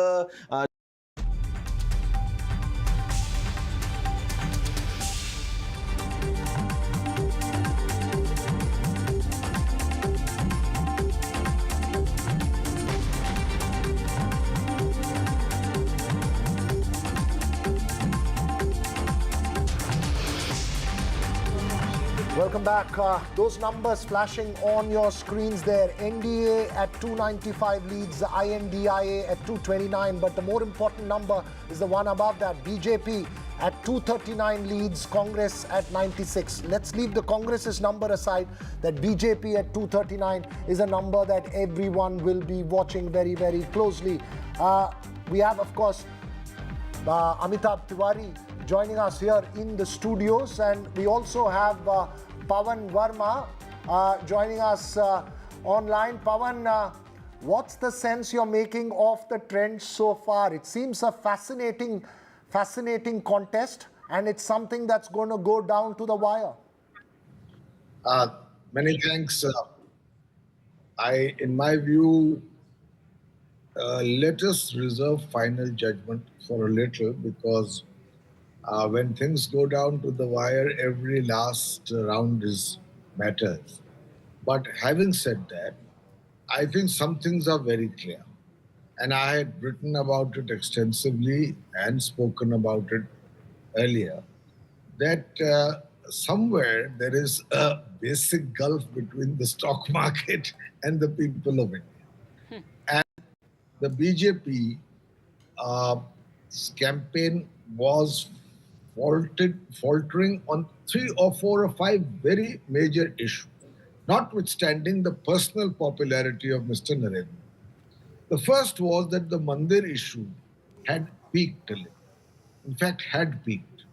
Second was the constant Hindu-Muslim rhetoric was having diminishing returns. The third was that the elimination of the BJP almost, because even the manifesto is called Modi ki guarantee, created a certain alienation in the party itself, including with the RSS cadres. The fourth was that in the BJP list, there are as many as 106 candidates who joined recently from other parties and were given tickets over and above workers of the BJP RSS who have been working for the party loyally for 30, 40 years. So it created resentment, even though some of them may win. The fifth was that perhaps the perception of targeted vendetta against leading politicians was being counterproductive for the BJP. There were loyalties related to regional leaders and others which were sort of annoyed with this kind of absence of level playing field. The last was, and this is important, the last was that there are very legitimate grievances on the ground, notwithstanding some of the achievements of the Modi government. I mean, unemployment, price rise, inequality, and rural distress. And I think the BJP did not quite address some of its achievements into the manner in which it should have. And the Prime Minister reduced himself to a polarization strategy. Right. Which left... Mr. Verma, I'd also like to get your comments on, Bihar, that's a state, you were active in earlier, and so far it seems the NDA is leading there with 32, but Uttar Pradesh is the other one that we've been talking about that's been very interesting to see how, Samajwadi Party and the Congress combine has worked on the ground and given it's neck and neck, and so your comments on that whole talk of double engine sarkar, not really working now? Now, simply said, in Bihar, our survey showed that the BJP, even if it had not gone into an alliance with the JDU, was on its own getting between 30, 32 to 33 seats. Having given 16 seats to the JDU, there was an element of doubt whether the JDU would be able to win its 16 seats, but there was no doubt about the 17 seats that the BJP would win, which it will probably win all. Now, if the JDU riding on the coattails of the BJP gets about 9, 10 out of its, and then you have the other members of the alliance, including the Chirag Paswan, the number has come to roughly the same. So the BJP number has not gone down, but the NDA number has gone down by 6 or 7 because last time they got 39. As far as UP is concerned, the two real shockers in this election, if these trends hold, yes, those health are warnings, UP and West Bengal. Yes. In UP, nobody expected that while there could be some hemorrhaging of the BJP's number of seats, that it would go down so appreciably below 60. Since you mentioned that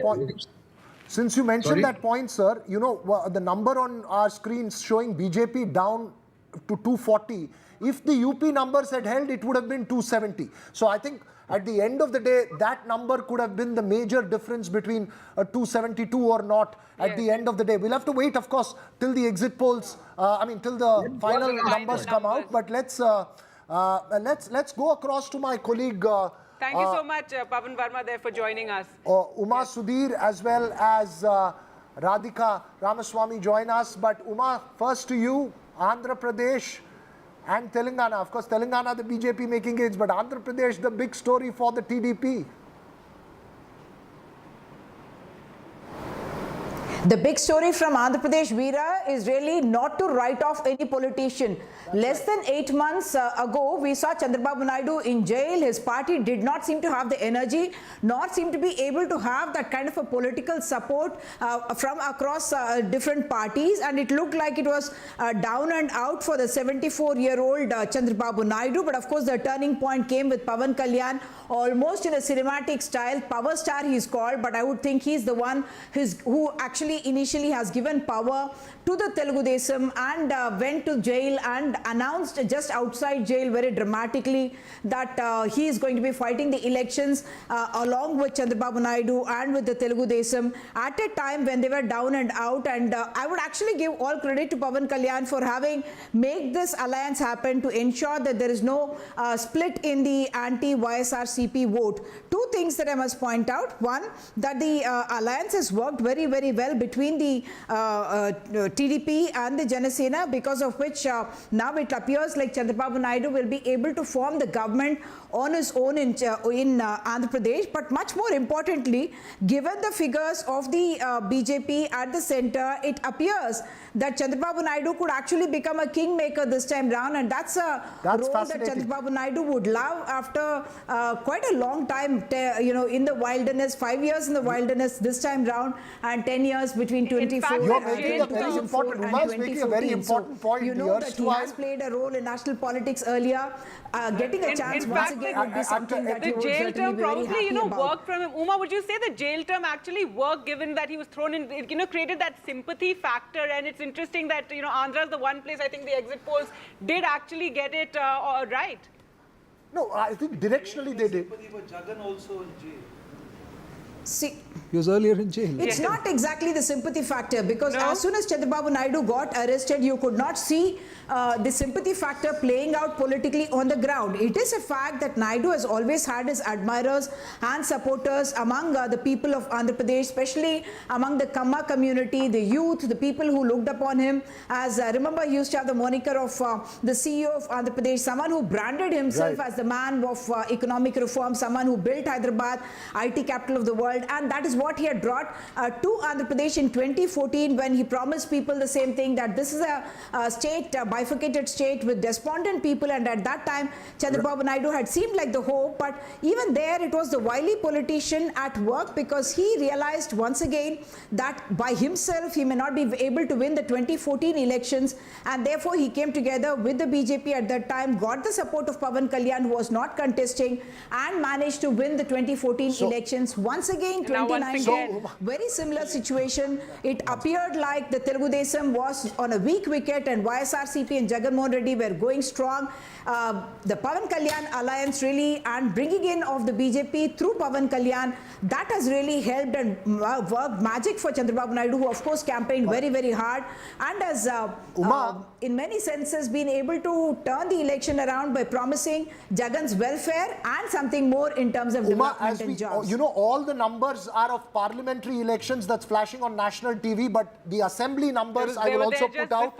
TDP at 130, JNP at 20. So it's a sweep for Chandrababu Naidu, much bigger than the scale of victory the TDP had in 2014 in Andhra Pradesh. So it's a double win for him. And the point that you made of kingmaker, we'll see how the numbers play out. Never say never in Indian politics. I think that's very important. He waited outside the Congress. He waited outside the BJP.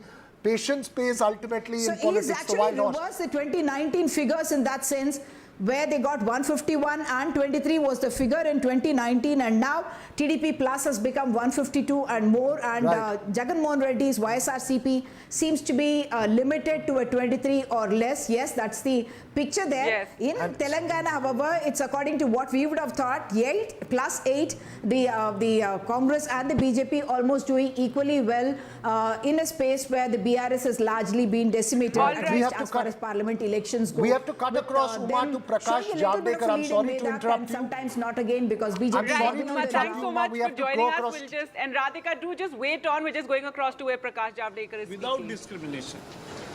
Because LDF and UDF do discrimination.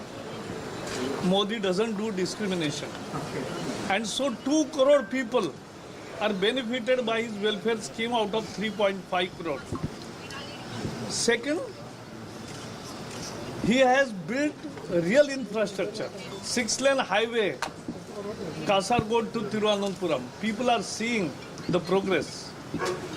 And Vande Bharat and many other developments.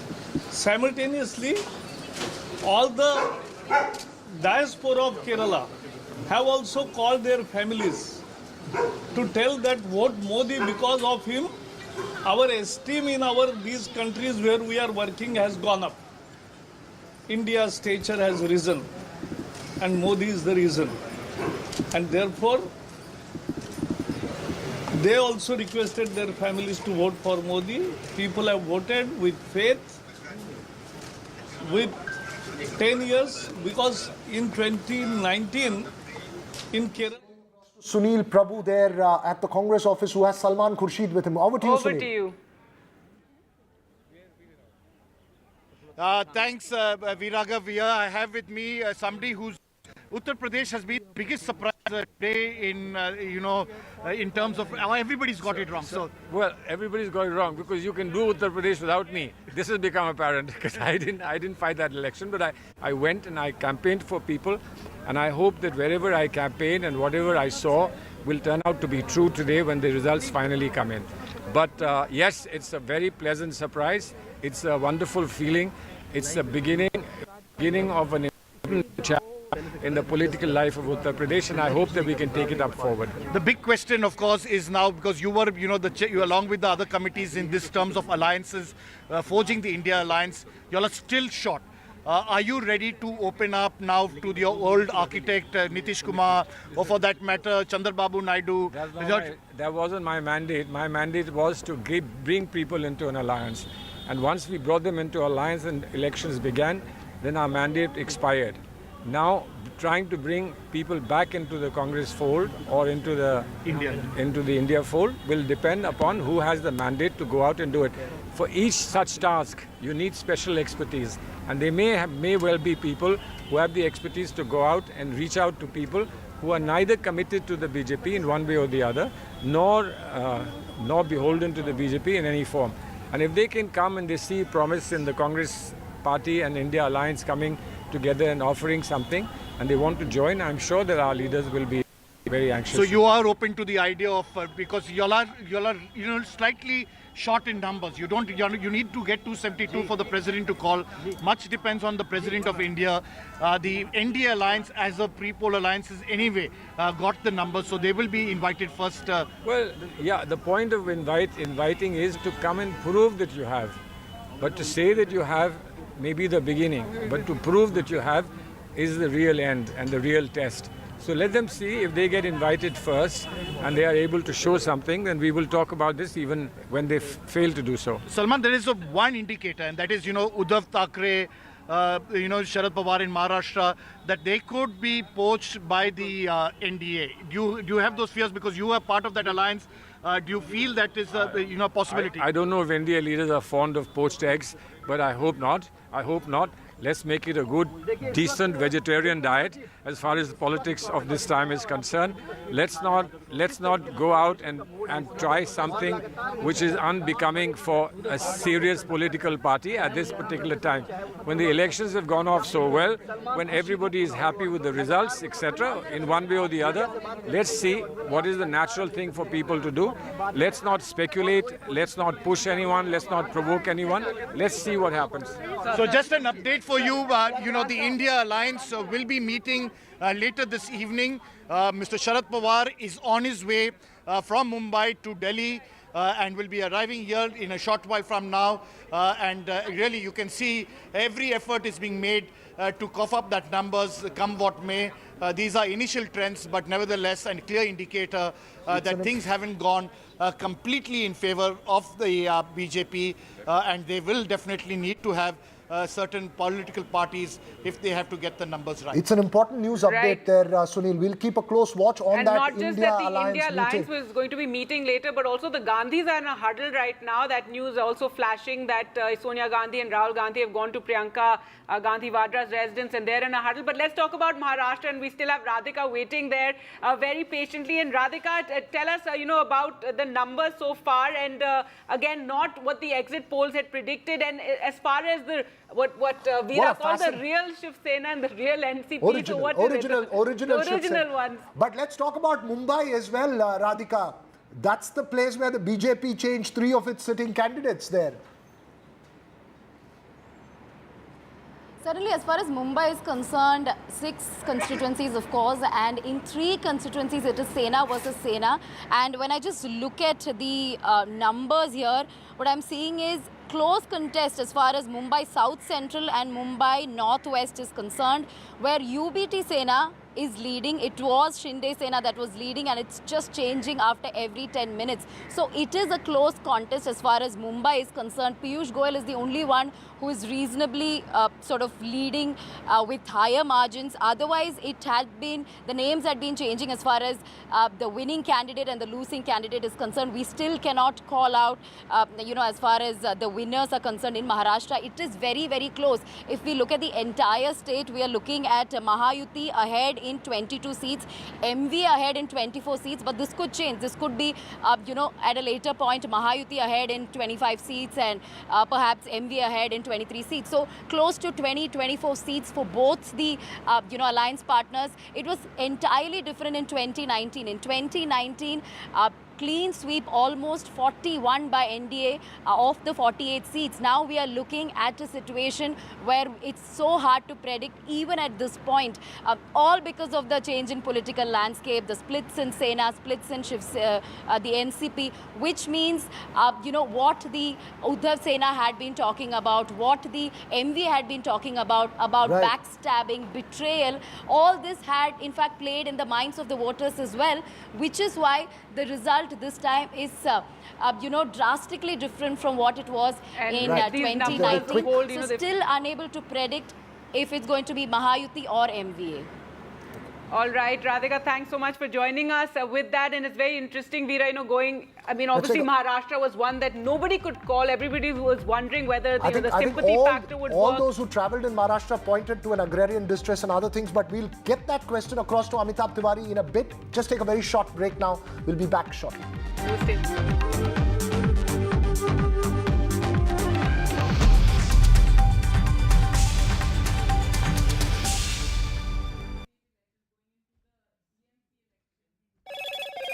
Hello, Moto. Motorola, India's best 5G smartphone brand.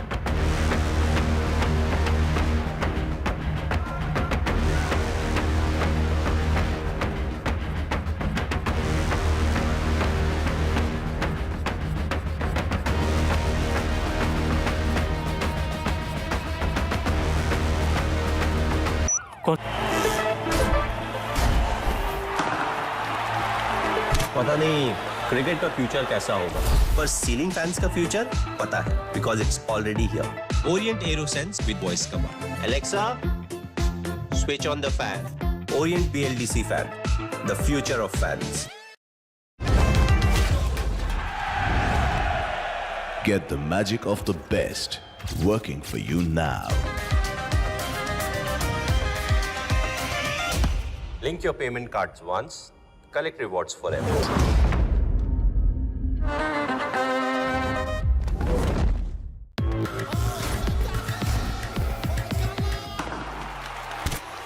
पता नहीं cricket का future कैसा होगा, पर ceiling fans का future पता है, because it's already here. Orient AeroSlim with reverse rotation mode, जो improve करे air circulation. Orient BLDC fan, the future of fans.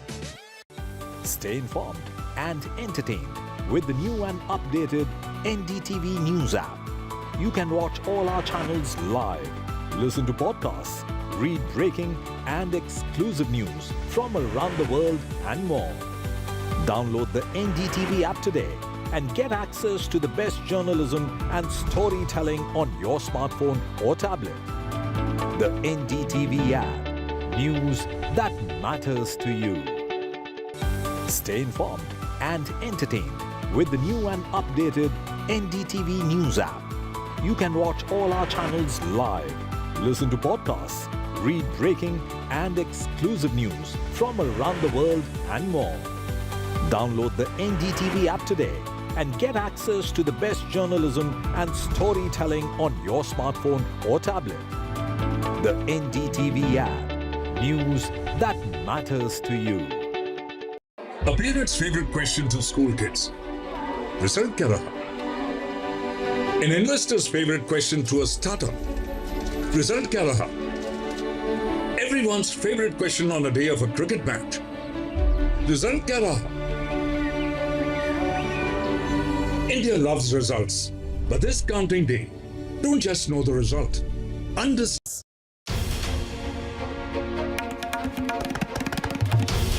This is NDTV, and you're watching NDTV 24/7.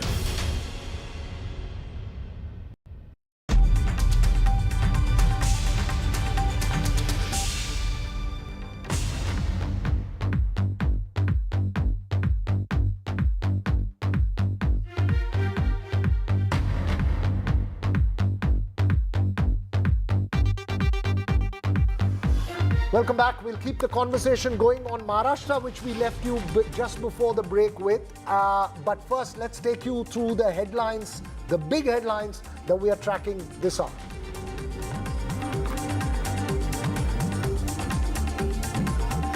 Well, the India bloc has defied the exit poll predictions. The NDA below the 300 mark. The India bloc, though, maintaining a steady gap. The first results are in. The CPM has won the Alathur seat in Kerala. The Gandhis, meanwhile, are holding a meeting in the national capital. The health warning, though, at this point is that it is only still noon. India bloc defies the poll predictions, as we just mentioned. The return of the regional parties leads show a rise for them. Especially in the state of Uttar Pradesh, where the Samajwadi Party seems to be taking the fight on to the BJP, the TMC holding its own, as well as the DMK.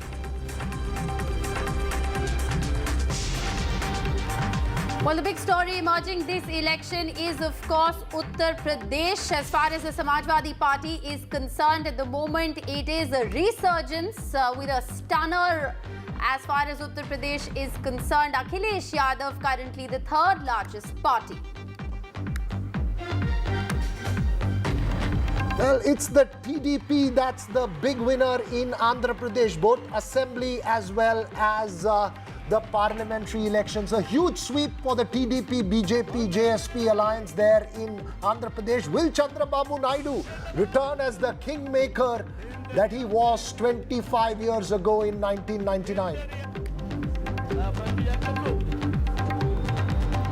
And well, Mamata Banerjee is dominating as far as the Bengal results are concerned. If the numbers at 12 noon are to be believed, it's a TMC sweep in West Bengal.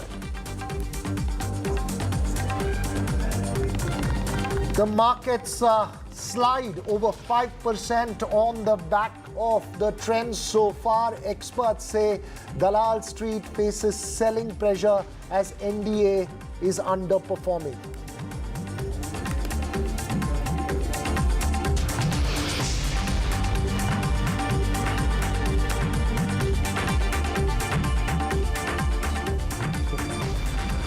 Well, we were talking about Maharashtra before we slipped into the break. We went across to our reporter Radhika there in Mumbai, who was saying that Piyush Goyal is the only one who seems to be having a lead there in Mumbai.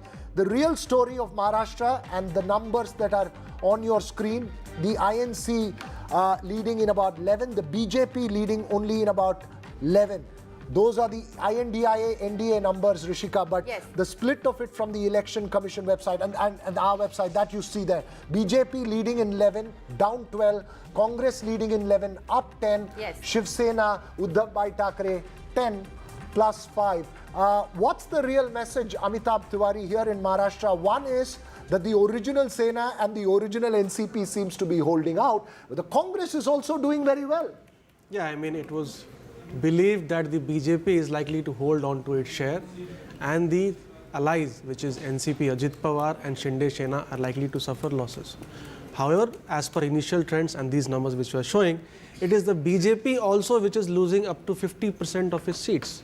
So it seems as of now that the rural districts and agri districts in parts of Vidarbha and Marathwada, the Maratha community anger is reflecting in these results clearly, because last time both Marathas and OBCs has voted significantly in favor of the NDA alliance.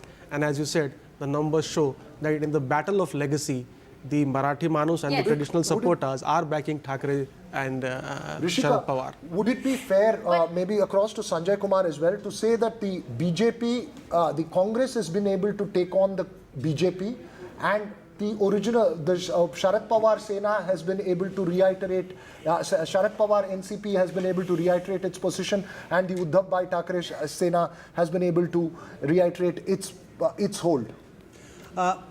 Generally, yes, but I think, let me give you a bigger picture. What accounts for BJP's losses in many states, which will also include Maharashtra.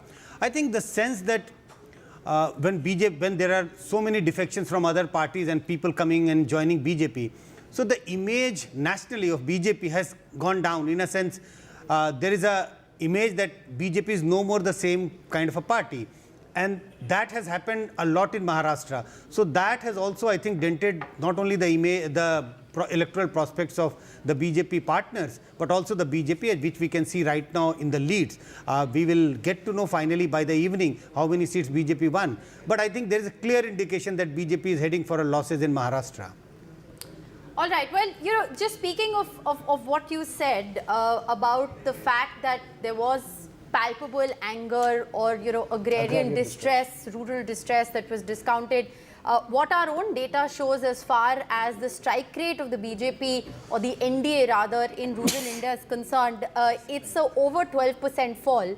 And if you look at the comparison of the India bloc, or if you look at the comparison of those parties coming together, it was in India at that point in time, from 19% in 2019, it has now risen to 40%. And it's a fascinating point that you're making there, this is just Rishika. data that we have in our own internal systems as of about half an hour ago, the last I checked. So this is, I think, something which is very, very interesting. But I'm told we have to shift our focus to the all-important state of Uttar Pradesh. As we always say, Uttar Pradesh is the most important, and that's been the biggest stunner as far as this election is concerned. Tanishq is joining us with the very latest. So Tanishq, we caught you smiling, but where are you? It's very hot. You were saying it's finally raining on the last day of this hot election. But I see that the sun is out once again. It seems like, Rishika, it seems like both the weather and the results are giving a surprise. But again, too early to say anything. There's still many rounds left for counting. But I'm right now outside the Samajwadi Party office. The workers have already started, gathering here slowly. There were, of course, some sweets being distributed. There you could see they are now the sweet boxes are now littering on the ground. But yes, there were, of course, sweets being distributed, and the party workers are slowly gathering here. Akhilesh Yadav's house is just around 200 meters away from here. But yes. India bloc currently, leading on around 40 seats here in Uttar Pradesh. But I would like to talk about Congress here. Congress is currently leading on about 8 to 9 seats, on which, of course, you can hear the slogans of the Samajwadi Party. But yes, talking about Congress is leading on around 8 to 9 seats, out of which around 4 seats, Saharanpur, Amethi, Raebareli, all these 3 to 4 seats are being led with a strong margin, more than 40,000, 30,000, 40,000 margin. Especially Saharanpur also. Raebareli, of course, it is Rahul Gandhi. In Amethi, it is KL Sharma. All these seats, and one more seat, of course, Barabanki, where PL Punya's son Tanuj Punya is contesting elections. So, of course, there is a very high possibility that Congress could increase its tally this time in Uttar Pradesh, whereas in 2019 it was able to get only 1 Lok Sabha seat. There is a hope for Congress in Uttar Pradesh that it could increase its tally here in UP, with, of course, in alliance with the Samajwadi Party. But yes, if these trends, transfer into results, it could be the UP could be the story of the day, because no one would have actually predicted that the India bloc could get these many seats here in Uttar Pradesh. The exit polls predicted around 68 seats for the Samajwadi Party. Yes. Okay, you make that point. You're smartly dressed at the moment in blue. You may have to change to red. Now that you're at the Samajwadi Party, you've got the red mic with you. We could see all the action going out. But important point that you made there about Amethi and Raebareli. Neerja, also joins us in the studio here. Very quickly, Neerja, when we see that number on the screen, I'll have to go across to Lavanya Balal and Tuhin Sena as well. But when you see that number on the screen quickly, 241 for the BJP, down 62. It's early trends still. I mean, we'll wait for them to firm up in terms of final number. But is UP making the difference potentially at the end of the day between a 272 or not? Absolutely. UP has overturned this election. And nobody, not even the Samajwadi Party, senior leaders expected this kind of a tally. And I think the experiment that they did of widening their social base from beyond MY Muslim Yadav to bringing in smaller OBCs, which has worked because they gave them many tickets. And remember that Dalits for the first time are believed to have voted for the Samajwadi Party. They gave Dalit tickets. And I think this 400 par has turned out to be counterproductive because it fueled the fear in the Dalits that Arakshan might go, the reservation may be taken away from them. So they have obviously in Maharashtra also, it's become a combination of Maratha, Muslim and Mahar, the Dalit. That is an old winning combination of the Congress party. And I think also here, also in Bihar, I think Tejasvi has done well with a similar kind of realignment of forces. Ultimately, Rishika, it does look like a victory of the INDIA alliance and its cohesion at the grassroots. The cohesion and social base of that they are now crafting. Look at the numbers of the Samajwadi Party at the moment, Veera. It's 36. That's right. They're leading in 36. They're the third largest party. Last hour we were just discussing. Is this cohesion between two parties, or is it cohesion between the two leaders? No, I think it's more than that. Or is it a vote against the BJP? I think that's an important question that we need to look at. No, these questions have been was being discussed that when the two parties form an alliance, how much transfer of vote will take place. And I think I have said it a couple of times that this is an election which people are fighting. So there's no question of vote not getting transferred.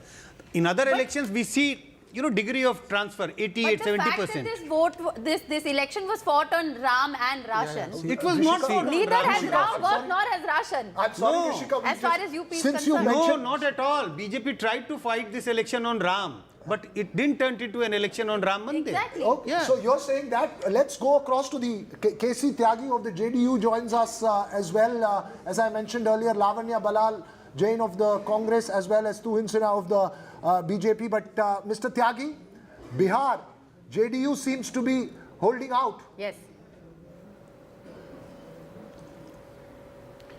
मैं अपनी दोस्त नीरजा चौधरी के statement को correct करना चाहता हूं। बिहार में तेजस्वी यादव का कोई करिश्मा नहीं है।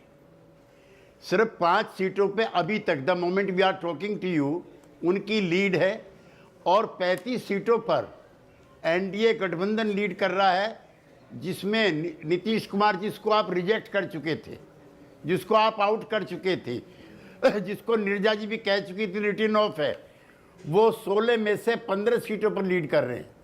और ये व्यक्ति नहीं है, ये विचार है जो कर्पूरी ठाकुर तक मेरी दोस्त नीरजा जानती हैं, जिन्होंने महिलाओं के एम्पावरमेंट के लिए वहाँ की पुलिस में 35% महिलाएं हैं जो देश में कहीं भी नहीं है। कोई लड़की नहीं है जो पढ़ना चाहते जिस पे साइकिल नहीं है। और जो मुंगेरी लाल कमीशन था 1978 में जो कर्पूरी ठाकुर ने इम्प्लीमेंट किया था कि पिछड़ों में जो अति पिछड़े हैं उनका एम्पावरमेंट होना चाहिए।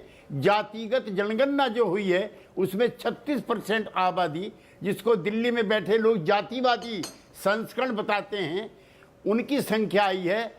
तो नीतीश कुमार पॉलिटिकली विंडिकेट हुआ है।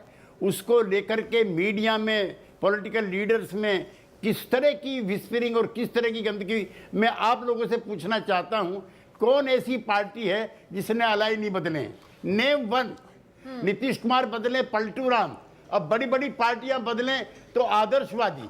तो ये जो आपके ये जो थे आपके ऑब्जर्वेशन सब गलत साबित हुए। आज जेडीयू एनडीए गठबंधन की नंबर 2 की पार्टी है जो 15 सीटों पे लीड कर रही है और कोई हमारे स्टैंड में चेंज नहीं है। पूरे चुनाव में नीतीश कुमार जी कहते रहे कि हम एनडीए में हैं और एनडीए में रहेंगे। यही मेरा अगला सवाल होने वाला था। लिहाजा तो जो आप ये मेरा अगला सवाल होने वाला था, अब आपने आंसर कर दिया। नीरजा जी आपसे एक और सवाल पूछना चाहती हूं। मैं केसी त्यागी जी से दो सवाल पूछना चाहती हूँ, मैं पूछ लूँ क्या? मैं अभी सोच रही थी त्यागी जी कि मान लीजिए अगर नीतीश कुमार इंडिया की साइड में होते तो क्या बिहार का आज परिणाम जिस तरह से हम देख रहे हैं क्या बहुत अलग होता और क्या इंडिया सरकार बनाने की स्थिति में हो सकती थी? सवाल नंबर 1। दूसरा सवाल है, ये बहुत बहुत रूमर था कि नीतीश कुमार जी प्रधानमंत्री से मिले और क्या वो दिल्ली लाए जाएंगे कैबिनेट मिनिस्टर बना के और कोई और भाजपा का चीफ मिनिस्टर रहेगा बिहार में? नीरजा जी, आपने अच्छा किया ये सवाल छेड़ दिया। नीतीश कुमार जी इंडिया गठबंधन के पायनियर हैं और फाउंडर हैं। कांग्रेस पार्टी अनटचेबल पार्टी थी आम आदमी पार्टी के लिए, अखिलेश यादव के लिए, बीआरएस के लिए, ममता बनर्जी के लिए। नीतीश कुमार के मैराथन एफर्ट्स के बाद ही पटना में राहुल गांधी जी के बराबर में केजरीवाल बैठे, दूसरी तरफ ममता दीदी बैठी और बाजू में अखिलेश यादव बैठे। ये सिर्फ और सिर्फ नीतीश कुमार की मेहनत का नतीजा था। 6-6 महीने तक कोई मीटिंग नहीं होती है और वो सब लोगों को थका करके अपना नेतृत्व थोपना चाहते थे। अशोका होटल की बैठक में, नीरजा जी हमसे सुनिए आप जरा, अशोका होटल की बैठक में राहुल गांधी कहते नीतीश जी आपके नाम पर ममता दीदी तैयार नहीं है, इनके नाम पर कौन तैयार है? तो जिस तरह से ये लीडरशिप को रिडिकूल करते हैं तो हम कोई कम अपमानित नहीं हुए। अच्छा, कन्वीनर क्या होता है हम 50 साल से देख रहे हैं, वो टेलीफोन करके मीटिंग बुलाता है। प्रधानमंत्री के लिए मुंबई में तय हो गया था कि प्रधानमंत्री का कोई चेहरा नहीं होगा, लिहाजा नीतीश कुमार के प्रधानमंत्री बनने का सवाल ही पैदा नहीं होते। और जिस दिन तक नीतीश कुमार इंडी गठबंधन में थे 400 सीटों पे 1 अगेंस्ट 1 का फॉर्मूला तय हो गया था। उनके हटते ही ताश के पत्तों की तरह से बिखर गया। एक दूसरा, कल प्रधानमंत्री से वो मिले, दिल्ली में आए थे, वो अपनी आँख का कई बार चेकअप कराने के लिए, वो दिल्ली में आँख का ऑपरेशन कराने दिखाने आते हैं, दिल्ली को आँख दिखाने नहीं आते। इसको करेक्ट किया जाए। आपने बहुत इंटरेस्टिंग बातें बोली है, लेकिन जनता के one second, I want to just introduce Lavanya Balal of the Congress with us, Akshay Marathe of the Aam Aadmi Party, and Tuhin Sinha of the BJP. We also have Deven Choksi with us to get us a sense of what's happening in the market. So, we're going to come right back to you in a moment. Quickly, one question, Rishika, if you can put that across to Mr. Tyagi. Mr. Tyagi, very quickly, would Nitish Kumar have had, given the kind of results that's come, and I'm rephrasing Nirja's question, would Nitish Kumar have had a better chance or a far more powerful position had he been with the India alliance? No, we are very comfortable in NDA. There is no question of our going back. We have seen the kind of politics Congress party leaders So did. you say now- What kind of speeches were made by Jairam Ramesh. Okay, so you say now, and we'll take it at that. Sabita Srinivas. I mean, I want to just add to what K.C. Tyagi ji said. See, both Deve Gowda and Nitish Kumar wanted to be part of the India alliance. Yes. Nirja ji even wrote a big piece at that time when the negotiations were happening. Both of them were insulted. If they were on the other side, I think India would have formed the government this time. So let's take that Well, across whose loss to... is it more? I Yeah, think that's that's right. the That's the important important question that Whose you're loss making. is it Let's more? take that to Lavanya Balal. Lavanya, losing JDU here in Bihar, was that, did the Congress push Nitish Kumar away because he wanted to be the convener of the INDIA alliance, and he was one of the first few people to really bolster that INDIA meeting which we saw in Bengaluru. So, in hindsight, how do you see this? With Nitish Kumar, I think we would have had a better number right now. I mean, at this point of time, it is halfway through the counting. We would have had better numbers at this point of time, but I wouldn't like to jump the gun because there are more than 100 seats where the lead of the BJP is about 10,000 or less than 10,000, which can swing either way for both India Alliance or the NDA. So I would not want to comment about, is it a loss for India Alliance? I wouldn't say that, but would it have helped India Alliance better if those numbers were with us? Yes, definitely, of course. It would have strengthened India Alliance further if we had Nitish Kumar with us. But I do see a lot of BJP senior leaders commenting about Nitish Kumar may or may not be with NDA. I do not know what is their source of this information, but I see that on Twitter they are discussing. It is the BJP leaders who are discussing that Nitish Kumar may not stay back with the NDA. All right, we have Akshay Marathe also joining us. Akshay, so far it does appear to be pretty comfortable for the BJP leading in all 7 seats across Delhi. At least that's what the Election Commission is telling us. How are you looking at the numbers so far? First of all, I want to start off by saying that the BJP getting reduced to less than the 272 mark is a major victory against dictatorship in this country. Arvind Kejriwal ji campaigned hard across the country. He was out on bail, remember, only 21 days for campaigning. And he went across the country and his one single message was, if the BJP is allowed to come back to power with the numbers that they wanted, 400 par, that would be the death of democracy. And I'm so happy today that Indians have voted in large numbers against the BJP's arrogance and hubris. And this is not to suggest that India Alliance has won and we have crossed the 272 mark, but you remember the fact that the NDA allies also know that the BJP is very dangerous for them.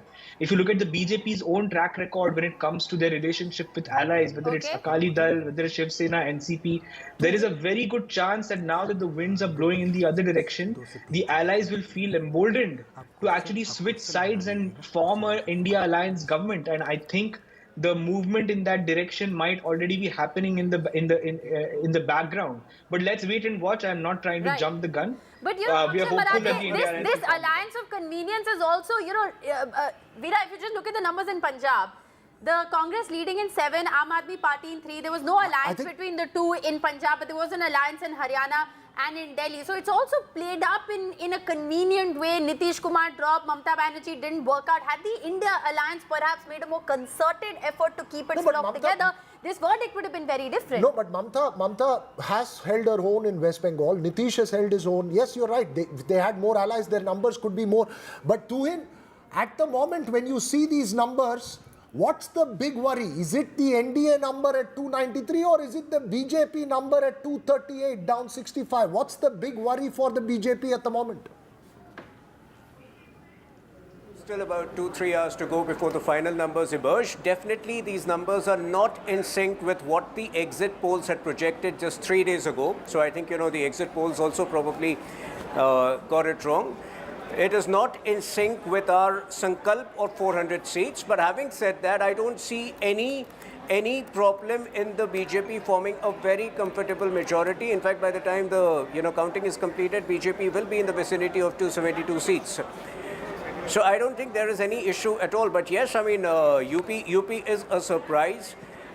We continue to sweep Madhya Pradesh. We continue to sweep Gujarat. The results in Bihar seem to be phenomenal. In fact, we are breaking new geographical ground in Odisha, where we seem to be getting 17 seats. So I don't, I mean, in sports, there is a term called the law of averages. The law of averages sometimes catch up with you, but I don't see it having any impact on the future government, which will be a BJP government. The only state that seems to be bringing smiles for the BJP is Odisha.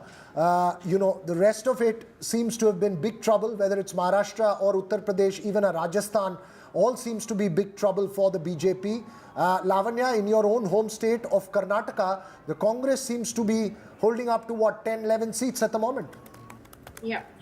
We always said we will get double digits. 2019 we were reduced to 1 seat in Karnataka, which was really surprising and really hurtful for us. But this time we are reaching double digits, and that's what we were hoping for. We were looking around 14 seats was our expectation. So if we reach around 12 also, it's a great improvement for us. But a 20 would have been great. Of course, it is our desire to be at 20, but we are not reaching 20. I don't think so. But I would like to reiterate, India bloc still has a great chance because overall in more than 100 seats, the BJP is leading with less than 10,000 votes, and that can swing any way for India Alliance. So I would not want to jump the gun. I would still like to wait till about 4 or 5 p.m. in the evening. None of us want to jump the gun. We will wait till the end because this seems to be an election that's going to go down the wire and we're going to be busy, Rishika, till late in the evening. I believe we can go across to Mr. Nagendra Mohan Krishna of the BJP at the moment. Sir, the trends at the moment, the way you see it on television screens, what's your big worry or what's your sense? Veer Raghav, there is no sense of worry or anything. We are confident that we are forming the government for the third term. That you are missing, and everybody is talking about BJP's downfall from 272 to 238, 240. Just as you rightly said seconds before. All right, so that you may have to wait till interrupt you. We have Anurag Thakur who's speaking. Let's just listen and we'll come right back to you. अब में काफ़ी gap है और कुल मिला के जो हमारा एनडीए गठबंधन है उसको भारी बढ़त बाकियों से बनाई हुई और आगे भी बनी रहेगी। लगातार 5वीं जीत की तरफ बढ़ रहे हैं तो जिम्मेदारी और बढ़ गई आपकी। मैं जनता का आभारी हूं जिन्होंने 5वीं बार हमीरपुर संसदीय क्षेत्र से अब तक भारी बढ़त दिलाई है। आदरणीय प्रधानमंत्री नरेंद्र मोदी जी ने, आदरणीय राष्ट्रीय अध्यक्ष जगत प्रकाश नड्डा जी ने, आदरणीय गृह मंत्री अमित भाई ने, सभी पार्टी के वरिष्ठ नेताओं ने बहुत विश्वास हर बार व्यक्त किया और मुझे पूर्ण आशा है कि उनकी उम्मीदों पर हम लोग खरा उतरे भी हैं। रिजल्ट हिमाचल प्रदेश का और हमीरपुर संसदीय क्षेत्र का भारतीय जनता पार्टी के पक्ष में है और देश में भी भारतीय जनता पार्टी एनडीए की सरकार बनेगी। Sir, that was Anurag Tiwari there. Anurag Thakur there, sending out his message. Mr. Nagendra Mohan He's Krishna. leading from Hamirpur quite comfortably. But interesting, just sorry to interrupt you there, but Kangana is also leading from Mandi. She's been leading, I think, from the very beginning. Vikram Aditya of the Congress trailing, and Anand Sharma is also trailing. So I think it's advantage to the BJP as far as Haryana. As far as Himachal Pradesh is concerned. That's right. Important points that you're making there, Rishika. Mr. Krishna, I mean, going back to the question that I asked you, what's your bigger worry? The number of the BJP on the screen right now is 238. NDA is at 293, well past 272, but BJP at 238. Which is your bigger worry? Veer, I am smiling. We are coming back to the power for the third term. What more you require? People across the country, they have faith in BJP more than the India alliance, what they have made. They have given guarantees to the people. People might have voted for the guarantees. After this election, see, let me tell you one thing. जब दीप बुझते हैं ना, उसका पहले बहुत ज्वाला आते हैं. ऐसे ही इंडी का ज्वाला आ रहा है, ये ज्वाला बुझ जाएगा. ये ज्वाला बुझ जाएगा. In Karnataka, we have showed it. They gave the guarantees. So they made all kind of, they utilized the machineries. He's making a very important point, Mr. Krishna. So the point you're making is something very important. You are saying at the end of the day, it will be an NDA government led by Prime Minister Modi. Absolutely. There is no doubt. People have voted for Mr. Modi and BJP. And as Nirja was saying, I oppose her statement very much. Dalits are with BJP. If you see Uttar Pradesh election results also, after 3:30, 4 o'clock, you will come to know exactly. We will be crossing the maximum numbers than the India alliance. I'm very confident. I've spoken to the people there also. And coming back to Maharashtra, yes, it was a new phenomena and still many rounds of counting has to take place in Maharashtra also. And we were talking about Bihar, see, across the country. And let me make a very simple and great point today. All the parties were talking. This is a North Indian party. And South India, we have not dented. Today, we are leading in Kerala. We are leading in Telangana. We are forming a government forming a government in Andhra Pradesh, and we are leading in Andhra Pradesh, in Karnataka, and Tamil Nadu also we are opening account. What more you require? What about West Bengal? The Prime Minister, in one of his last interviews to news agency ANI, said West Bengal is going to be the biggest success story of the BJP. There was a bitter war after the exit polls, with the TMC calling for poll strategists and pollsters to apologize, saying that it's wrong. But it does appear at this moment that it's a TMC sweep in West Bengal. Do you look at that as a setback? Look, in certain pockets, our leadership has got great confidence. You cannot deny the confidence, but still, we have fought. We have made the vacuum of the CPM, and BJP has come to the second place there. And we are confident there also. The kind of atrocities done by the TMC, people have realized today. They might have voted now, and they will realize tomorrow. And you can see BJP blooming in West Bengal also. Why you are not talking about Odisha then? Odisha, we are blooming very well in East. We are blooming very well in East. Okay, Odisha is an important state. Odisha is an important state, both Assembly as well as Parliament. It's an extremely important state, significant for the BJP. Thanks very much, sir. We will perhaps connect with you again at 4 o'clock to find out what the final numbers, when the final numbers are, and how it plays out. I'll be very happy, Veer Raghav. And Uttar Pradesh, we are going to do well. Okay, and the Uttar final Pradesh, tally, it you seems can very see difficult now. That we will be crossing, and we will be smiling too well. All right. We'll see at 4 o'clock, sir. But for the moment, let's go across to a man who's already started smiling there, Rishika, in Andhra Pradesh, in Vijayawada. It's all yellow there. Telugu Desam Party, Chandrababu Naidu has proven that patience pays. He waited, perseverance, and he seems to have swept that state. My colleague Aishwarya joins us from outside the TDP office in Vijayawada. What's the mood there?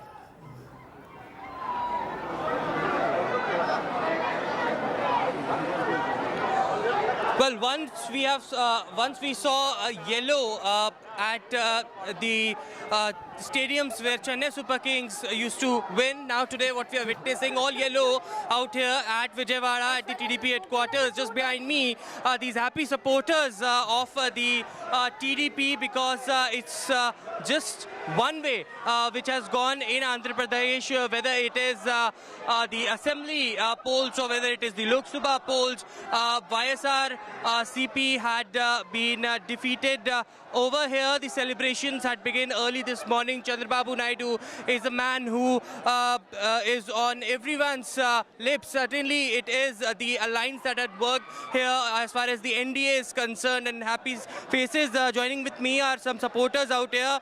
This is a landslide victory, and that's what you were expecting out here?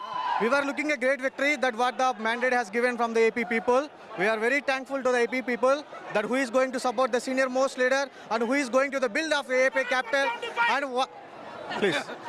who is going to build. It's not 175. It's 75 years old man who is going to build AP, reconstructing AP now, and he is going to direct the India. It is to be going to future of India. AP is going to future of India.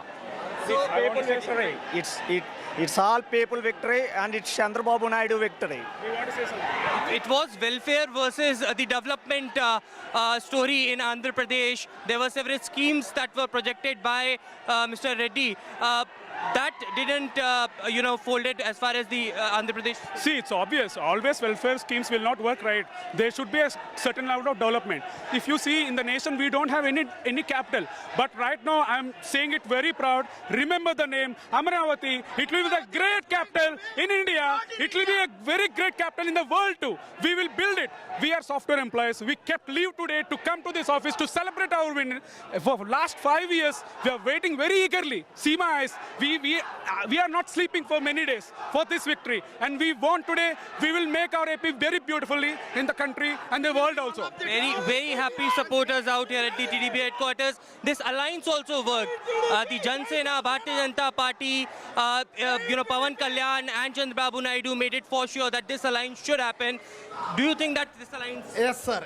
Especially we should thank Pawan Kalyan garu, honestly, because he is the one person who took initiative step for the alliance itself. Yes. And one thing, sir, Nara Chandrababu Naidu garu is going to be the CM of Andhra Pradesh. absolutely very happy supporters. And what we are getting to also know is that 9th of June is the date when Chandrababu Naidu will be taking as an oath for the Chief Minister, and this will be the 4th time that he is going to be the Chief Minister of Andhra Pradesh. No, I was just going to tell you that Chandrababu Naidu was a man who waited outside the Congress. He tried to make an alliance with the Congress and supported the Congress during the Telangana Assembly elections. He was made to wait outside the BJP. And after 25 years, as my friend Shugata Srinivasa Raju pointed out, is this going to be, what's the sense, Aishwarya, that you're picking up from the TDP leaders there? Are they preparing not just for a role in Andhra Pradesh, but one nationally as well?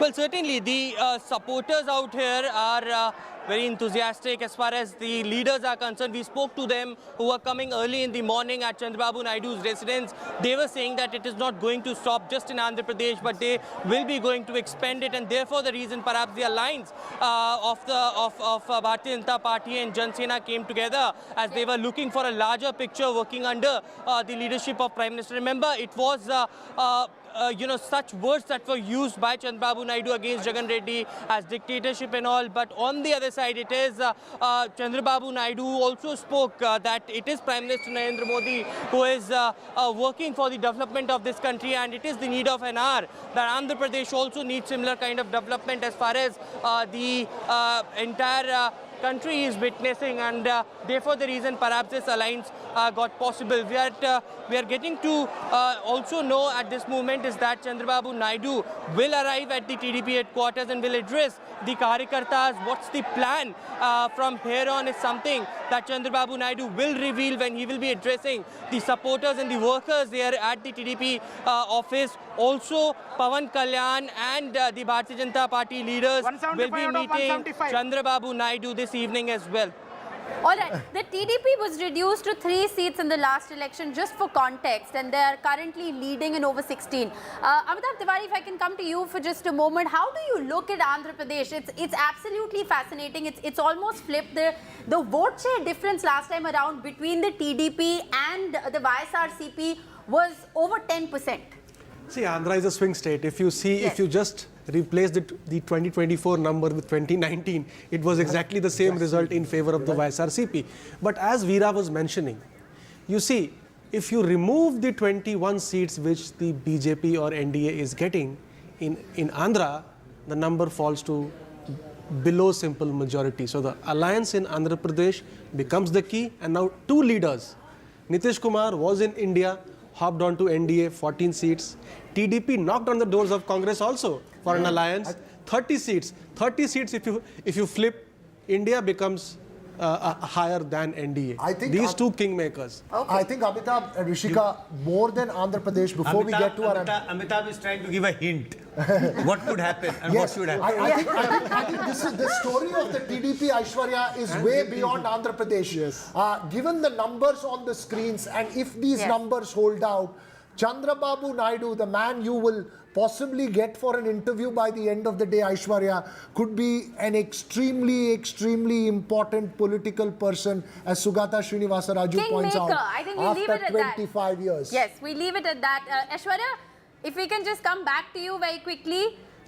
The discussion here, of course, is all about what Chandrababu Naidu is going to do. He's, of course, in an alliance with the BJP and the Jana Sena, but, he's no doubt, Veera, emerged as the kingmaker. Aishwarya. Aishwarya will have to give us all the breaking news at the end of the day. Yes. Sugata, you pointed out, you said 1999, last time Chandrababu Naidu was... 1996. It started with 1996 when Deve Gowda became Prime Minister. Then again 1998, he was responsible for the removal of Deve Gowda and bringing in I.K. Gujral. Of course, that was quite historic. And that was an era of coalitions. 90s were the era of coalitions. And we may not actually see the resurgence of regional parties like we saw then, where the regional party goes on to head a coalition. It will be a major party-led kind of a thing. And it was always, the regional parties were the ones which gave a tucker to either the Congress or the BJP. So that's and fascinating. TDP and Chandrababu Naidu in particular, you know, this whole period of coalition of the United Front government and followed by the NDA government headed by Vajpayee, he was very, he had a lead role in decisions. Who will become the president of India? Who will become the vice president of India? It was he who was navigating all that terrain. He's back after a quarter of a century. It shows you can never write off any politician in India. Patience space. Okay, I'm told we've got that line back with Aishwarya. So Aishwarya, we're coming right back to you because you are where all the action is. The TDP currently leading in 16, YSRCP reduced to just 4 and the BJP. I think, Rishika, the Andhra numbers don't matter from a national point of view. What's Chandrababu Naidu telling you? When are you going to meet him, Aishwarya? Where is he right now and what's happening?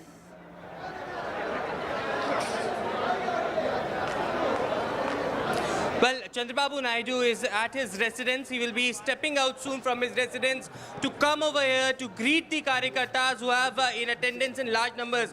Let me show you these visuals of the TDP headquarters because the numbers speaks in itself. It is 16 for TDP, Sena at 2, Bharatiya Janata Party at 3 and YSRCP reduced to 4. That's the number that speaks in itself.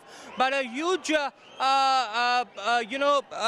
it's a victory for the TDP. And remember those time where Chandrababu Naidu used to come to Delhi, sits at the Andhra Bhavan, protest there because that's the time when he quit the NDA, when he was demanding the special status for the state of Andhra Pradesh. But later again, this is an alliance that had made it possible as a landslide victory, something that we are witnessing in Andhra Pradesh as far as the NDA alliance. A huge number, half already gone. The TDP as far as the Assembly segment is concerned, Lok Sabha 16 in itself is a huge number in Andhra Pradesh.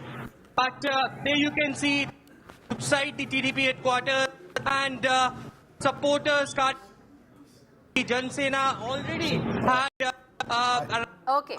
Aishwarya's line seems to be freezing up, but hopefully the line between Vijayawada and Delhi will not freeze up there, Rishika. I think that's an extremely important line in the coming 5 years. Well, we're joined by Anuradha Podwal. She's a singer and a Padma Shri awardee. She's joining us. Thank you very much for being with us. We also have RP Singh, spokesperson of the BJP, joining us. We're going to slip into a very short break at this moment and we'll come right back to you to get your sense of what you're looking at this moment.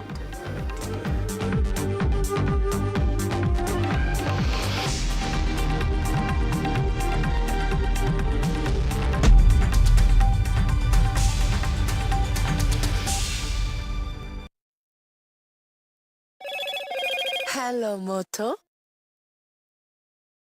Motorola, India's best 5G smartphone brand.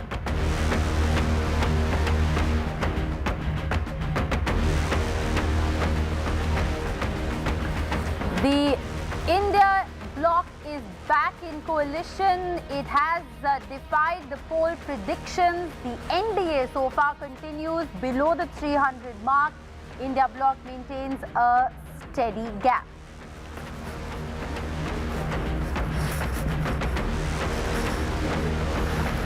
All right, there is a huddle in the national capital, a crucial meeting that is taking place. And while, of course, we are still looking at leads, the first results are in. The CPM has won the Alathur seat in Kerala.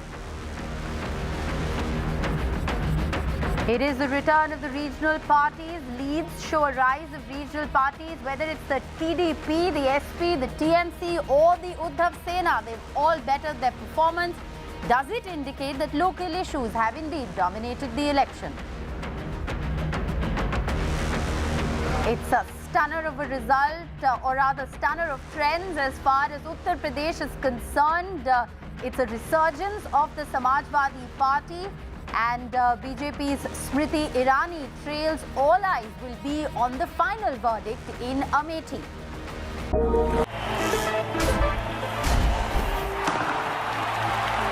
पता नहीं cricket का future कैसा होगा, पर ceiling fans का future पता है, because it's already here. Orient Aero Sense with voice command. Alexa, Switch on the fan. Orient BLDC fan. The future of fans. चल हो जा शुरू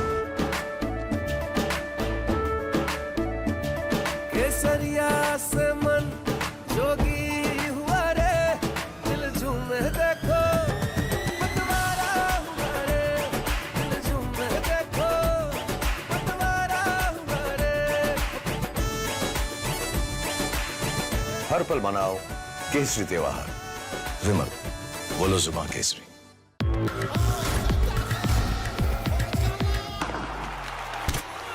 पता नहीं क्रिकेट का फ्यूचर कैसा होगा पर सीलिंग फैंस का फ्यूचर पता है because it's already here Orient Aeroslim with reverse rotation mode जो इंप्रूव करे air circulation Orient BLDC fan the future of fans A parent's favorite question to school kids.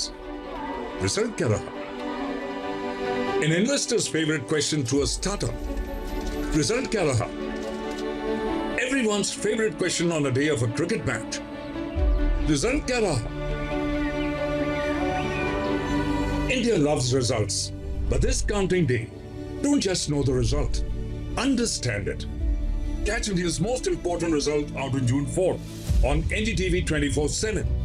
Watch Result Kya Raha on NDTV.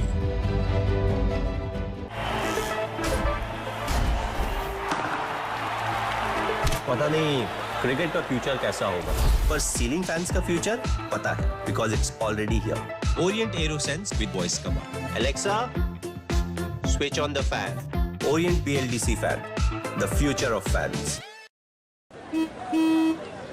चल हो जा शुरू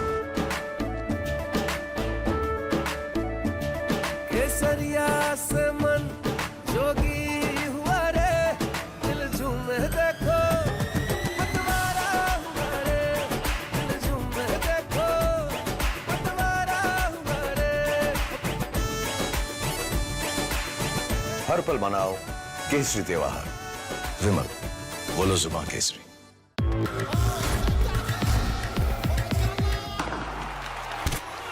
पता नहीं cricket का future कैसा होगा पर सीलिंग फैंस का फ्यूचर पता है because it's already here Orient Aeroslim with reverse rotation mode जो इंप्रूव करे air circulation Orient BLDC fan the future of fans Stay informed and entertained with the new and updated NDTV News app.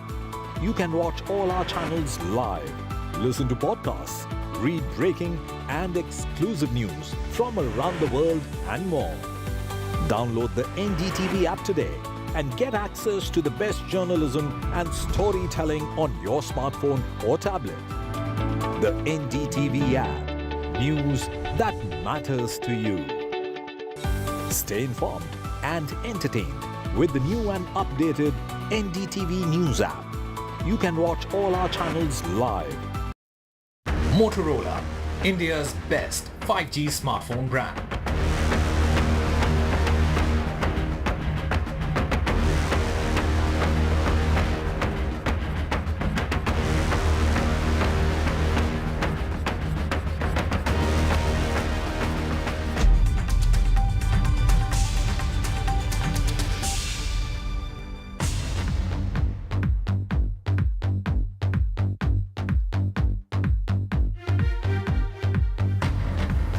Welcome back. Let's go right across to Saurabh Gupta joining us live from outside Mamata Banerjee's residence. We also have Radhika Ramaswamy joining us from Mumbai. Saurabh, to you first. The TMC at the moment is leading in 31 seats, the BJP in 10 and the Congress in 1. Mamata Banerjee had said that she will ask pollsters to apologize if the exit polls are wrong. Is she going to make that happen? What are you picking up? What's happening outside her house? Well, the Trinamool is definitely in the mood to do so because as you can see right now, celebrations have broken out. And this is, of course, what Mamata Banerjee is known for, the iconic Hawai Chappal, something that Trinamool workers always support with. So, celebrations outside. Now, if I can quickly go through 4 points that the Trinamool, of course, is, working on and why they see this as a victory. And those 4 points are very important. One, of course, is the Lokhir Bandar. Women voters always with Mamata Banerjee. Secondly, there is, of course, this issue of the fact that central funds were withheld, that's something that the Trinamool built into its election narrative. That seems to have worked, with the Trinamool having paid out some of those dues from state funds. Thirdly, there is also the other thing there is the whole. There is also the other thing about. There is also this whole thing of Trinamool. So a lot of celebration here is of course. Jai Bangla. Hey. Okay. All right, we'll try and go back to Saurabh in a bit. Radhika Ramaswamy also joins us from Mumbai. The other big story, one is West Bengal. The other big story is largely Maharashtra and Mumbai specifically there, Radhika. Certainly, Mumbai specifically, 6 constituencies in Mumbai and very neck-to-neck fight as far as at least about 3 to 4 constituencies in Mumbai are concerned. Of course, Piyush Goyal is leading as far as Mumbai North goes, and then there is Ujjwal Nikam versus Varsha Gaikwad in Mumbai North Central, which is again going neck-to-neck. It was Varsha Gaikwad leading and now Ujjwal Nikam leading. And as far as certain Sena versus Sena seats in Mumbai are concerned, again, very tight contest between, Sena, Uddhav Sena as well as Shinde Sena, especially in Mumbai Northwest, Mumbai South Central as well, and in Mumbai Northeast, there's UBT Sena, Sanjay Dina Patil leading, but things are changing every 5 minutes. We're talking about close to 20-24 seats for each, for both MV as well as Mahayuti across Maharashtra.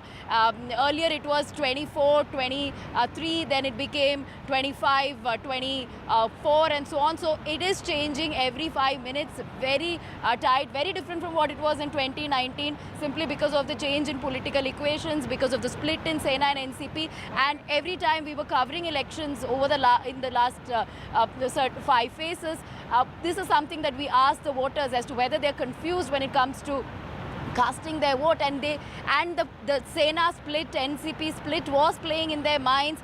There was a sense of betrayal that even people could see through. So therefore, sympathy factor in a way working for the traditional NCP Sena, the original Sena NCP as one could call it, which is why it is beneficial for MVA. We know for a fact that in the last elections, in 2019, UPA did not win as many seats, which of course included just Congress, NCP. Now, of course, there are 6 parties that we are talking about. So MVA now, fighting really hard, all the splits perhaps working in their favor. And as far as Mahayuti is concerned, it is the BJP that has taken up the chunk of the seats, and therefore they are in fact the big brother that is sort of keeping Mahayuti afloat, with at least about 16 seats having been won, or rather in 16 seats they are leading. BJP is leading in Maharashtra. Nothing being won by NCP Ajit Pawar as yet. There is perhaps 1 seat in which he is leading, but certainly this is benefit MVA this time around, and not so much as far as NDA is concerned. But we'll again have to wait for a couple of more hours before we can call this election. Right, okay. We'll go across to the other corner of the country, Rishika, to the east. Yes, and Saurabh, of course, is with us. But before we go to Saurabh, I just wanted to say Supriya Sule has been leading now. As far as Baramati is concerned, it was one of the most keenly watched seats. But Arvind Sawant is from Mumbai South. He's leading. It was That's right. The largest story is that and we've been mentioning that all along, that the Uddhav Thackeray Shiv Sena and the Sharad Pawar NCP seems to have held on to its own. Is also leading, Let's go across to Saurabh as well. Saurabh, you are possibly in another sweep state, and Mamata Banerjee should be very, very happy today. Absolutely, Trinamool supporters very happy. Joy Bangla slogans all over. Trinamool supporters celebrating outside Mamata Banerjee's home. Now, if I am to tell you the whole reason and what the reasons that the Trinamool is giving us for its victory. One is, of course, Lokhir Bhandar. That scheme is something that's worked. Secondly, the central funds being withheld and the Trinamool paying out dues from state funds. Thirdly, what the Trinamool says And something that they seized upon is the Prime Minister's comment on fish, something that Bengalis associate with. And the fourth, of course, is also the fact that several High Court orders that were delivered was aptly played out by Mamata Banerjee, and these were interpreted as the BJP was behind these orders, and therefore that seems to have also resulted in this sweep. 31 seats is now what the Trinamool is leading in. Bengal has 42 seats. The BJP, of course, will be very, very unhappy with that performance, but celebrations...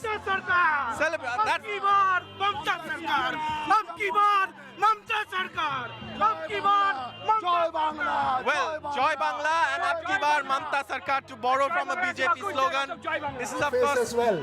You should have some green on your face as well, Saurabh, but I think you will have some green. I doubt Saurabh can hear us, Veera, given the kind of noise that there is there behind him. But thanks very much, Saurabh, for joining us with that update. All TMC bigwigs leading, Shaugata Roy leading, Mahua Moitra, Yusuf Pathan leading against Radhi Ranjan Chaudhary at the moment. That's interesting. Abhishek Banerjee is also leading, so very interesting. Yusuf Pathan is slogging the slogovers there. Kirti Azad is also leading, by the way. That's right. All cricketers doing very well in West Bengal. Let's go across to Anuradha Podwal. Ma'am, is there a song to define the moment that we are in? If you can give us one.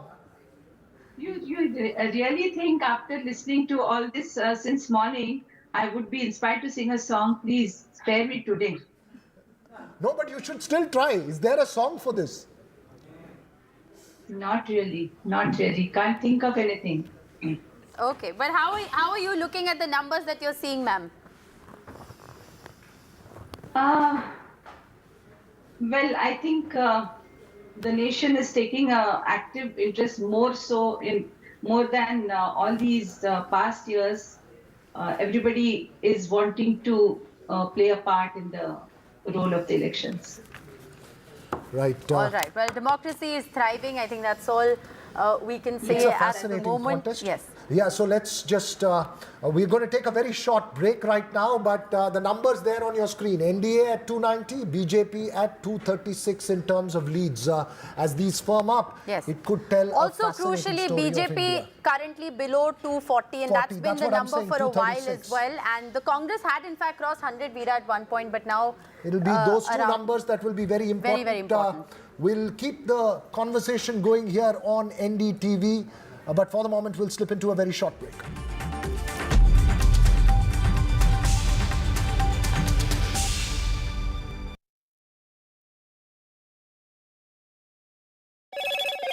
Hello, Moto. Motorola, India's best 5G smartphone brand.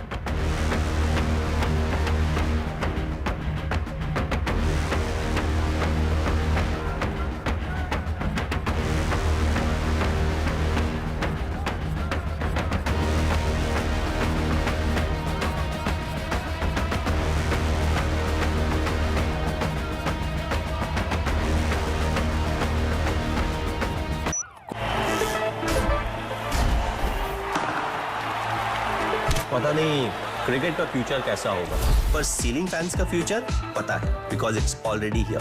Orient AeroSense with voice command. Alexa, switch on the fan. Orient BLDC fan, the future of fans. A parent's favorite question to school kids. Result kya raha? An investor's favorite question to a startup. Result kya raha? Everyone's favorite question on a day of a cricket match. Result kya raha? India loves results, but this counting day, don't just know the result, understand it. Catch India's most important result out on June 4th on NDTV 24/7. Watch Result Kya Raha on NDTV. चल हो जा शुरू.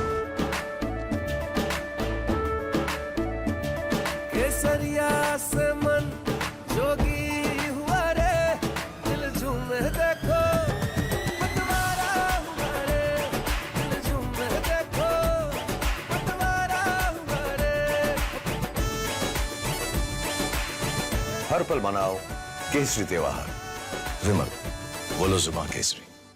A parent's favorite question to school kids. Result kya raha? An investor's favorite question to a startup. Result kya raha? Everyone's favorite question on a day of a cricket match. Result kya raha? India loves results, but this counting day, don't just know the result, understand it. Catch India's most important result out on June 4th on NDTV 24/7. Watch Result Kya Raha on NDTV. Stay informed and entertained with the new and updated NDTV News app. You can watch all our channels live, listen to podcasts, read breaking and exclusive news from around the world and more. Download the NDTV app today and get access to the best journalism and storytelling on your smartphone or tablet. The NDTV app. News that matters to you. Stay informed and entertained with the new and updated NDTV News app. You can watch all our channels live.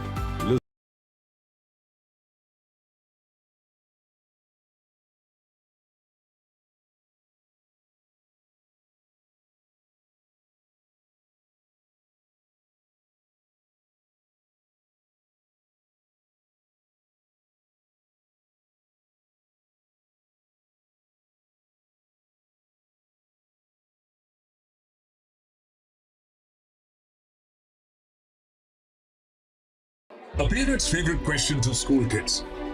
Result kya raha? The day is still developing, Tanima, very much. At present, as we look at 1 p.m., NDA stands at 290 with the BJP at 237. That's the number on your television screens. The Congress up 45, standing at 97.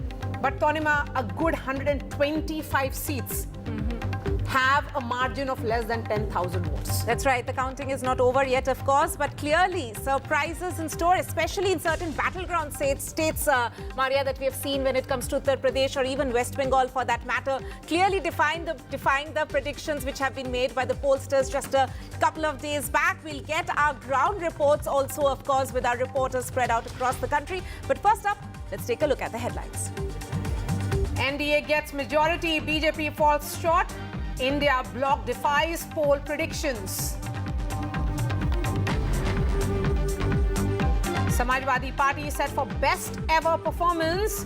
India bloc leading in Uttar Pradesh.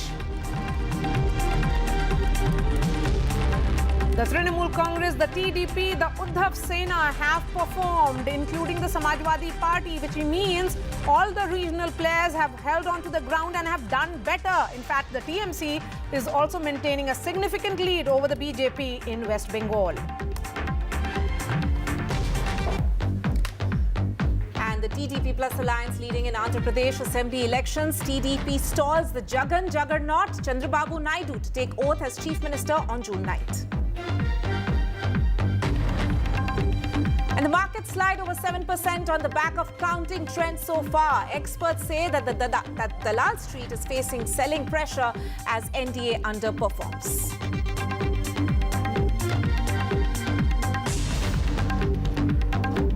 And we are going straight to Karnataka because overall, the BJP hasn't really done well in Karnataka. Is that a surprise? Because it was a battle of welfarism, Tanima, which played out clearly.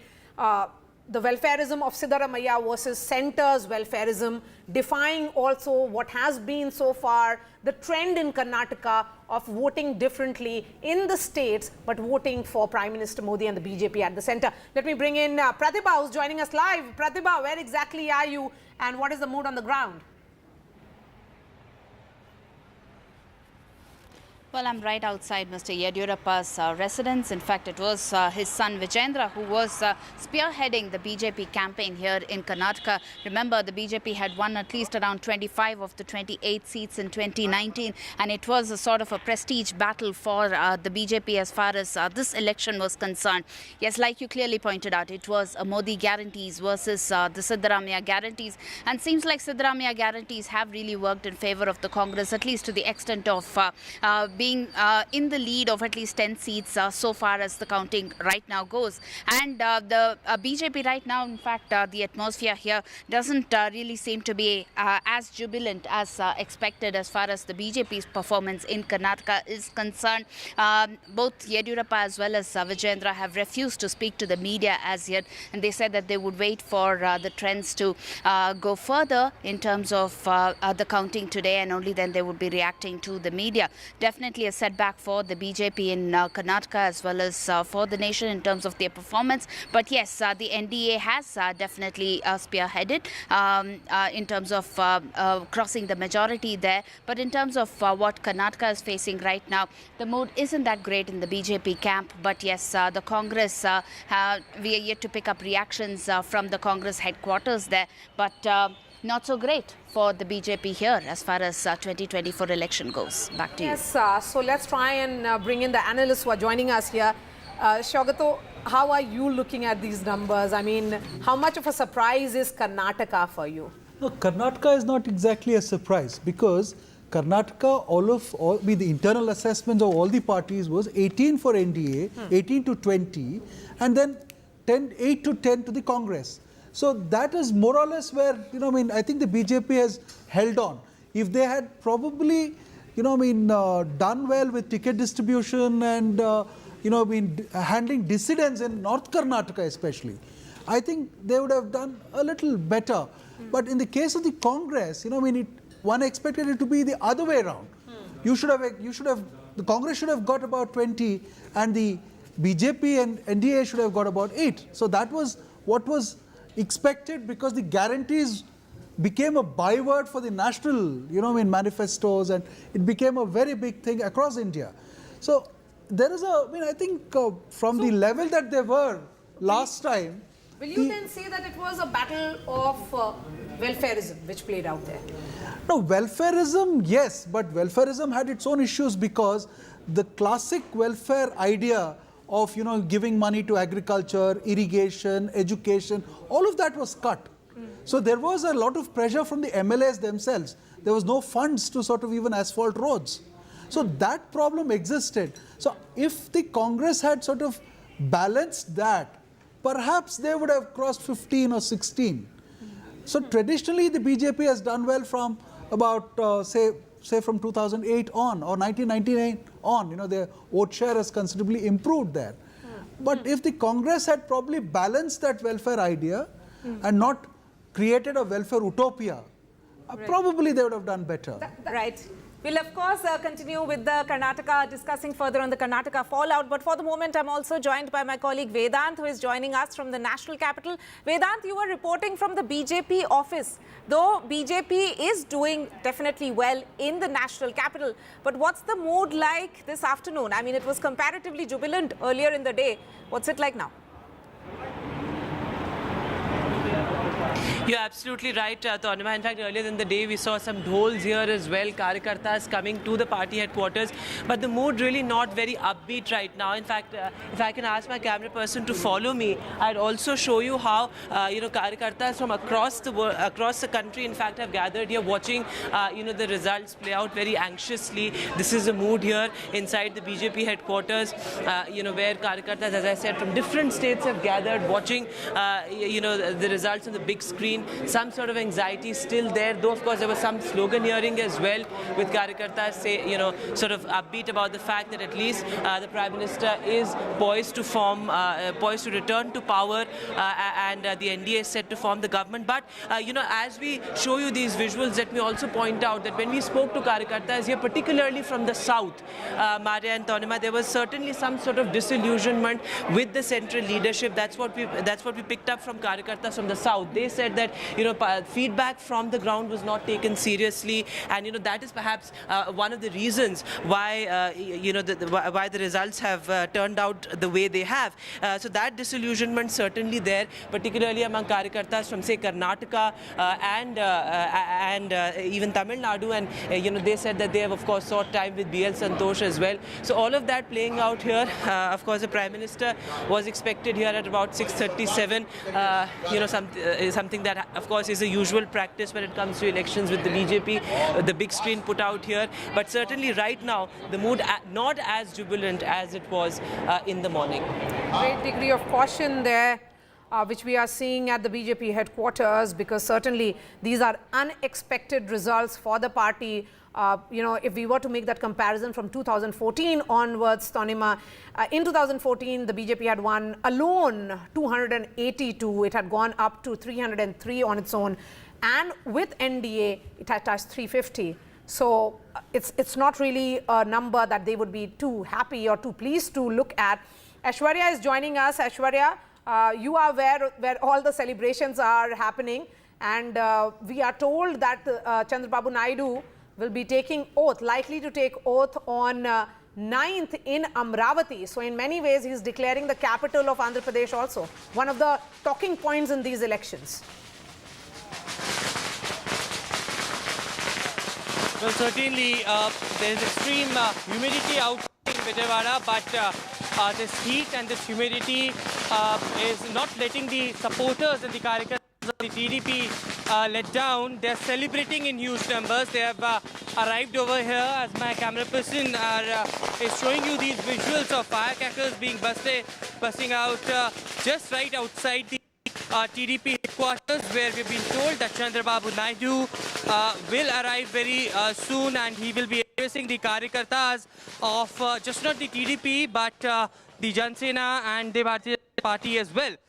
It is, of course, as the sources clearly stating that Chandrababu Naidu will be taking oath of the Chief Minister on 9th, and this would be in Amravati. That's every Karyakarta, in fact, is also speaking out here in Vijayawada, and that's the debate that has been put forward. They stated that YSR Jagan really clearly not been speaking about it. The demand was out Amravati. The development was the major issue that the people of Andhra Pradesh was facing. It was member welfare versus the development that the politics pan around in the entire elections when it came to the elections. But it is a complete sweep as far as the NDA alliance is concerned, be it the Assembly polls or be it the Lok Sabha polls. Remember, 16 seats are currently where TDP is carrying lead. 3 seats to the Bharatiya Janata Party, 4 to the. But let me also introduce Ms. Dipshikha Kumar, founder of Speakin, who is joining us on the broadcast. Your first reactions actually on this result that we are seeing at the moment, ma'am.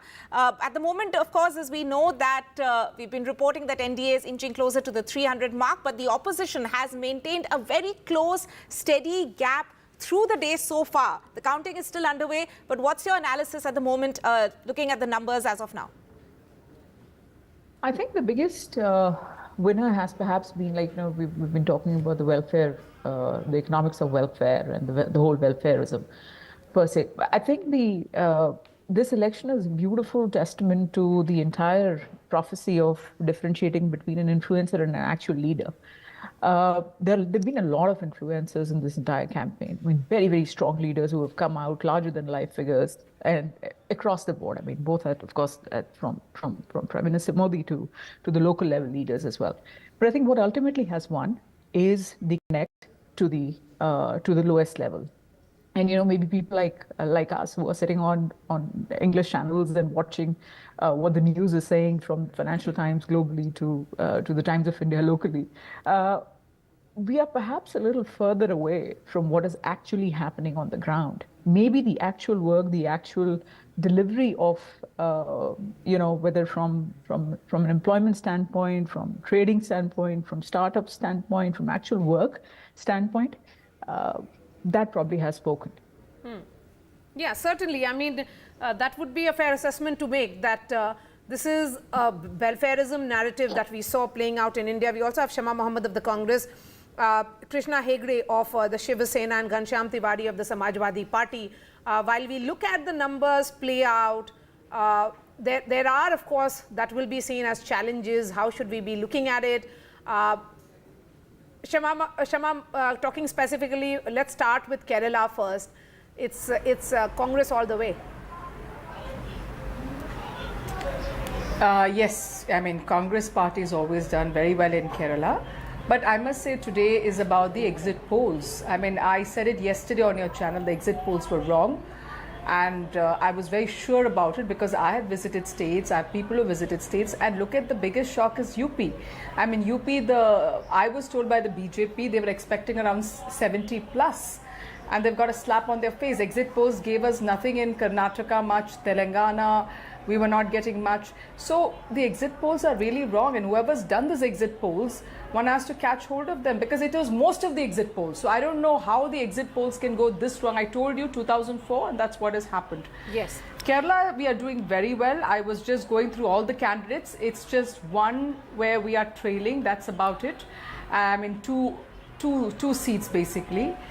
So yes, that is a bit unfortunate, but otherwise Kerala we are doing. And if you look at it there, the India Alliance way, Kerala we are doing well. Okay, Deepshika, coming back to you, because you know, if we were to look at what is going to be the impact on markets, markets certainly not showing any signs of cheer. There is a lot of jitters which are visible. It's down 6%. What are the expectations of your institution?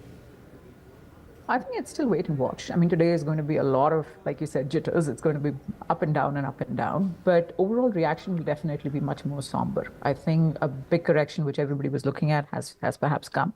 We'll wait at what the final tally could look like. It looks like they'll comfortably make the government. So in that sense, it should stabilize over a period of time. But in the near term, you're looking at a lot of volatility. I won't be investing today.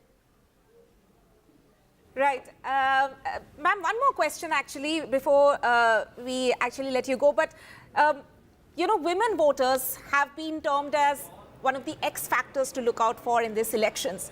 In the exit polls, if we saw, a lot of pollsters actually said that they are voting largely for the BJP.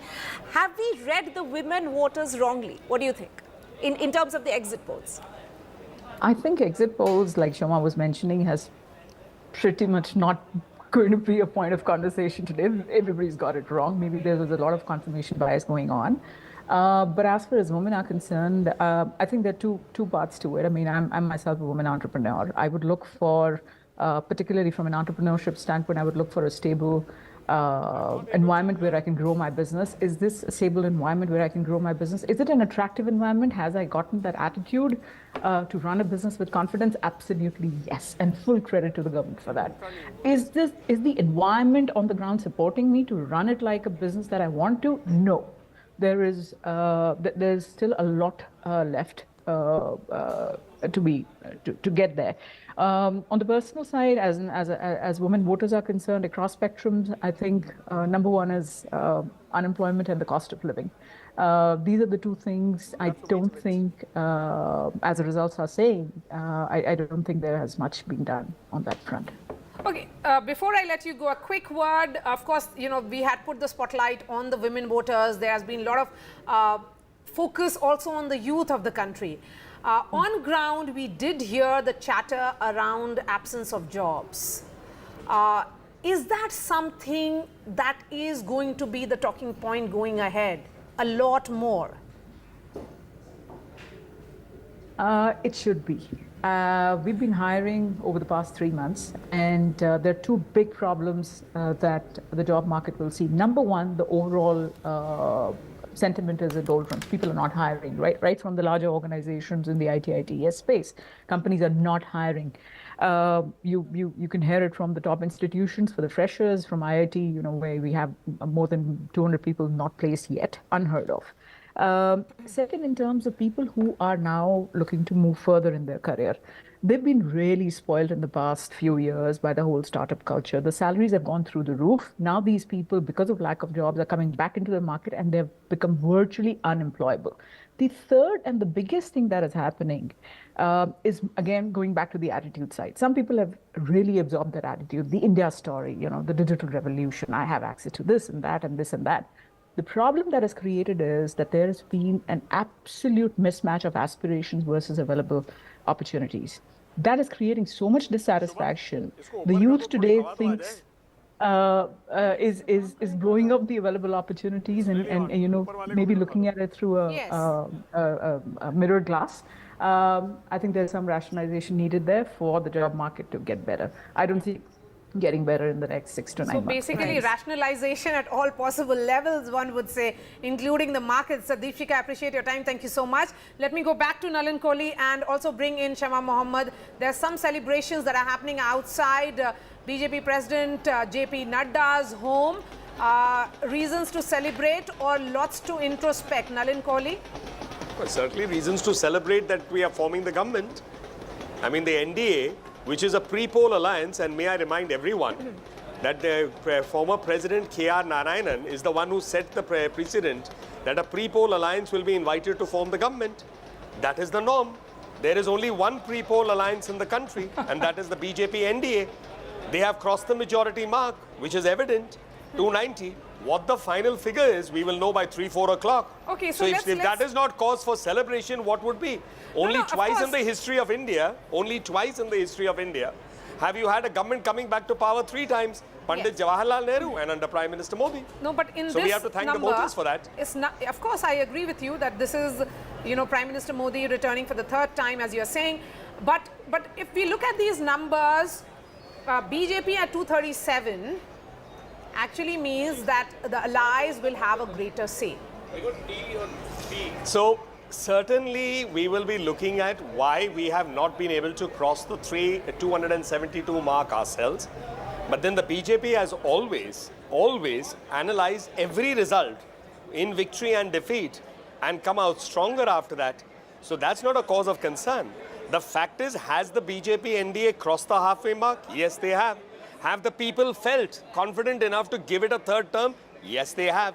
And these numbers may moderately change a little bit in the next couple of hours because some seats are tightly contested. Like I was saying, Laol Spiti, the Congress party has won by 1,700 votes. It is possible that the BJP may win a few seats with a lower margin, so we should hold our horses as to what the final figure is. But I have a question to ask of the Congress party.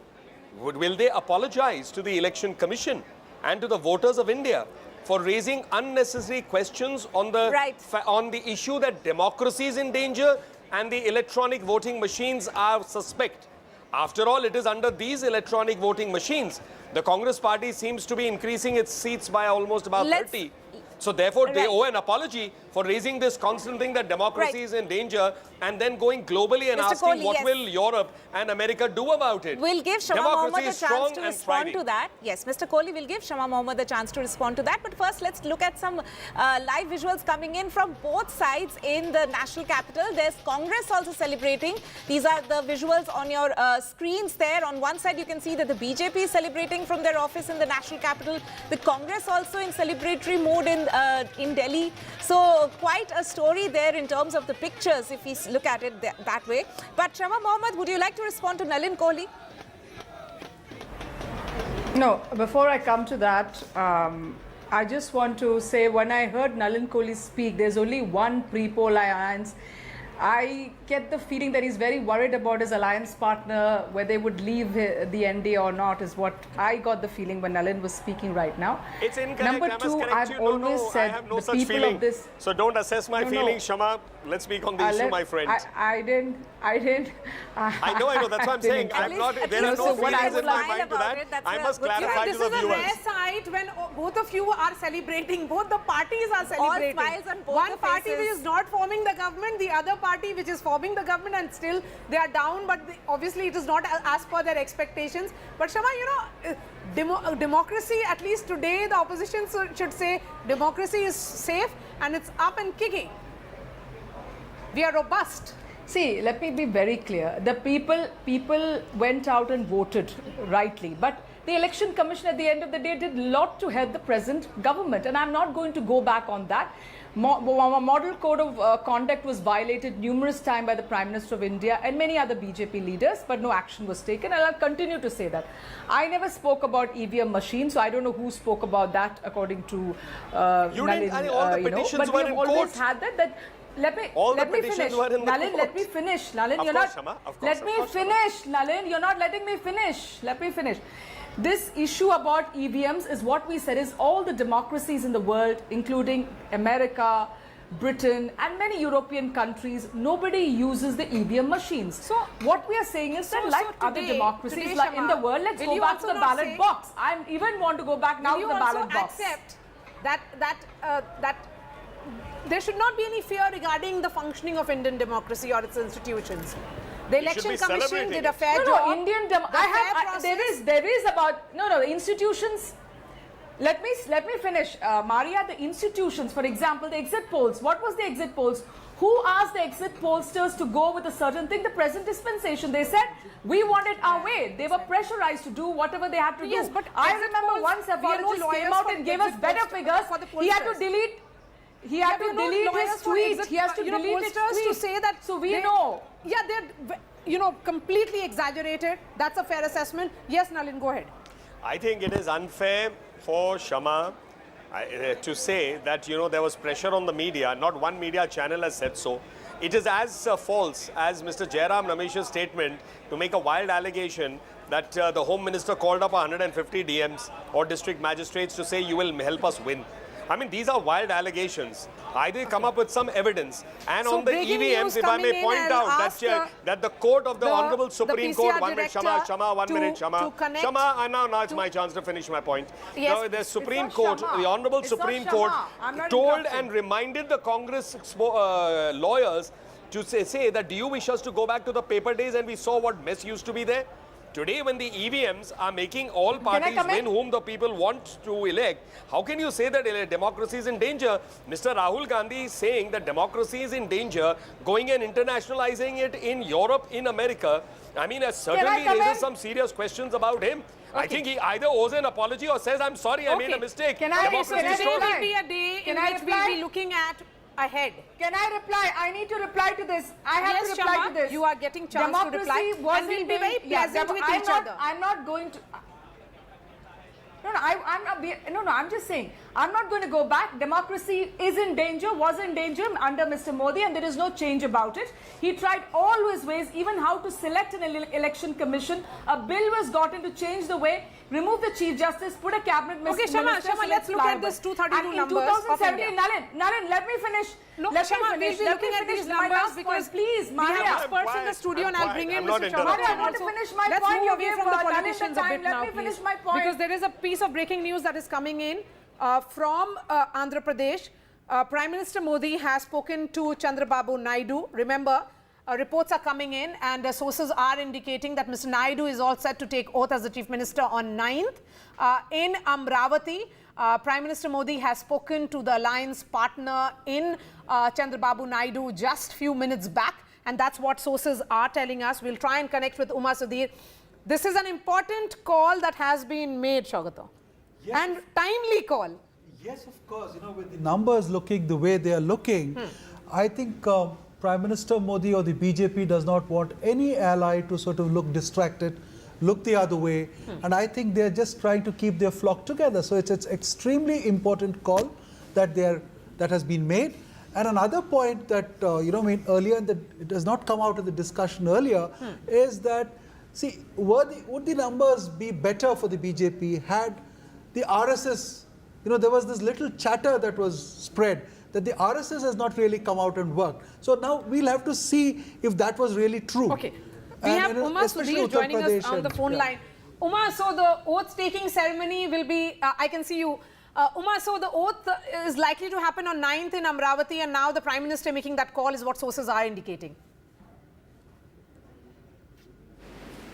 Yes, indeed. Very, very critical and important developments that are happening in Andhra Pradesh, where, of course, it's been more than a tsunami that the NDA has managed, and the TDP more than able to form the government on its own. And yes, the vote-taking ceremony has been fixed for the 9th of June, and it will happen in Amravati, meaning to say that Amravati is going to be the capital of Andhra Pradesh. That's what Amit Shah as well as Chandrababu Naidu have already declared. And yes, the second very important. Okay, we'll try and connect with Uma again. There seems to be some problem with that network.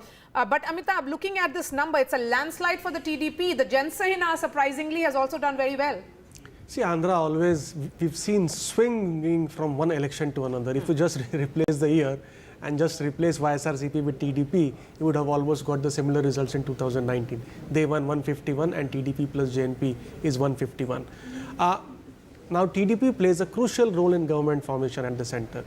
If you exclude the 21 seats which NDA has won in Andhra, then they are at 270, 71, 72. And TDP, for a long time, was actually knocking on the doors of BJP and Congress both.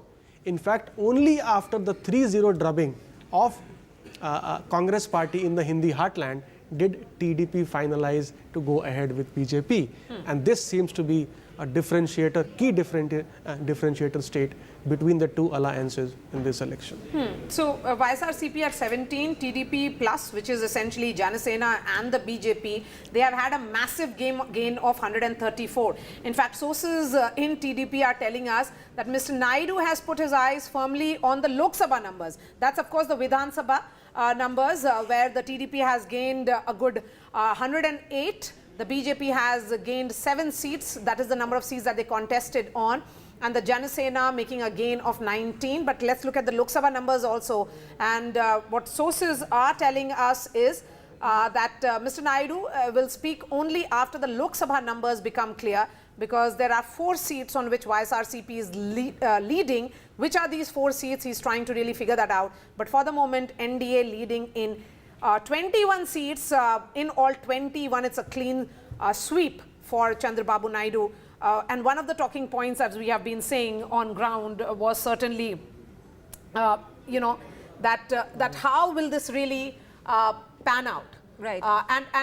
You know, I will try and get some more details, because even as we look at these 292 numbers, there are close to 100 plus seats where the margin is less than 10,000. And where are these seats coming from? Let's try and break that down for our viewers, because that will also give us a sense of how the numbers are playing out.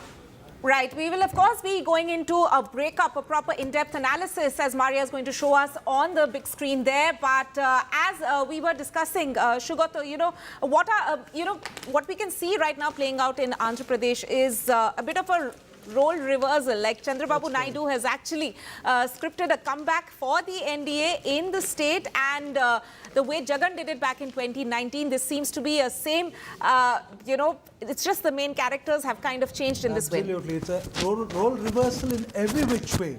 Jagan comes out of jail and he wins the elections. Right. Chandrababu Naidu comes out of jail and he wins the elections. 2 months, yes. So it's a complete reversal of the situation, and it was quite expected, although one did not expect these kind of numbers to be, especially the assembly numbers. You know, in a house of 175, the NDA has 158 odd seats, you know, which is quite astounding, you know. I mean, so it's a complete surprise, and in terms of numbers, but in terms of the social engineering that the BJP could manage, or Chandrababu Naidu could manage, was quite formidable, because the Kapu Kama vote came together, they isolated the Reddy thing, and there was a lot of anti-incumbency that you saw, you know, I mean, sort of tilting the balance for YSRCP and Jagan Reddy. So I've been telling this, that everybody spoke about Jagan Reddy's welfareism. Yes, it did. He did a lot of good. He did reach out to a lot of people, but I think he upset the old patronage system that existed in Andhra Pradesh.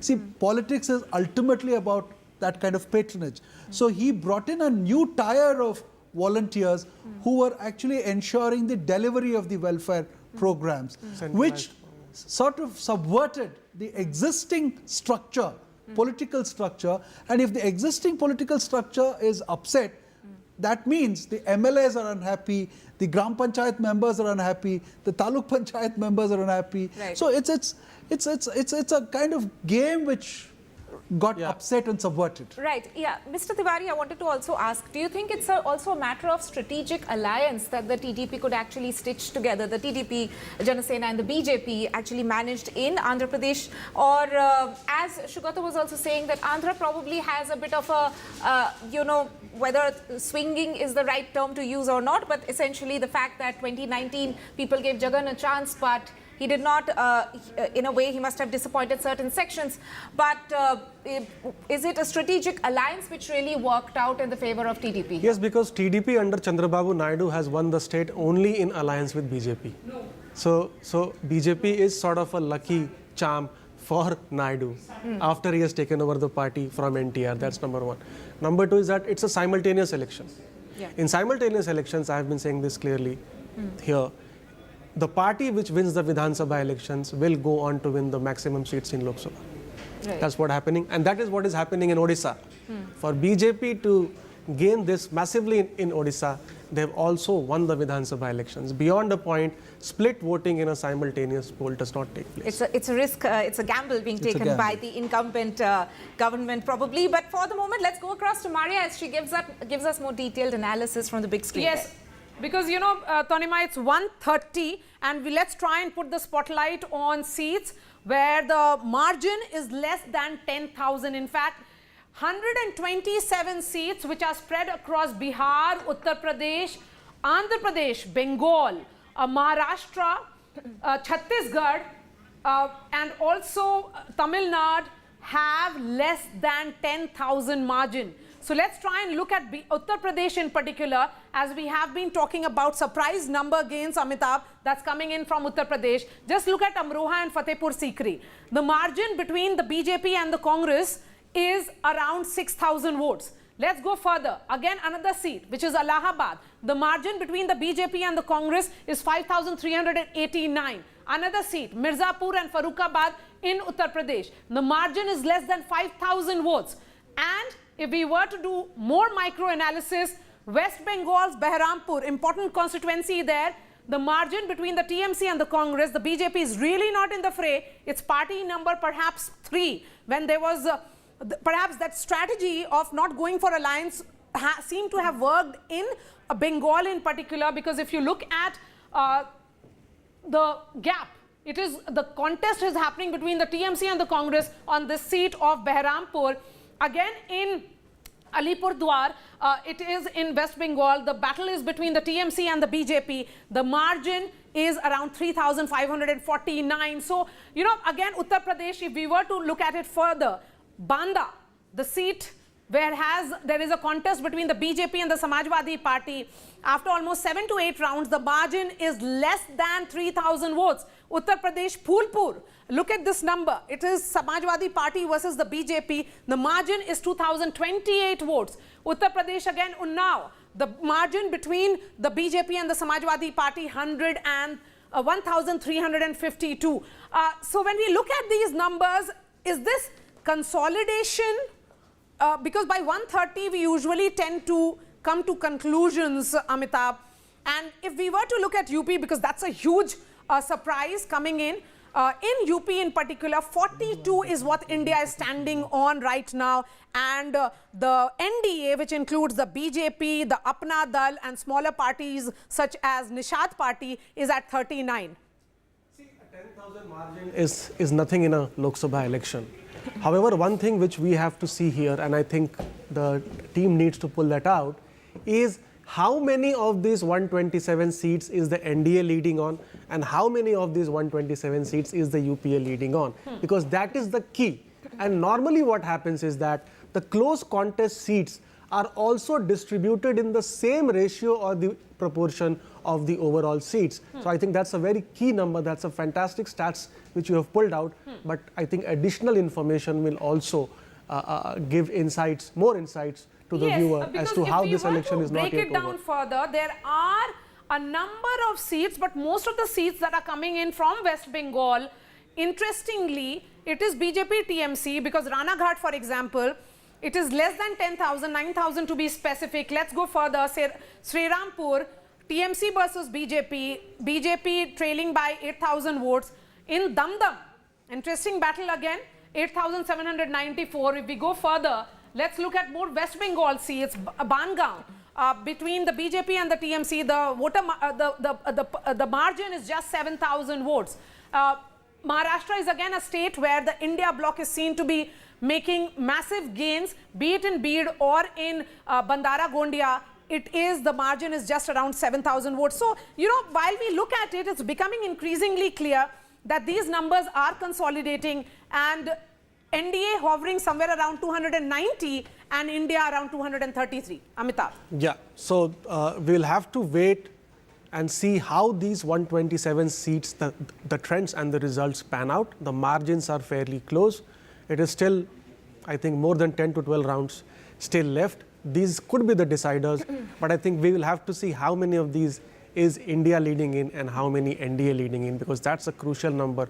I don't think it should be significantly in favor of anybody at this stage in these 127 close contests. And West Bengal, even in 2019, was a very close election. I mean, 22 seats were decided on a vote margin of less than 10%, and TMC and BJP both had won 11 seats each. So it's, I mean, if you give 5% to one party, they could end up winning most of those 20 seats, and that's what we are seeing in the results also. If you see, or the trends also, if you see, the TMC is gaining by 8 seats, and at the cost of BJP, which is trailing in 7.